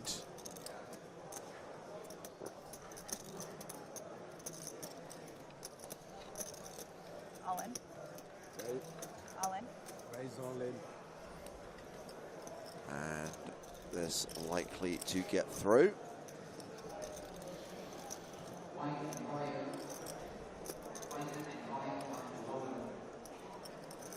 All into call, and you have King 10. Yeah. For you, I did it. Ah, ace queen. And the good thing about that raise is the only person Why could you not shove the last hand? call. I flopped the flush on you. Huh? I flopped the flush against you. Why couldn't Yeah. you shove that? Did you? Yeah. But I mean, it's also your stacks. You know, so at least I've got a bit of fucking. Oh. 228 players remaining currently into the penultimate level here on day 2. Checking in on the other Sprag. Is he permanently filming himself? Yes, he's doing this for his vlogs that he's been doing for YouTube. If you guys haven't seen it, check out Spraggy's YouTube. Oh, it's for YouTube, so not a vanity project. Could be bit of column A, bit of column B. No, I'm just kidding, guys. Check him out, Spraggy on YouTube. He's been vlogging. I think he released his first vlog this week. He mentioned it. Go and give it a look. Check out episode 31. Spraggy Gets a Haircut, coming next week. Oh, aces. Against the Grafton, 10-9 suited. Gravelian has opened here in early position to 16,000. Marley the on last the break button. then, is it? That's the last level, is it? She 5-10. 3 bets to 45,000. Look at this. Pavel Medinsky, ace-jack suited in the small blind. Doesn't have that many chips, 12, so it Nick. must be. Yeah, I mean, no, if they stick to that, but they can always change it. Yeah. You know, so, but I'd say if they do change it, they'll make the announcement with an hour to go. No, I don't think they will, but you're not going to make it last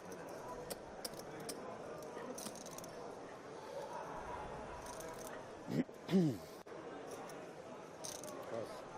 Medinsky gets away from it. Tanti folds the big blind. Action back on Gravelian.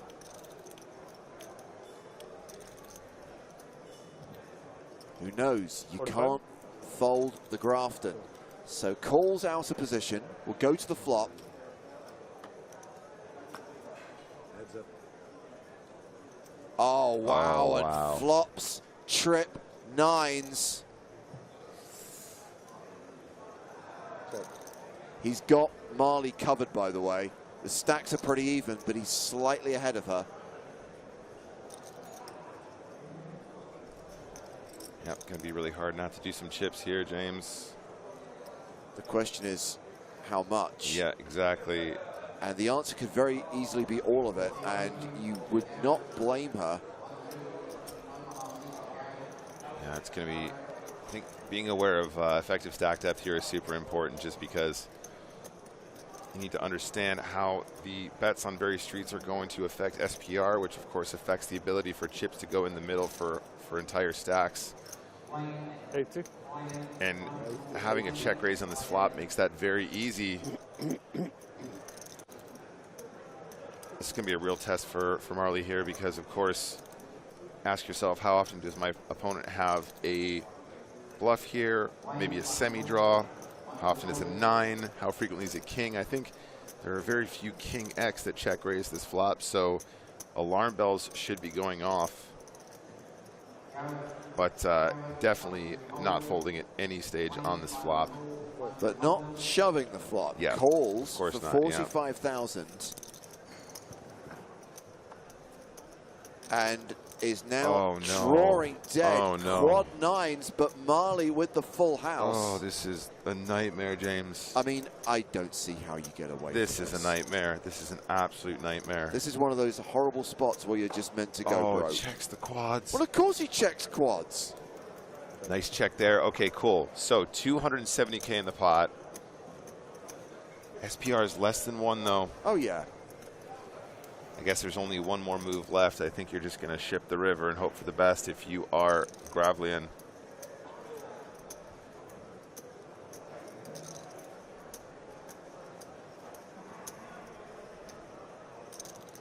$150. No. Oh, wow. The virtual The all-in. virtual all-in. So Marley can call this and be left with 21K. And how do you not call this? You're losing to one card. I think it's basically impossible to fold. Oh, she goes all in, and she is KO'd. Loses the full house to quad nines. Oh, that's so sick. Wow. I knew you had the 9. Yeah. Oh, I thought you had the 9. So unlucky. Wow. Yeah, there's just no way out here. This is so savage. So he's losing to a 9. Just He covers? Okay. confirmation that Marley is covered and Marley is KO'd.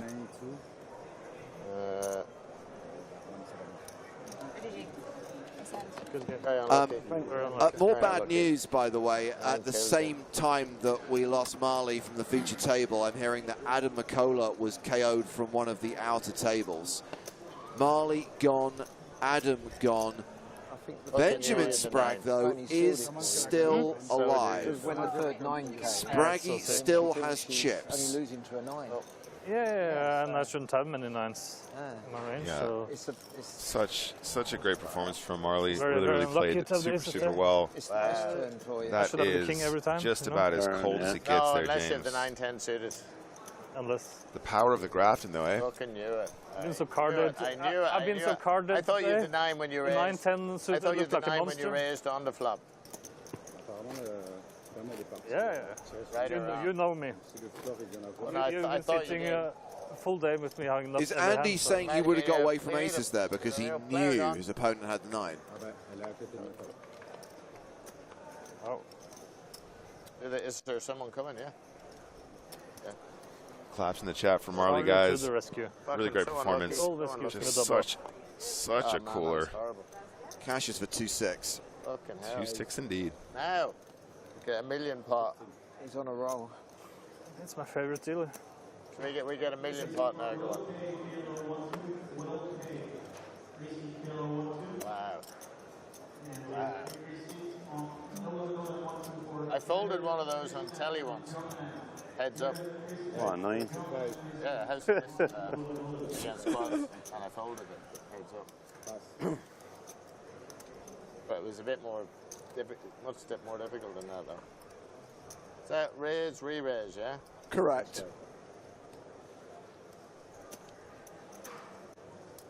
Okay.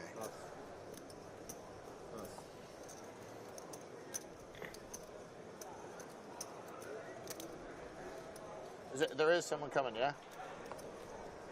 There is, yeah. I mean, eventually. I worry about everything. I feel like they're on their way. That's a nice. Let's see. Don't get greedy, Gravelian. Good luck, sir. I will do the check in the dark. I'm going to hit quads this time, man. Well, do feel lucky. Well, Ace King still ahead here. He's checked in the dark, yeah. Check. Yeah, 45.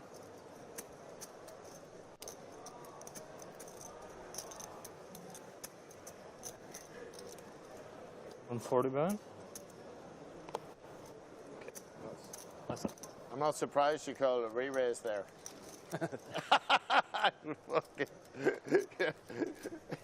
Thinking of 2 cards. Yeah, they'll do. Okay, you see, maybe the haircut was a stroke of fucking genius. That's the fucking thing. Takes a lot of button to do that.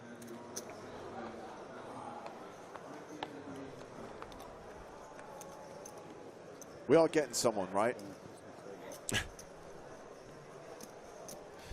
They're on their way, James. Callow, UTG, ace 7 off.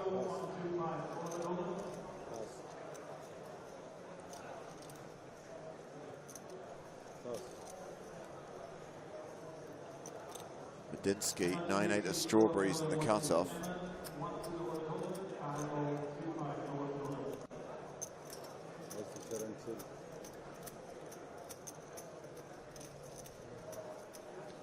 Just above a min raise for Medinsky.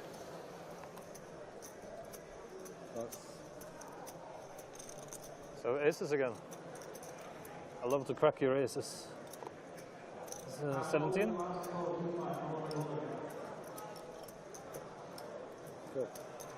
Gravely and feeling invincible.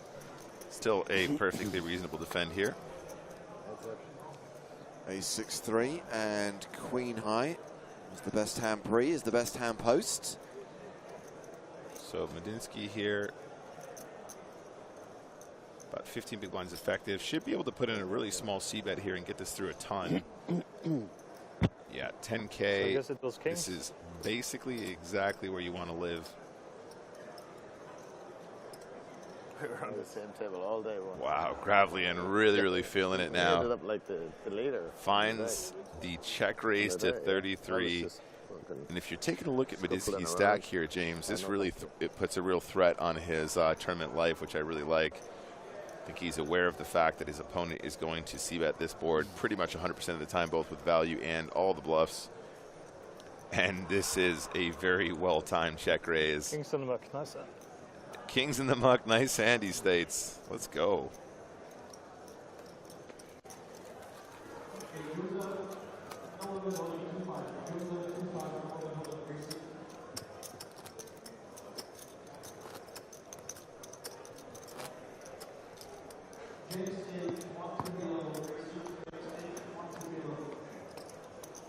Ready Das, watching on Twitch, says, I'm kind of losing it. This Dino Hoodie guy looks cooler than I do. Brutal.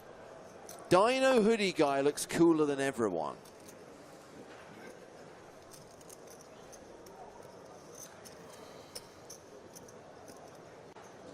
Cool and cuddly in equal measure. Raise to 18.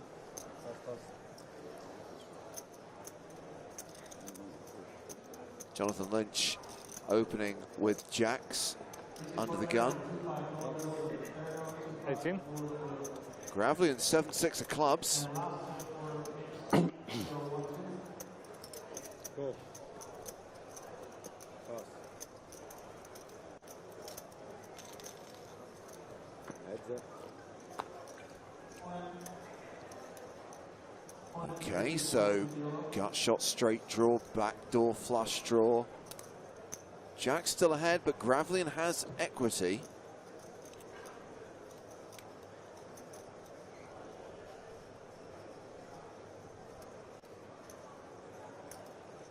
Red, 18.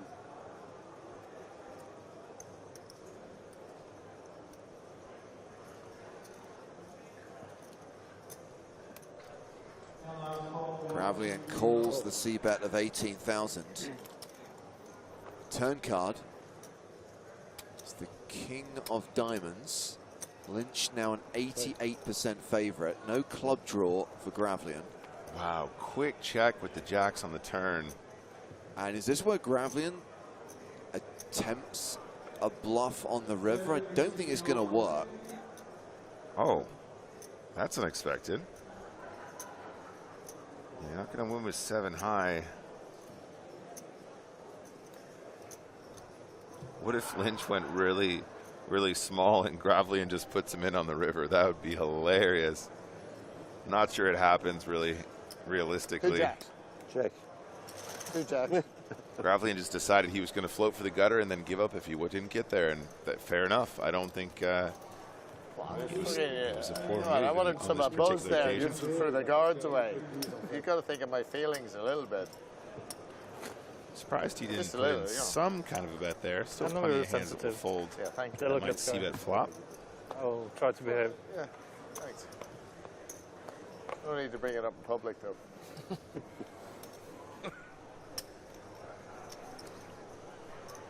I feel like I've been outed. Pass. Pass.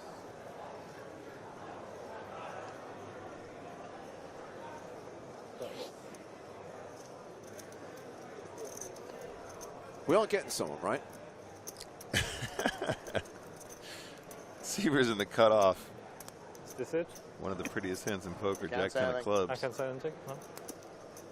Sorry about that. Heads up, you can say whatever you can't say anything like that.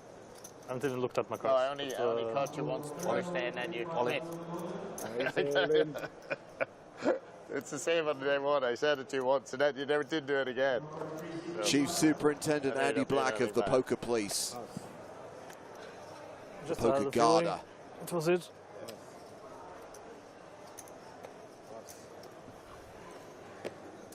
But yeah, that was it. Yeah, To yeah. answer the question. Yeah. Are you sure you can say anything in heads up? Yeah, well, pretty much. You can say, yeah. You can Can't say show your whatever you cards. want, but when there's someone else in, you can't say anything which even indicates Are you your sure? view on the hand. I'm not Any sure about view, any view, I know. Any heads up? It was or- just a What? question. Any heads up? And heads up, you Heads can up, you can fucking talk say, as oh, much I as you think want. you're strong, I think you're weak, you can do whatever you want. You can tell them what you was. Thinking Yeah, arguably, there used to be the idea that the only thing you're not allowed to do is tell the truth. But then that seemed to go out of fashion. Hey, James, we are I'm getting not someone, even right? sure what that is. So like I'm gonna Their open chips up are and there, but and I you- guess they'll be taking that seat in a moment. I understand there's it's two the people Irish left player in half. Rory Rees Well, Brennan no one who's ever taking gets the vacant penalised for it, 3-seat. you know. I mean, we can clarify with Nick. Well, you're saying river only, like, is it? Only last heads up. Because Well, you're not people supposed say to shit up. influence anyone in the tournament. Yeah, but they're folded, so You they're can not in the fucking hand. say, oh, you're weak, you're strong. You know, it's not. Maybe you're right. You might be right. I'm going to check that out. Yeah. I'm fucking off. You're always right. Well, then, Even then when you I'm might be wrong. Actually, there's no man's always right. Check it out. I'm with Andy. I don't think you I can't. get more and more wrong as I get older. You can't comment nothing when now. there's other people in the hand. Yeah, I know that, but what he's saying is you can't even do it heads up, No, well. which may be correct. Onto the river, he's saying. All in. All in. All in. See the shove from the didn't say it. hijack with King Queen.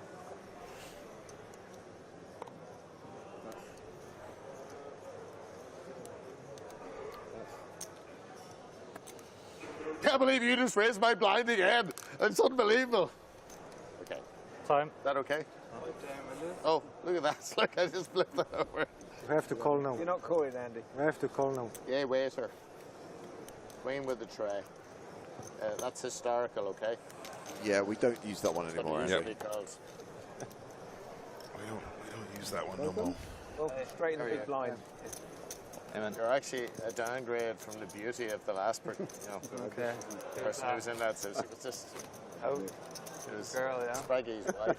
I didn't realise that. Yeah, so you're an awful. It's real. It's just like if you get any fucking attitude, you know that it's not personal. It's just a feeling of loss. You know, a collective loss. She probably plays better than me, there, so. My friend, you got 8,000 shots. She was That's fucking unlucky. Was she? She went over the aces. 3 9s come up at even 9. In a re-raise pot. Every time you got your card, would you put them in the box? Oh, yeah. And then after you can look at them. Bit like the Tansy old with Arsenal sevens. goalkeeper, David Seaman, dribbling in the box. That's a fuck. That's bad, man. That's a bad shot. Stretch even. No, it's terrible. What's funny about it? That's he was a footballer. He was a footballer. What else is he going to do? You know.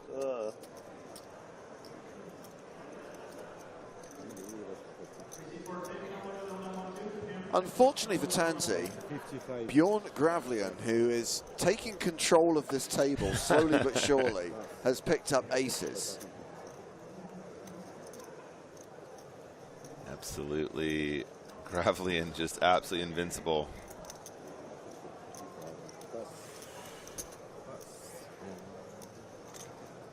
How does Tansy respond here? Start a little bit now. Just lets it go. Nicer before you got chips. How did you know? Steady. Wow. How did you I'm here know? as well. How did you know? For a few hours, and then I got Then thank you because the of table broke. I got moved here and the again. laptop fed me. We spent, what, about 5 hours together for 6 hours? This is my second time back here. No, the other table as well. Yeah, but this table. Yeah. Yeah, been a few hours. Close to 80 bigs for Gravlian. Meanwhile, you got Medinsky and Sievers in the danger zone. Danger zone! Oh, they took away Charlie. No, you're in I'm trouble. just a nits again. Being right in the border was I'd be something. very nervous now. What? I'd be very nervous. We make some massive mistakes. I'm fucking dead. What's we got there? That forward will look good on the TV now, won't it? What? That forward will look good on the TV. Yeah, it will look good on TV, yeah. Yeah. 15:43 left. Jack 4 of suits or something? The Robbie? No, not the players left, the minutes left.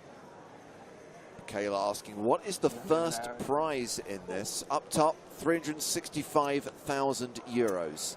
With 212 players remaining, Yeah, 3 or 4 shots. everyone is guaranteed 2,600 euros. 3 round.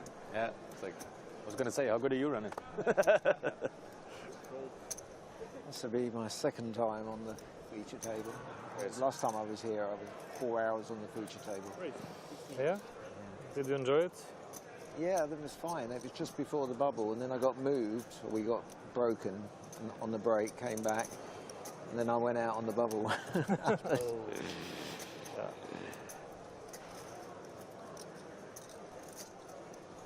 It's always good sometimes. I should have looked on it before I came back this year, but I don't know. So, if you're on Andy's long enough, I mean, opened you know, on say the I button was with King playing 5, 24 Rory hours, Reese Brennan. When you can sit down. Three and betting you from the can smaller analyse queens. your play a bit better. Does he make it 55? So 55 is quite big here, James, given the It's a stack. good idea, actually. Depth. I've been there for a while now, so Yeah. it's obviously What's totally up on the acceptable bet from side? out of position. You want to have a slightly bigger than 3x, 3-bet usually. Well, it's also you get. I think given those stacked ups, you can probably get away with just the straight 3x, but he's going to get a fold no matter what, and obviously not a mistake either way. I said about mine, but I think that 55 is totally fine. Just screens. Pretty much the same outcome regardless, but sometimes you might get a little bit of a crying call from some dominated hands if you make it a bit smaller at that stacked depth. Plus, you give yourself a cheaper bluff size as well when you're trying to balance it out with a few 3-bet bluffs from that position against the aggressive button. Position I was raising more, but it may have just been coincidence that I had. Yeah, it's a small sample size, but still it's nice to get some inputs. Yeah.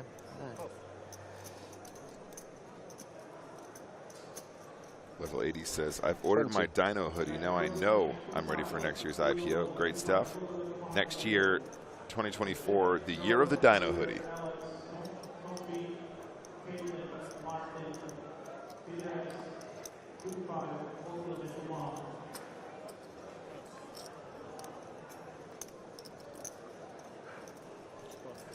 For those of you asking, yeah, Marley eliminated very, very, very, very sick cooler, ending her stellar performance here on our feature table.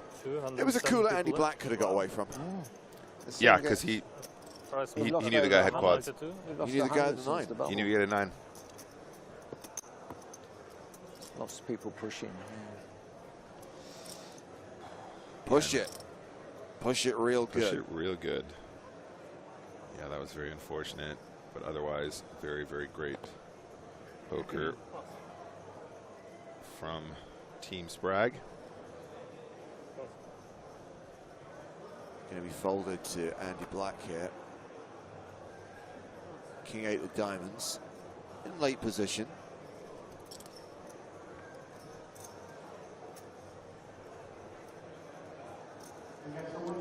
Not going to play it.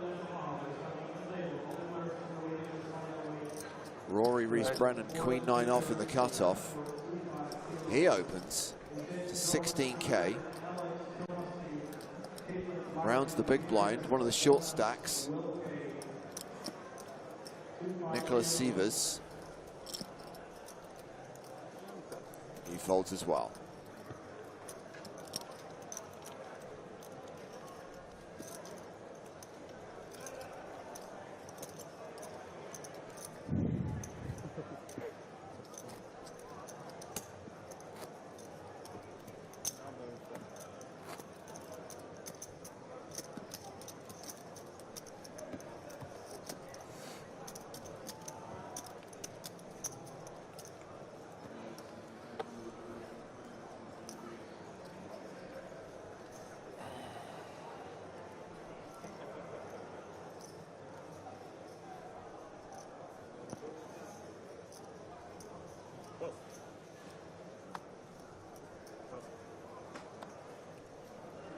Andy with 5s.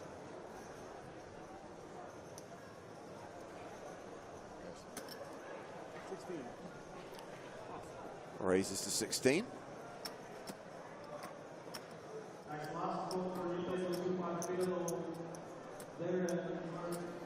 Sievers in the small blind.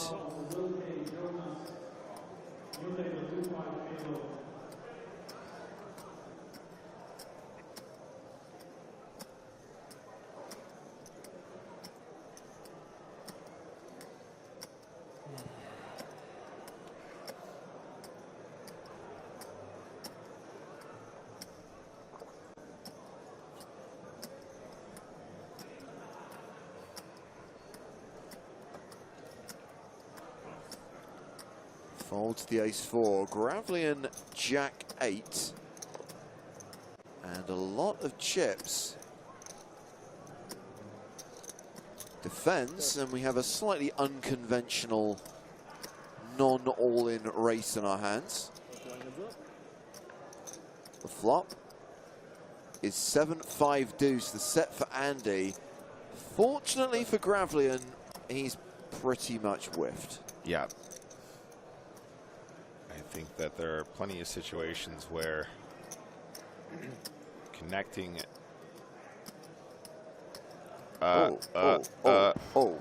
What's he doing? I mean, it was an exceedingly small bet. Maybe he just thinks floating with 2 overs is acceptable, plus some backdoor straight draws. Okay. Potential to outdraw that 5 now. The 9 required on the river. Hello. Curious turn lead, and is this a raising spot for Andy?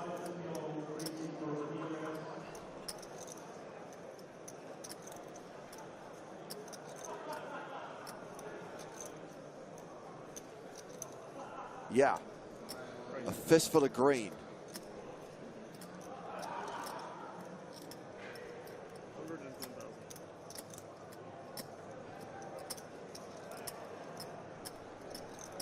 Run away!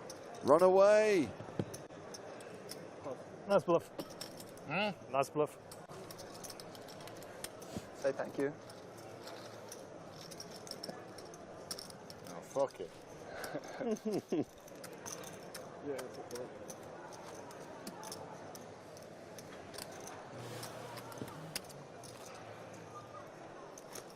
Just getting flashbacks to when you flopped that set of 5s at the World Series final table, do you remember? Another 5 million on top of that. Yeah. Always liked that one. It wasn't. Oh. If I'd known his hand, I would have called. But there was every draw under the sun there, you know. Yeah, that was back in the day as well. It was like back in the day, slinging, like, meant to do slinging that. chips. Yeah. Yeah, you meant to do that. But I mean, even still, like, and now, no one would think that was a fucking lunatic thing. Yeah, yeah, of course, yeah. But some of the stuff everyone used to do. What? Some of the stuff we all used to do was mad. Yeah. But even still, like, no, the raise would be too big, but there'd be no problem with 4-bet. Yeah. At that point, he went to like $1 million or something. You said another 5 or something. No, he went 2. 2, did he? And I went another 5. 5 more or something. Yeah. I'm looking back, I went, I wish I hadn't done it. Yeah, you know? yeah. But he was so, you have to understand, he was so fucking loose. Was he? Yeah. He was so, you have no under, like what was his name again? Tex? Yeah, See, he nearly fucking put his money in, right? And if he'd a draw, like, I didn't want to leave. He finds the hero fouled one time. He finds the hero and fouled one time. Yeah, well, like the one time he found the hero. Yeah. Yeah, looking back, I wish I had. Yeah, sure, look. Of course. All right, raised a bit less. Yeah, Jack 4 off. Not a great hand. Sure, everyone was.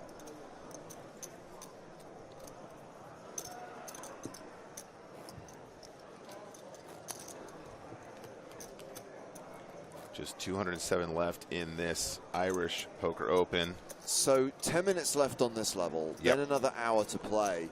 I mean, we have reached the end of the post-bubble bust-out bonanza, clearly, because they're now going at a much slower rate. But I would like it if we could finish the day closer to 150 than 200. Otherwise, tomorrow's task is going to be near impossible. Straight draws. Yeah, absolutely. You also have the draws yourself as well. We are a victim of our own success here in Ireland. JKL0 asks, where are the commentators? We're here. Hello. Hello, sir. Right here. Thank you for your question. His final table, Ben Lamb at Queen 8 off, I think. Nadinsky all in here with ace queen. Tansy's folded 3s. Mad stuff going. Yeah, I always thought the ace queen was the one where you should have fucking let go. And your man had queens. But the problem is, if you talk to Owen or Donica, they never. I think it's going to get all the way around here, James. Nadinsky, getting real shallow, does manage to pick up a decent chunk of big blinds there, plus the big blind ante. Don't forget that. That makes a big difference. One additional big blind. It's probably a bit like that, yeah. Spraggy is all in. He has been presented with the green triangle of death.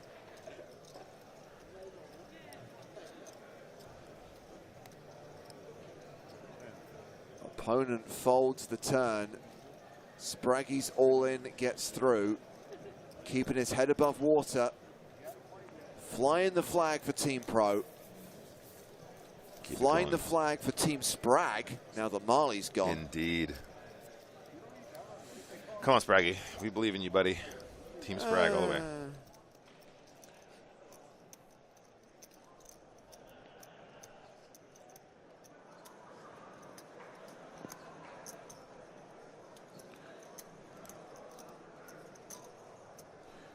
Still feeling really bummed out for Marley, honestly. What a just punishing way to exit the tournament. That hurt me personally, honestly. Real savage. I think we've all been there before when we're just stunned at the cold deck in front of us. As we see Gravely in here picking up a significant number of chips over the last few hands, making a raise with ace-10 from the cutoff. Slamming that range, no problem at all. Perfectly reasonable. Andy, 542K. Not quite in mine.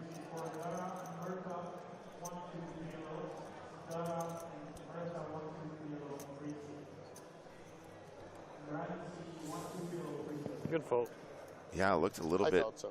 like he wanted to make a move there, but just decided against it. He was thinking about it. So you had ace jack suited. You're not far off. How fucking far off? Yeah. You have a soul read on me. Was I bang on?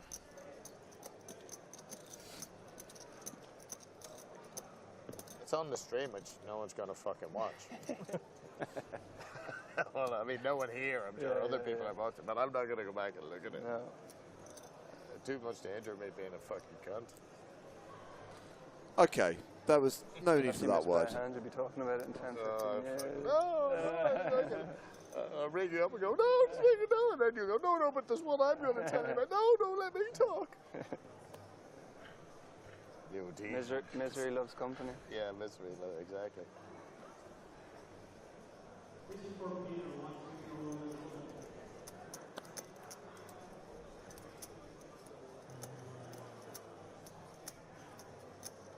All in. Sievers decides to pull the trigger.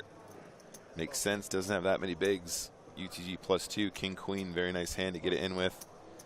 Can in fact get better hands to fold. For example, ace-7 off, James. The Spraggy. The official Spraggy. Andy, small blind, ace-4, no thanks. 7 deuce off, the worst hand in poker in Texas Hold'em. Not going to make the call in the big blind. Nearly look like the aces. I saw the 4 pass. Have fun. You might have a bit of play now, you know. You're not gonna, Thanks, Dino Hoodie Guy.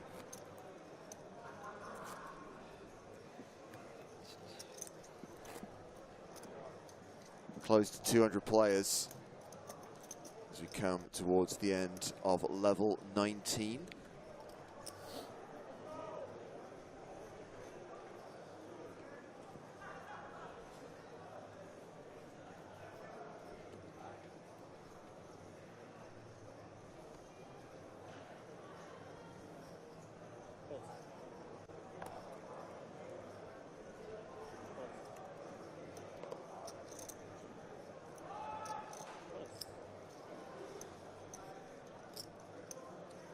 Folded to Lynch, who has ace-4 suited in the cutoff.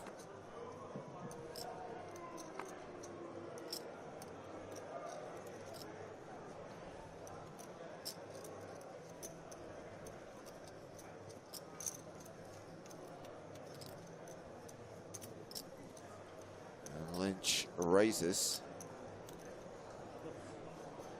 Makes it 18,000, gets a fold from Andy Black. And from Rory Rees-Brennan, and from Pavel Medinsky.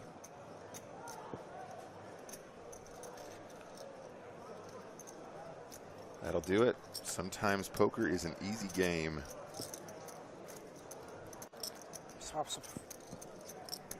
You come to me for changing chips. Yep. Andy, good feeling, isn't it? How many times you made day 3? Almost every time, right? Like made the money. I've probably made the money about 8 times in the last 10 years. I made the last 2 tables 5 times. Mark's on 8 in a row. What? Mark's on 8 in a row. I think this is his 9th. I appreciate, Stuart, that Andy was using that word to describe himself and wasn't using it to describe anyone else at the table. It's still not a word I like to hear. Yeah, I don't think you're out of order by saying that. I feel like, you know, for the most part, on a broadcast. Pretty fucked up straight in the last 2 tables, you know. Yeah, that's I played 5 times. The worst place to finish. 11. At one point, I thought I was trying to fill up all the numbers. You know, so I had about 5 of them. What's your best? 7th. The first time I played it. In 1990. Cheers, it's not a closer. No. No. Not a closer. But if I ever learn that skill. Yeah. I'm always there. Yeah, if I ever, like, you know, I'm still above ground. Yeah. Men are not above ground, and then it doesn't matter. That's true. So, might be me. You get to my age, then Did you ever see that awareness? famous interview with Peter Mandelson, the Labour Party spin doctor, when he was accused of using that word? And he looked shocked, went, no, I said chumps. The two are interchangeable here. Reese Brennan, strong name. Ace 7 of Diamantes. I feel like this is one you want to play. Keep it cheap. Yep. As we do see the blinds increase here, guys. Now 5K, 10K with a 10K ante. The cost of business has just increased. The price of poker is going up, Vincent, as Medinsky moves all in. The expenses associated with the continuation of this hand have increased.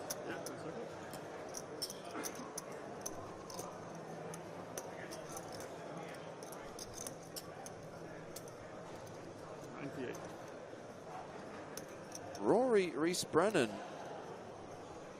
not priced in, is he? No, and especially not with the ICM considerations here, James. I know I've had a lot of this recently.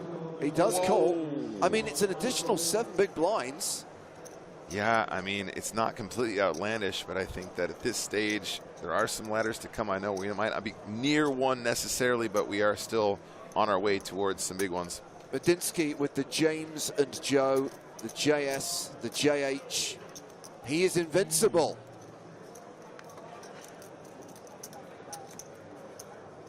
Unless an ace comes. Ooh. Oh, wow. I mean, that is... that's kind of... That's kind of... you know that, forget I said that's a brave call. let's just I've move been on. watching the streamer sitting here. Bye, Medinsky. Nice playing with you. Good game. Yes, blinds are now 5,000, 10,000 with a 10K big blind ante because we have rolled in to the last level of the night. Hello, Joe. You Medinsky, bro? 20-minute break for final. Huh? That was a big You call. Medinsky, bro? That was not the time must have really known to what was big up coming. our hand, was it? No. I had a dream. Now I mean, that... there's a 50-50 chance that it wasn't. No, it wasn't actually. No, Way it worse wasn't. than that. Now that is how You know when you get it in with jacks against That's A7, what I'm it's a going flip. wrong. I don't make that call. That's how you play the Spraggy right there. That's how you do it. Call seemed a bit loose Yeah, for 100,000. I think James had it right, though. It wasn't that much more to call. Not the most wild You've been playing tight, had he? get in once you've made that raise, but that's a good flop for A7, Joe. I don't know how you feel about that. I feel like it's a top 3 flop. It's one of the better. Jacks was the bottom One of of his the better range. flops for Okay. A7. Trying Yeah. to get an Omaha player to fold the suited ace. It's impossible. Callow now. About 24 big blinds, raising up the ace-king suited.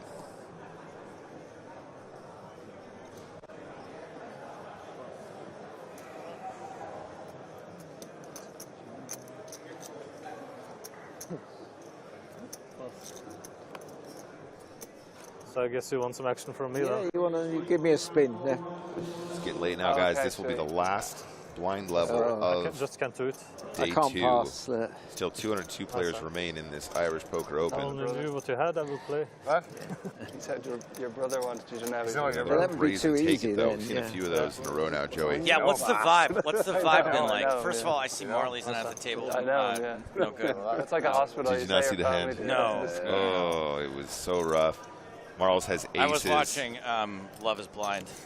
Marls has aces, No. and the flop is King 9-9. Guy is 9-10. So wait, you think that's rough? 9 on the turn. Guy has quads. Board is king 999. She's got aces. All the chips going, of course. Oh no. Yeah, real cold. Not just like, oh, you couldn't get away from the guy with trips. Like the Omega cooler. Yeah. Yeah, really gross. That's awful. Hold on. Jimmy Jam is back. What? Sorry. Breaking news. I'll keep an eye on this hand because if it blows up into something, I don't want to distract from the action. But just went to the bathroom. Yeah. And obviously, Joe, you know that we have a lot of fans here in Dublin, the Irish Open. A lot of people saying hello, wishing us good luck. And a lot of people asking for selfies. Yeah. All I'm going to say is, when I'm at a urinal, it's not really a great time to ask I for a had a guy selfie. reach his hand down my shirt in the bathroom yesterday and pull my chain out to look at it. Like, it's got a little weird here. It wasn't that bad, and I did manage to persuade him to just give me 30 seconds so we could take a photo outside. But I didn't really want to do a selfie with someone while I was stood there having a wee. 7 of diamonds, I marked it earlier. Very bizarre. Just thought I'd report He back. had the 7 of diamonds. So we need a new deck, do we? We need a new deck, yeah. We play one hand with the mark deck. And everyone knows what the mark card is, yeah? You went all that effort to mark it. Yeah, you're always getting one hand. Come on.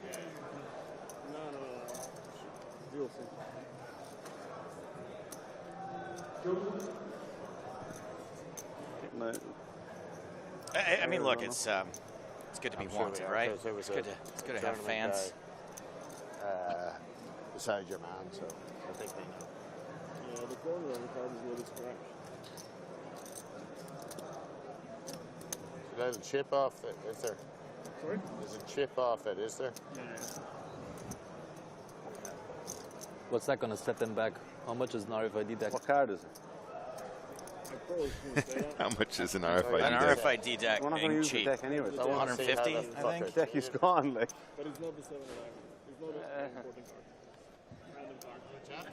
You know, I crave the attention. Whereas you'd rather just like chill out. I'm pretending it's not actually there.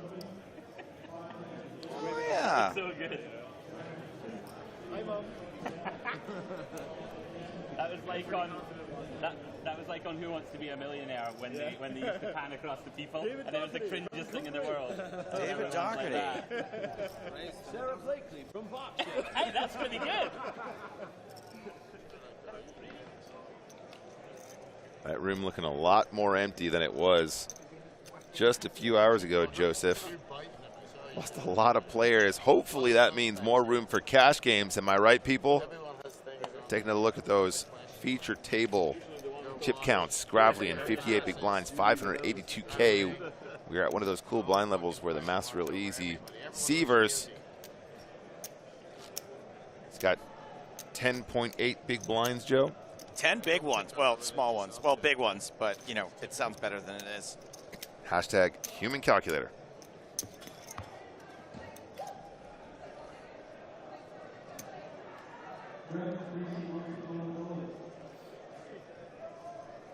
Yes, Brandon. Black still here. Right there. Yes, sir. Got chips, too. Makes the fold UGG 8-5 of hearts. I'm assuming that's what it was because the way you were looking at it. Look at that. You wouldn't tell me what it was, and then you point the finger. See that shit? 21. I'm guiltier and guiltier as it Yeah, I feel like I'm guilty. And he's got those live reads. Yeah. Reese Brennan, the double barrel last name. RRB.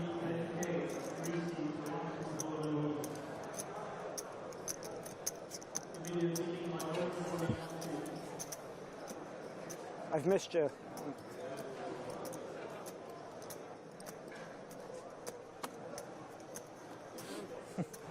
Someone coming in with 3 trays of chips, but anyway. 3 trays? Manifest. Come on, 3 trays. That's one way to do it. What was Manifest. I'll tell you. Deuce of clubs. Deuce of clubs. Somebody coming over with 3 What trays. stupid bastard marked their deuce of clubs? I think, So I as think you it has to be can, you. guys can see there, seat 4. I think it was you. Fucking no. Empty. I mean, no, I'm we know weird. when you re-raise. You're full of it. I'm definitely, if it was in ace, it would definitely be Rory. We all know that, right? Type player. But the deuce Yeah, certainly solid type feels player. in our wheelhouse. Yeah. Incredible. It's that kind of insanity, yeah? Yeah. Just the ace of clubs flopped A it. jack or a queen over there, maybe, because you wouldn't want to stand out too much. Rory's definitely an ace. Who knocked this player out? Look who we got coming in. Oh, What the fuck's going on here? Oh, for fuck's sake. Is this... No, that's just... Are you changing Now wait a chips minute, up? guys. That's Wait a Seamus. minute. It's not. It is. Look at many these players is chips. If I'm not mistaken, Is it Seamus? Seamus. our friend He was Seamus guessing. I can is see one it. of the It's a chip tag. leaders. Oh, for fuck's sake. I heard somebody said he's got a big pile of chips. He's got 1.2 And or something. I don't know if you guys Not can wrong. can count it from here, but it's a whole lot of chippies. Oh, good times. Don't forget Is he those chip leader? whites I'll just are take that. He can go, 25k yeah. stacks. 25k chips. I saw him earlier. More for us then. Is that a new leather jacket you have? He said, no, it's the old leather jacket. He just kept it so well. Old school Seamus. Very dangerous player. I think the reason why we were checking in on David Docherty moments Going ago back is to the- because he is That could- the Boys, we're in undisputed trouble. chip leader Correct. Yeah. of this event. That's Just pretty wanna be- cool. look, 48 very minutes, cool. 40. We're in a bad seat. The guy my joining the mic's table frozen. here as well, definitely going to be way up there. Well, yeah, let's bog another fucking card. Yeah, exactly. Let's fucking panicking. This fucking guy is lethal. I'll butter him up now and go, oh, hey. Yeah, you do the butter now, and I'll come in. I'll come in at 40 minutes, you know, for a long conversation and just slow him down. Callow Maybe coming in the for guy on a the raise way to here. 25,000. Really fucking out we have. The 1.5x, Great to see him. 2.5x. That doesn't look like Seamus. Where's your jacket? Another Where's your, raise and where's take your it. brown leather jacket? Are things grinding down a little You bit as fucking we try to change get into outfits after day every 3 level, here? you fucking queen. For fuck's sake, I can't believe you do that. Are I mean, you yes and changing no. outfits after every level? Wheels Just be coming off honest. a little bit here, huh? Well, yep. No, it's just not. Grind to a halt. Hey, Perhaps not. The armadillo. Maybe they should grind to a halt. How about that armadillo, Joe? Oh, down to 1.5. You seeing the armadillo? we had a plan to be nice to you because we Get were him, so Mr. Armadillo. scared, but I just fucking broke. Yeah, I'm not, My I'm bad. not willing to do it. Dinosaurs, armadillos, things with shells. Where's your brown leather jacket? I fucked it on the ground behind me. Okay. How do you keep it so nice though? I mean, it looks perfect. I'm trying to ruffle it up a little bit. Welcome to the table. More than one dinosaur at this table, based on some of the language I'm hearing. Coming to seat 4 right now is Seamus Kyle. Out to here. He's Irish. He's got 1.5 million or thereabouts. Joining us, and they brought the chips. Absolutely chunkos. Oh my god, that's a lot. That's a 2 comma club. Dos Commas. Make it through the He night. is in the Just be Dos nice. Commas Dos Club. Commas Club. Say, I'll be nice. Friendly table. Yeah, come on. He can't. No, he can't say it. He can't say it. He can't bring himself to say it. He was trying to say it. Antonio Torres asking, is day 2 almost over? Isn't 1 a.m. in Dublin? It is indeed 1 a.m., but we got an hour left. 55 minutes or so at this point. If it wasn't that, what Oh, was it's it? not Chaparral Saturday anymore, Joe, but how about this one? Seamus is Mr. not Bo like 101 Seamus. from YouTube says, Seamus do the has PokerStars more commuters like being in Ireland or not? It's debatable. Well, if you're commuting all the way to Ireland, Yeah. presumably I'm a you'd commuter. like to be there. I'm a commuter. I'm commuting. And I like Dublin. I like to. I've commuted here. Anyone who has any problems with Seamus, who is in any way aggressive with him, you're going through me, okay? All right, Seamus, me and you, pal. Yep, that's right. Cahill just joined us, repping Team Ireland. Seamus with 156 big blinds, 1.5 million chips. Just joined us, now the new chip daddy on our feature table. You have to make friends with me, yeah. You treat him like shit.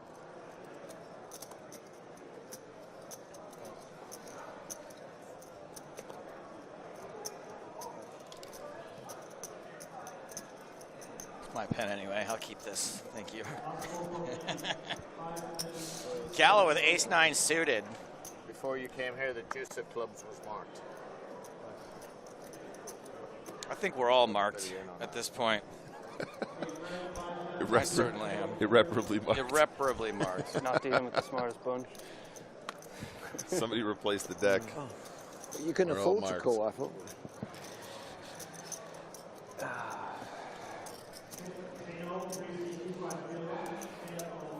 My game's gone. I'm just trying to fucking make it through the end. I just folded there. I shouldn't have probably. Why? What had you? Made a tight, very tight fold. Like a completely, like you're not meant to fold that hand. I just like the brain is gone. I should have. If I fold, James is gonna raise. Yeah. I'm just waiting for the sea shanties to start. Way better. It's fucking the hand. I just There once was a ship that went to sea. Yeah, that kind of stuff. I mean, I feel like we're one Guinness away from farewell and adieu, ye fair Spanish ladies. Like, yeah, they are new.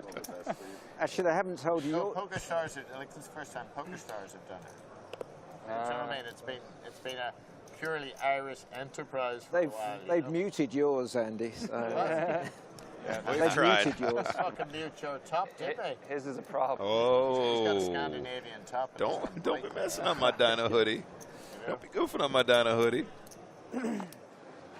Yeah, your top and my voice would go quite well together.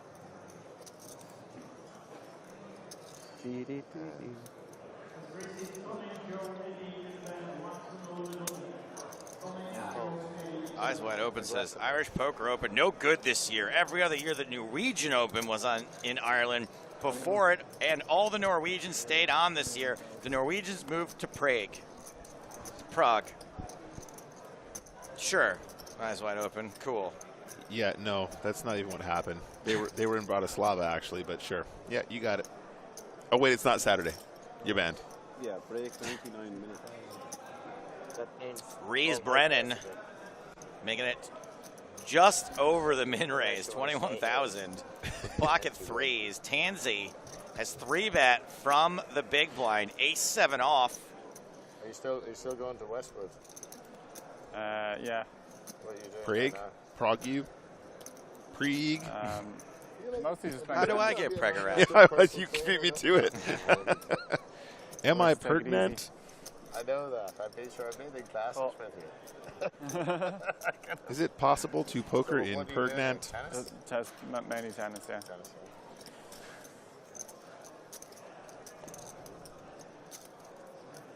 All right, we're going to a flop now. Dealer versus big blinds. Reese Brennan still got the best of it. Obviously, you got about 28.9 big blinds thereabouts. Not ultra deep. Still chips to play with. I'm not very good. No, but there was somebody. Who doesn't love a 28 big blind stack, though? Am I right, guys?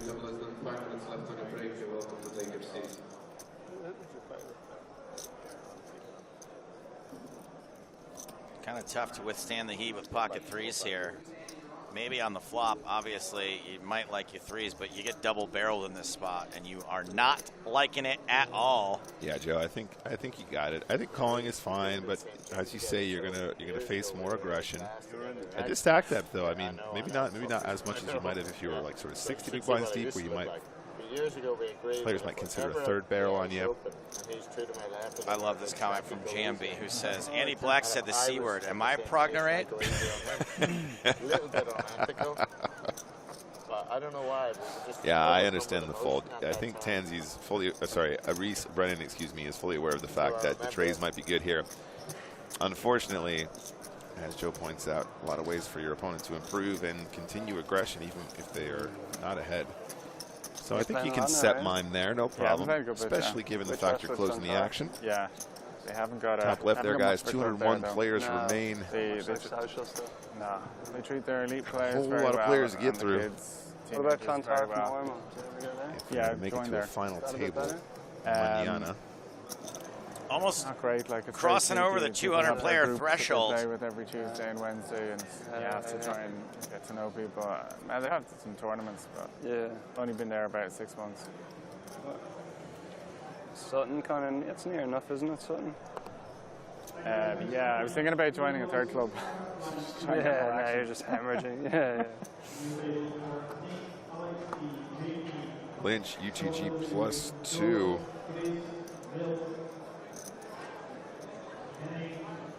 With the ace, queen, the ack. I guess ace king is also ack. Maybe that's not. Maybe that's why people don't say it like that.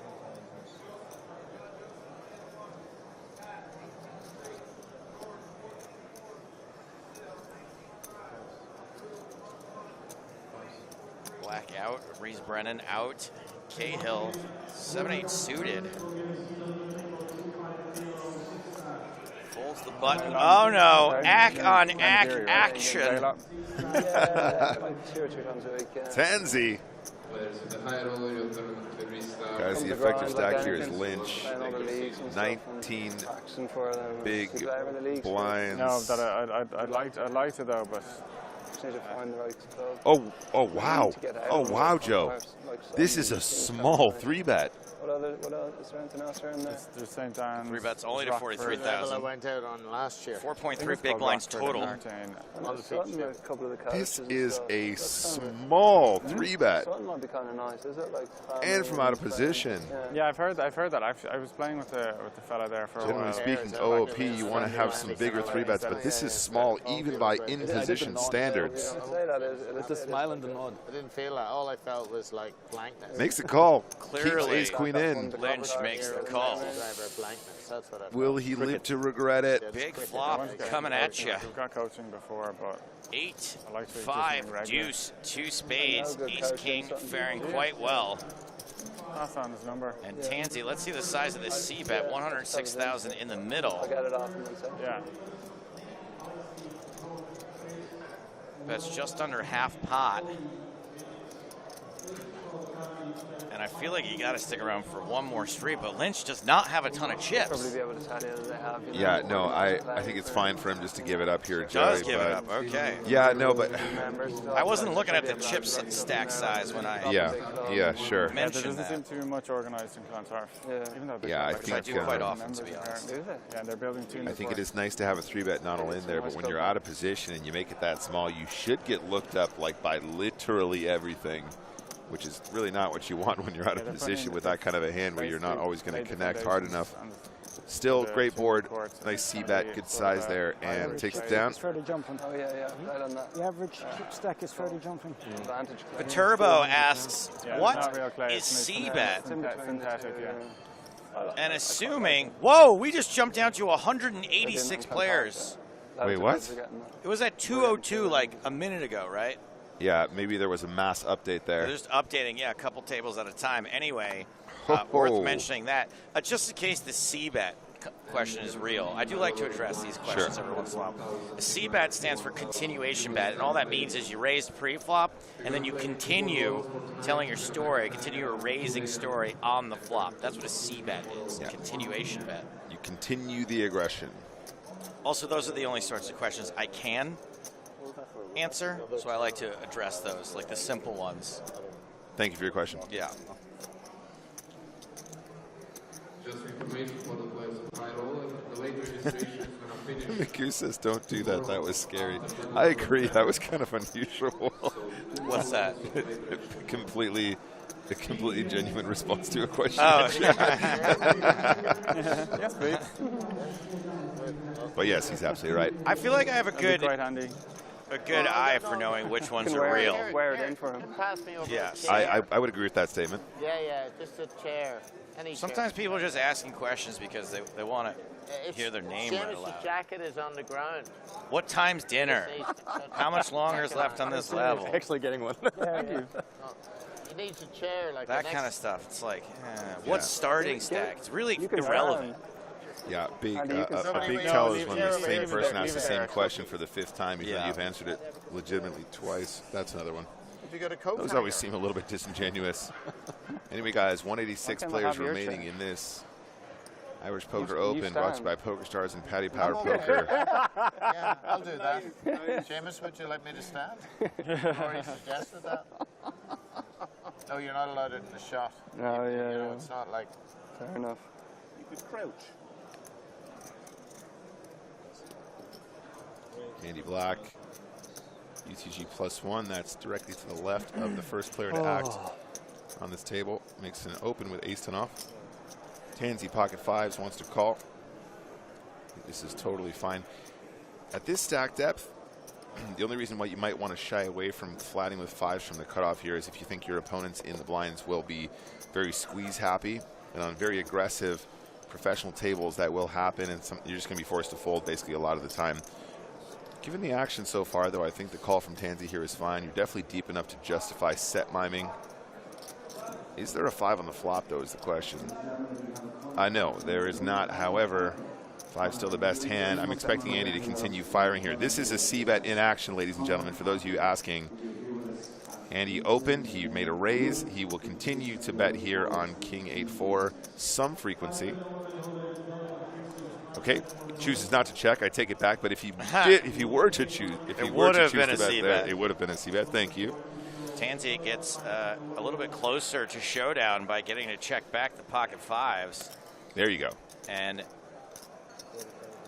is Andy Black going to be checking top pair there very often?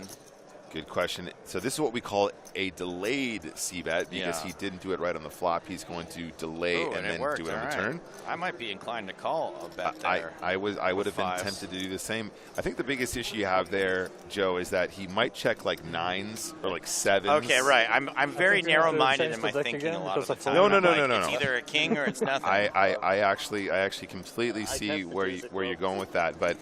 You know, if you give it a moment's thought more, it's like, I guess there are other hands that might be played like this where they show a similar amount of weakness to ace high, but also have showdown, and therefore, you know, that kind of stuff. Yeah. But no, I appreciate where you're coming from, and I actually might have caught myself sticking around for one more too. That's what we're dealing with in modern day society.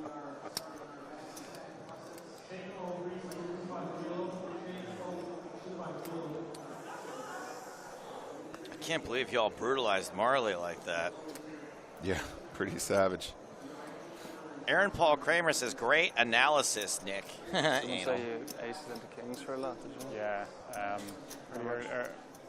Maybe on like third level of the king 9 and the cutoff. About 525, and he had me just covered. 120 bigs. Jeez, that was early. Yeah. Lucky. That's how you go deep. Lynn. Severs is all in for 8.3 big blinds. Human calculator in effect. And stacks of. From the CO right there. You know, I keep 85s. The old 85 stack. Lynch does have an ace in the big blind. This is half Lynch's stack, though. Well, we get a little Jake Gyllenhaal vibes from Lynch. Anybody? Yeah. A little Jake Gyllenhaal?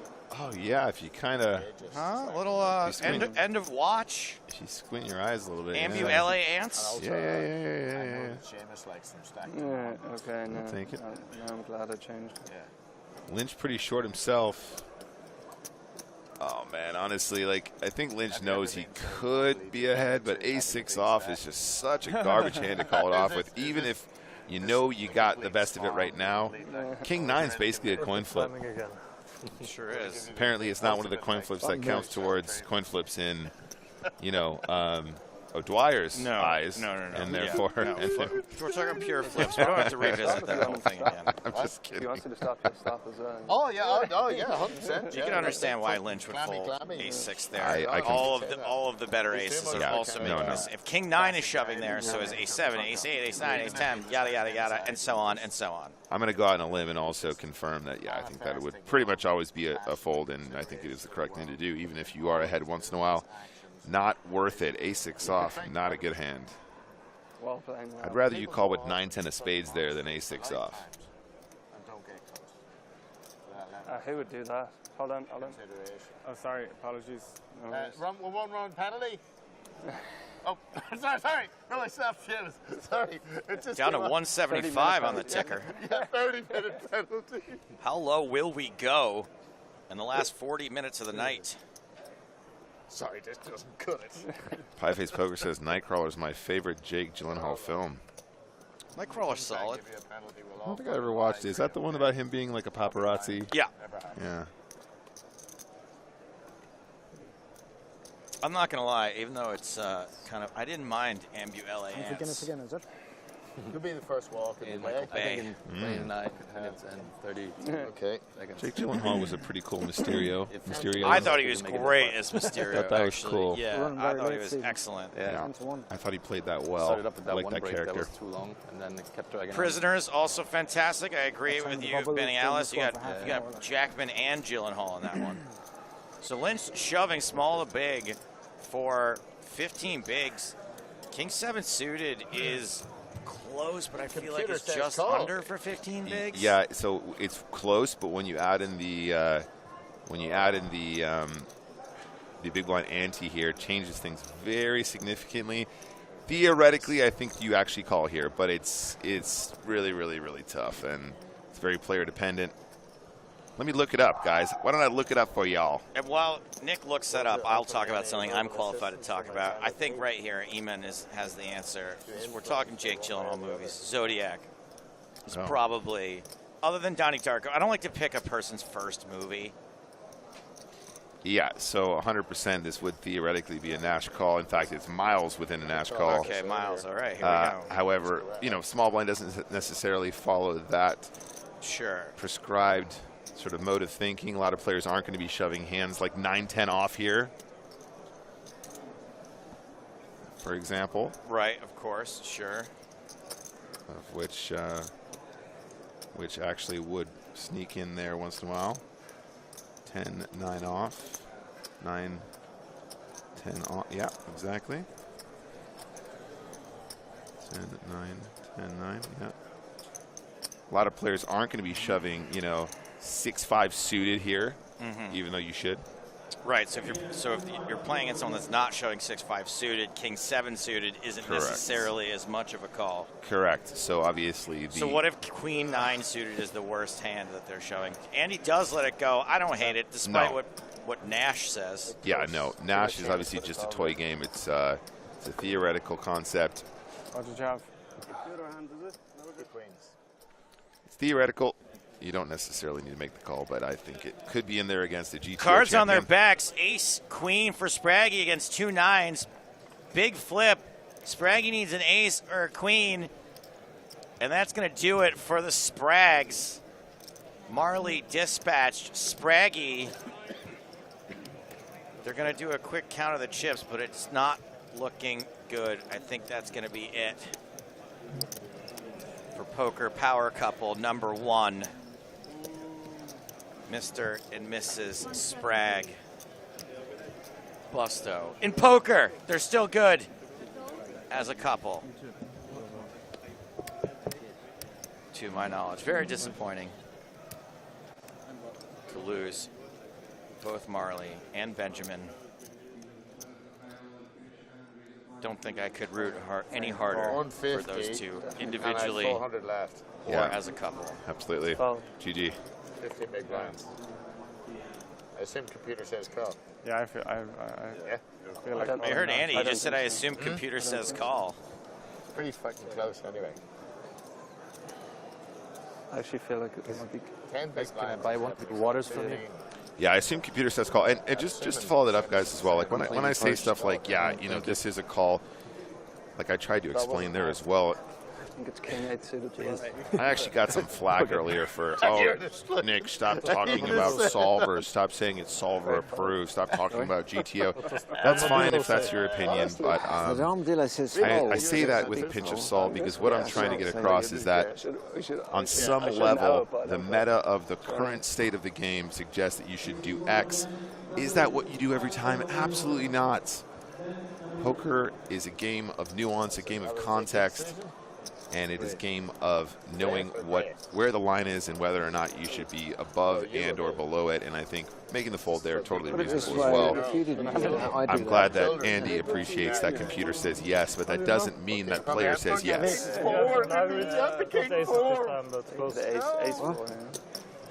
Ace queen suited, Ace queen of diamonds. What you had, no? It could be exciting. Is if he king worst kicker. He was stronger than me. Everything else, I was going to say, if he didn't do that, I was doing unless that. he Yeah. queen 7. King worst Yeah, kicker, ace queen queen fold 7. there. Everything else, I'm happy enough I folded. He was putting you on Queen 7, so I think you're safe there. He didn't have tight. Or something. You had ace queen as well? Yeah, I know, yeah. I thought you might have had ace queen suited as well. No, I did not have the same man. Still, no ace and no queen. Oh, Severs, queens, UTG +1. Kings or jacks then. Okay. Jacks would have been good. Oh, so close there, was. We'll see later. It's the good thing about being here. You can The always look it ladies. up afterwards. brutal. I'm just on. Did you have call? All in. Yeah.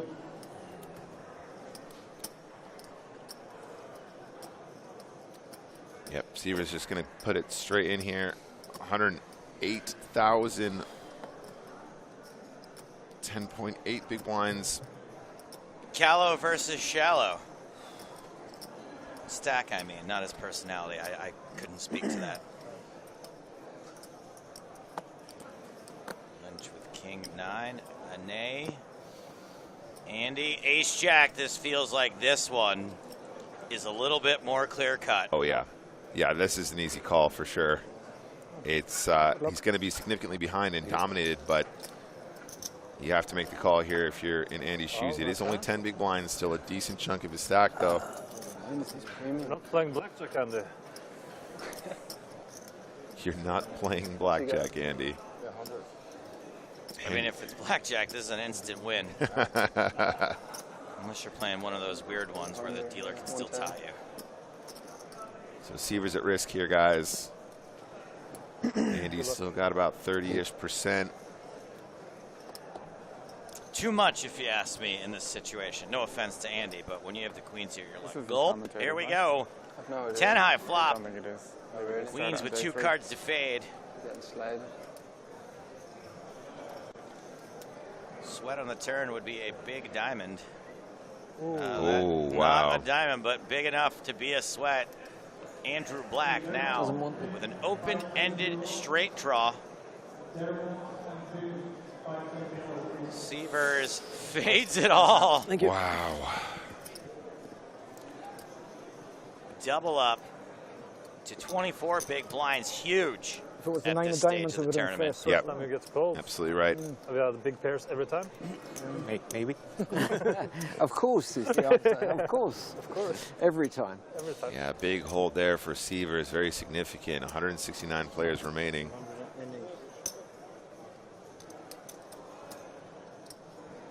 This is what you need to do if you want to remain alive as a short stack. Find some of these doublés.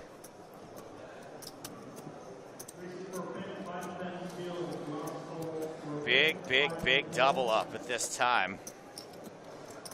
And you can see Severs out of the basement with 24 bigs. Lynch, Back in the game.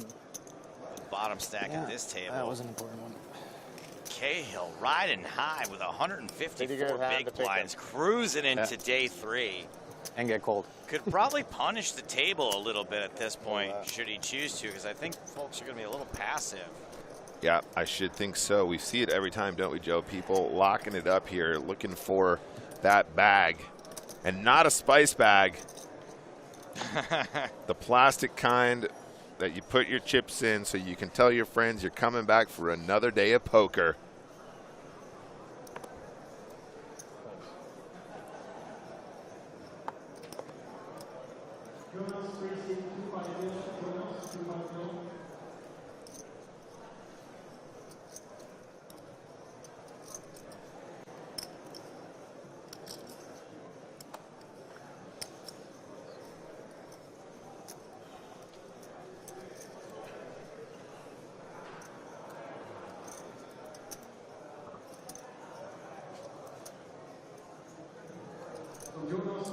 Around to Andy Black, 9-3 off.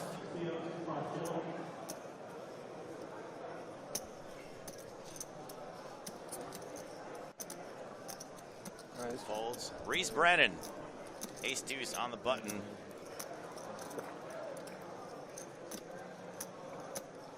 Oh no. Oh dear. Oh no. Pocket 10s for Tansy. More like Tansy. Oh.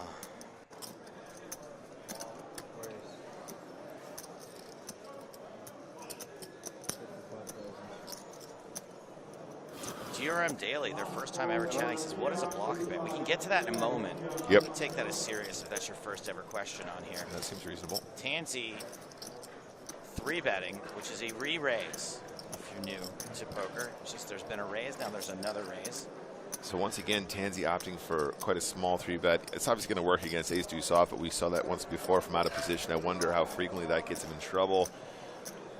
Obviously, at some frequency, you want to generate folds there, but he does take it down. You want to handle blocker bet real quick? Sure. In between hands? Absolutely. I mean, it gets a little bit complicated, but generally speaking, a blocker bet is a bet designed to slow the action down, to block and or prevent your opponent from putting in a much larger bet were you to have checked to them.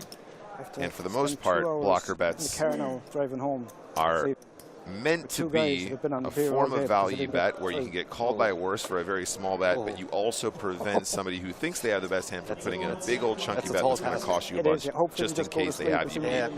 And they're best employed in situations where you're scared that if you check, your opponent's going to put in a big bluff that you can't call, and or a situation where if you check, your opponent's going to perceive their second pair or their medium strength hands as strength, and then put you in a tough situation where you could have put in a small bet and prevented that. Yes, and that's all a fine and dandy, well thought out explanation. And the way I like to describe a blocker bet succinctly, which doesn't quite do it justice, is you are setting the price of getting to showdown.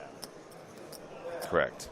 And the only price is typically lower than you want to call yeah. if you check and let your opponent bet. Exactly. The only thing I would say is got to be careful how you employ them, because if you do it too frequently, your opponents will pick up on the fact that they'll just raise you. Yeah, they'll just they see it as a sign of weakness, which means you can also use a blocker bet as a form of induce. You can induce your opponent to raise if they perceive it as weakness, and sometimes you employ it where you actually have a very strong hand and you're trying to appear weak as well. So this was an open from Andy Black with King Jack. Reese Brennan shoves from the cutoff with Ace Queen, and this is going to be just a nice pickup most of the time. Not really supposed to be calling off 24 big blinds with King Jack, even after investing a little bit. And Andy just taking a little pause here before kicking in the King Jack.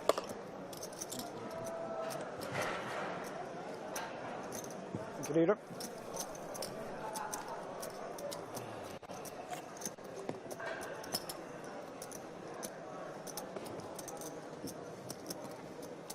Thank you.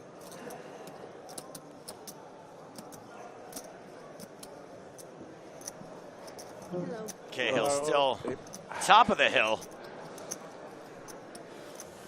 Things would have to go really, really wrong in the next 20 minutes for Cahill to not make it to day 3. You can understand why, instead of ramping things up, it's just sort of playing his normal game, it appears. 152 is the next pay jump. And Lynch, Sievers, Reese Brennan can all make it into day 3 at this point. Tomorrow, yeah. You know, Lynch, if they could lose. If he picks up a hand, no, not in obviously 16 minutes. A bit fine tight getting it in, but 17 big blinds, not a terrible stack to take into day 3. Not at all. Not at all. Plenty of chips to play with.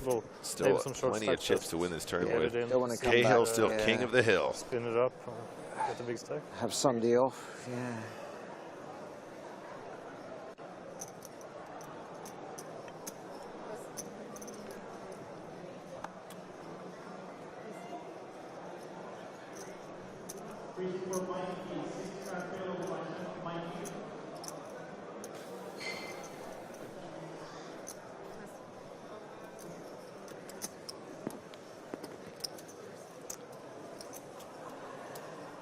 I'm not gotten a walk all day. I think it's about time.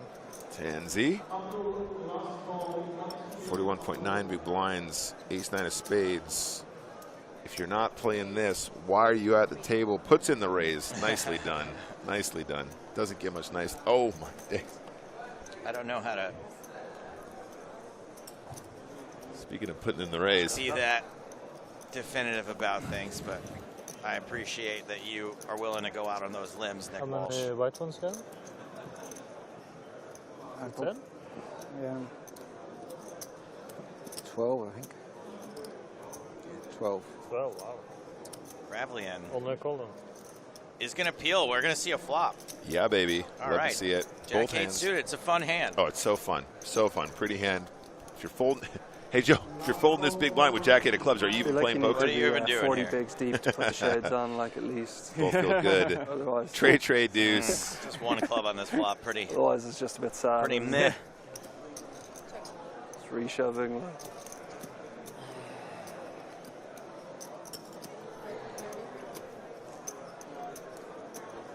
I'm not check raising that flop again. It feels so good to win those two, by the way, even though you know you're going to have the best hand most of the time. Yeah. With ace-9. Like, just to not have someone play back at you, pick up that pot. Absolutely. Feels like a massive win. No, it does, Joe, doesn't it? And like, when you know when you're playing against that kind of guy, and you just know he's just got all those tricks up his sleeve, and you're like, oh, God, I know this is a board I should see bet, but he's just going to come over the top with a bunch of weird stuff. That's the kind of player you're playing against is the player you aspire to be. Right. But also never the player that you actually aspire to be playing against ever. No, nice c-bet. Obviously a nice fold. It really feels like a lot of players have taken their foot off the gas a little bit here, given the fact we're coming towards the end of the day. And that's understandable, guys. Day 3 is nothing to sniff at. I don't know. No, that's still hard, I think. They're about two very young kids. Yeah. But she scared me. I'm kind of in a bind. I thought she had a big pair when she floated. Black folding the 7 deuce off. Even if I thought she had a big pair, I could have gotten it off by shoving it down, wrapping the tree. Raise 21. Reese Brandon going to play the king, the queen. Punished for my cowardice. Love me some queen. Tansy. Chicken queens. I think Tansy likes a call here a lot of the time. Yep, makes a call. Sievers with the Grafton. Sievers, if you don't play 9-10 of spades here in now position. Hold on a second. Now hold on a second, Nick. Before we go totally off the rails. Raising 10-9 suited, different than calling 10-9 suited, even in position with action still behind. Call, just call. Totally fine, but not a slam dunk. Must be bad. You don't think calling with 9-10 of spades here isn't a slam When dunk? you've got people in the blinds that can just easily ship over the top of you, I don't think it's a slam dunk. So I think it's harder for them to ship when you got Tansy calling. If you're just the one calling on the button and you got players active, I feel like that's an easier squeeze against too. But, you know, what do I know? I believe that you're probably right. No, but I appreciate what you're saying. Also, it's worth noting that Sievers is relatively short. Still has 20 bigs, but, you know, he's in one of those stack depths where if you get 3-bet, you can't really play back. And now he's flopped top pair. But as you can see, only 44% of the equity four ways. Lots of ways for this to go sideways for Sievers. Nice. What do you do here? It's been checked to you in position. You don't really want to give a free card, but do you want to bet into 4 opponents? Yeah, bet small. Like 25K, 30K, 25K. 35 is fine too. I like it. Nice work, Sievers. Honestly, Joe, I appreciate what you're saying as well. Betting into 4, you know, you might get into trouble here some of the time, especially from the out of position players. But what else are you going to do if you don't bet this flop? You're just kind of. And again, it feels like a miracle to take it down right here. You just feel like you. You're off and deal 3 more hands. 3 more hands. All right, we're down to the final 3 hands. Look, I am still gun shy, snake bit, very nervous player. I looked down, I'm very nitty. Sometimes I just like to take the other side of the argument. No, and I appreciate the advocacy. I think that's great. However, if you don't bet there, Joe, I feel like you're really giving him the keys to the Lambo. Yes. I think even I would find as played would find a bet there. Yeah, I think you're right. I'd probably bet too much, honestly. Right. Hey, Aaron Paul Kramer, thank you for your support, buddy. You've been here ever since you first logged in over on the stream on my Twitch situation. I appreciate you, man. Thank you very much. But then you still got. All right, this is the pre-penultimate hand. Pocket jacks for Cahill has been relatively quiet despite having racks and racks of chips. Biggest stack at the table, one of the biggest in the tournament, I would assume, with 150 big blinds. Yes, sir. Nothing but time, though. Nothing but time for Cahill. Or is it Cahill? Cahill. Cahill. Mr. Cahill. That sounds about right. And this is going to be a can take it for the pocket jacks. Adios. Jake Schillenhall.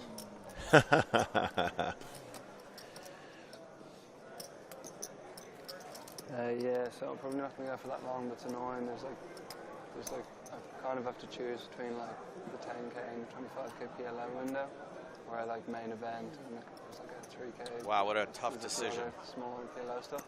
Yeah. I can't really go for like 4 weeks or whatever, so I kind of. Last year, I think they put the King of the Cahill. They were near each other. Hold them and the Omai closer together, yeah. Yeah, now the 10k. I just feel I might double up. I don't know, I maybe don't know 2 why, weeks it just before came to me something, there. I and was sort of 50K thinking, all fearful, oh, I'll make it through. Now I'm thinking, I think I might double up. Seamus, I think I might double up in the last couple of hands.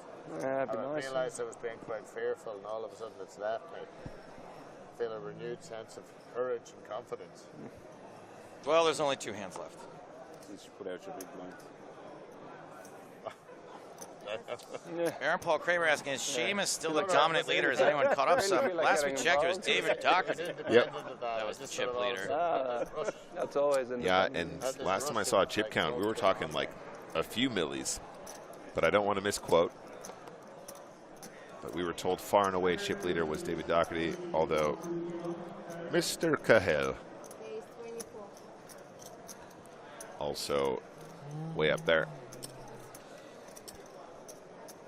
Hello, Mr. Lynch. Oh, I'm getting word that Seamus Cahill is the chip leader.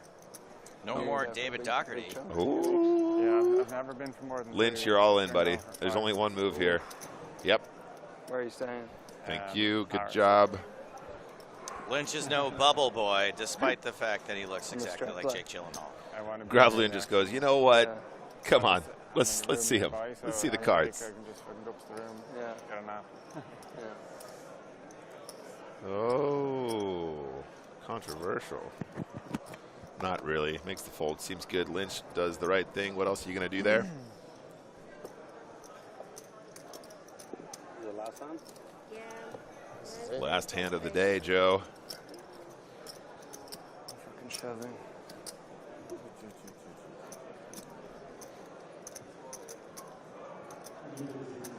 Ed K must play in our YouTube chat. The power mod says going to be a mammoth day tomorrow. I have to agree. Yeah.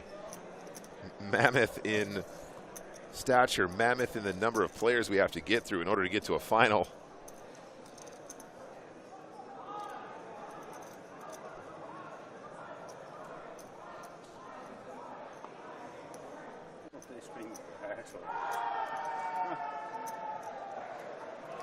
Blue 3 QC says mods on a power trip.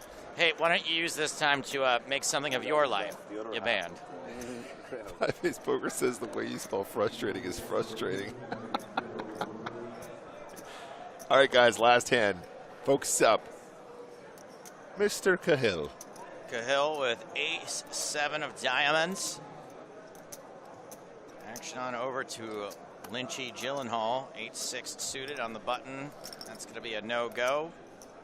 But limping your way into day 3. Yes, sir. Andy Black with King 4 in the small. Going to be taking a respectable 38 big blinds into day 3. Reese Brennan with a defending hand, unfortunately, is dominated both in the 7 department and in the diamond department. However, it is a king high flop. If you are not involved in the main event, we do most of the equity right now. At this time. Domination rotation belonging to Reese Brennan. Standing on the carpet, you're in the wrong area. Please exit the tournament area at this time.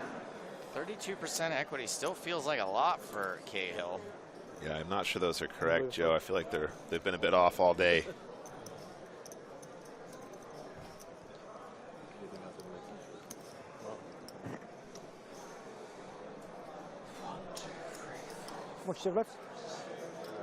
And obviously, Reese Brennan not folding to this continuation bet from the under the gun raiser after flopping top pair, and Cahill spikes the ace on the turn. Reese Brennan now drawing to a chop.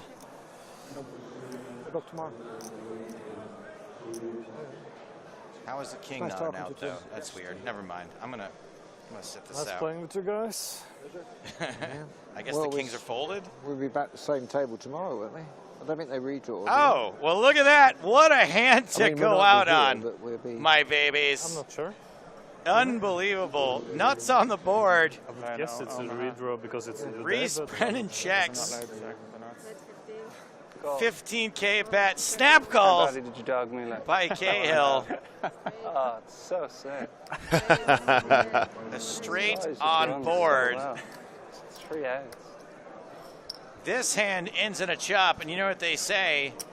Everyone loves a chop pot. This night ends in a chop, and you know what they say? Everyone loves a chop pot. Ladies and gentlemen, if you have a Connor Harkin in the room, Connor Harkin. Double chop pot songs to end the night. Here's how this feature table will be returning for day 3 tomorrow. Lynch with 19 big blinds. Cahill at the top of the hill with 157. Granted, the blinds will be going up at the start of the day tomorrow, so these big blinds will be reduced, but the chip stacks obviously stay the same. We'll be back tomorrow at 12:30 p.m., same time for all of day 3 until who knows when. But for now, for James Hardigan, Griffin Benger, Nicholas Walsh, and me, Joe Stapleton, it's good night from Dublin. As you're completing your third hand, viewers are handing out those bags and those pens. It's very important that you get 3 pieces of information on those bags. We're going to need your name, your chip count, and your ID number. Your ID number can be found on the bottom left. Remember to give the fucking pen to the old guy Players first. need that, as well as your name and your chip count on the bags. Please make sure your bags are sealed before you exit the tournament area. Be back tomorrow at 11:45 a.m. to crack your own bags. Cards will begin at 12. Once again, tournament players in the main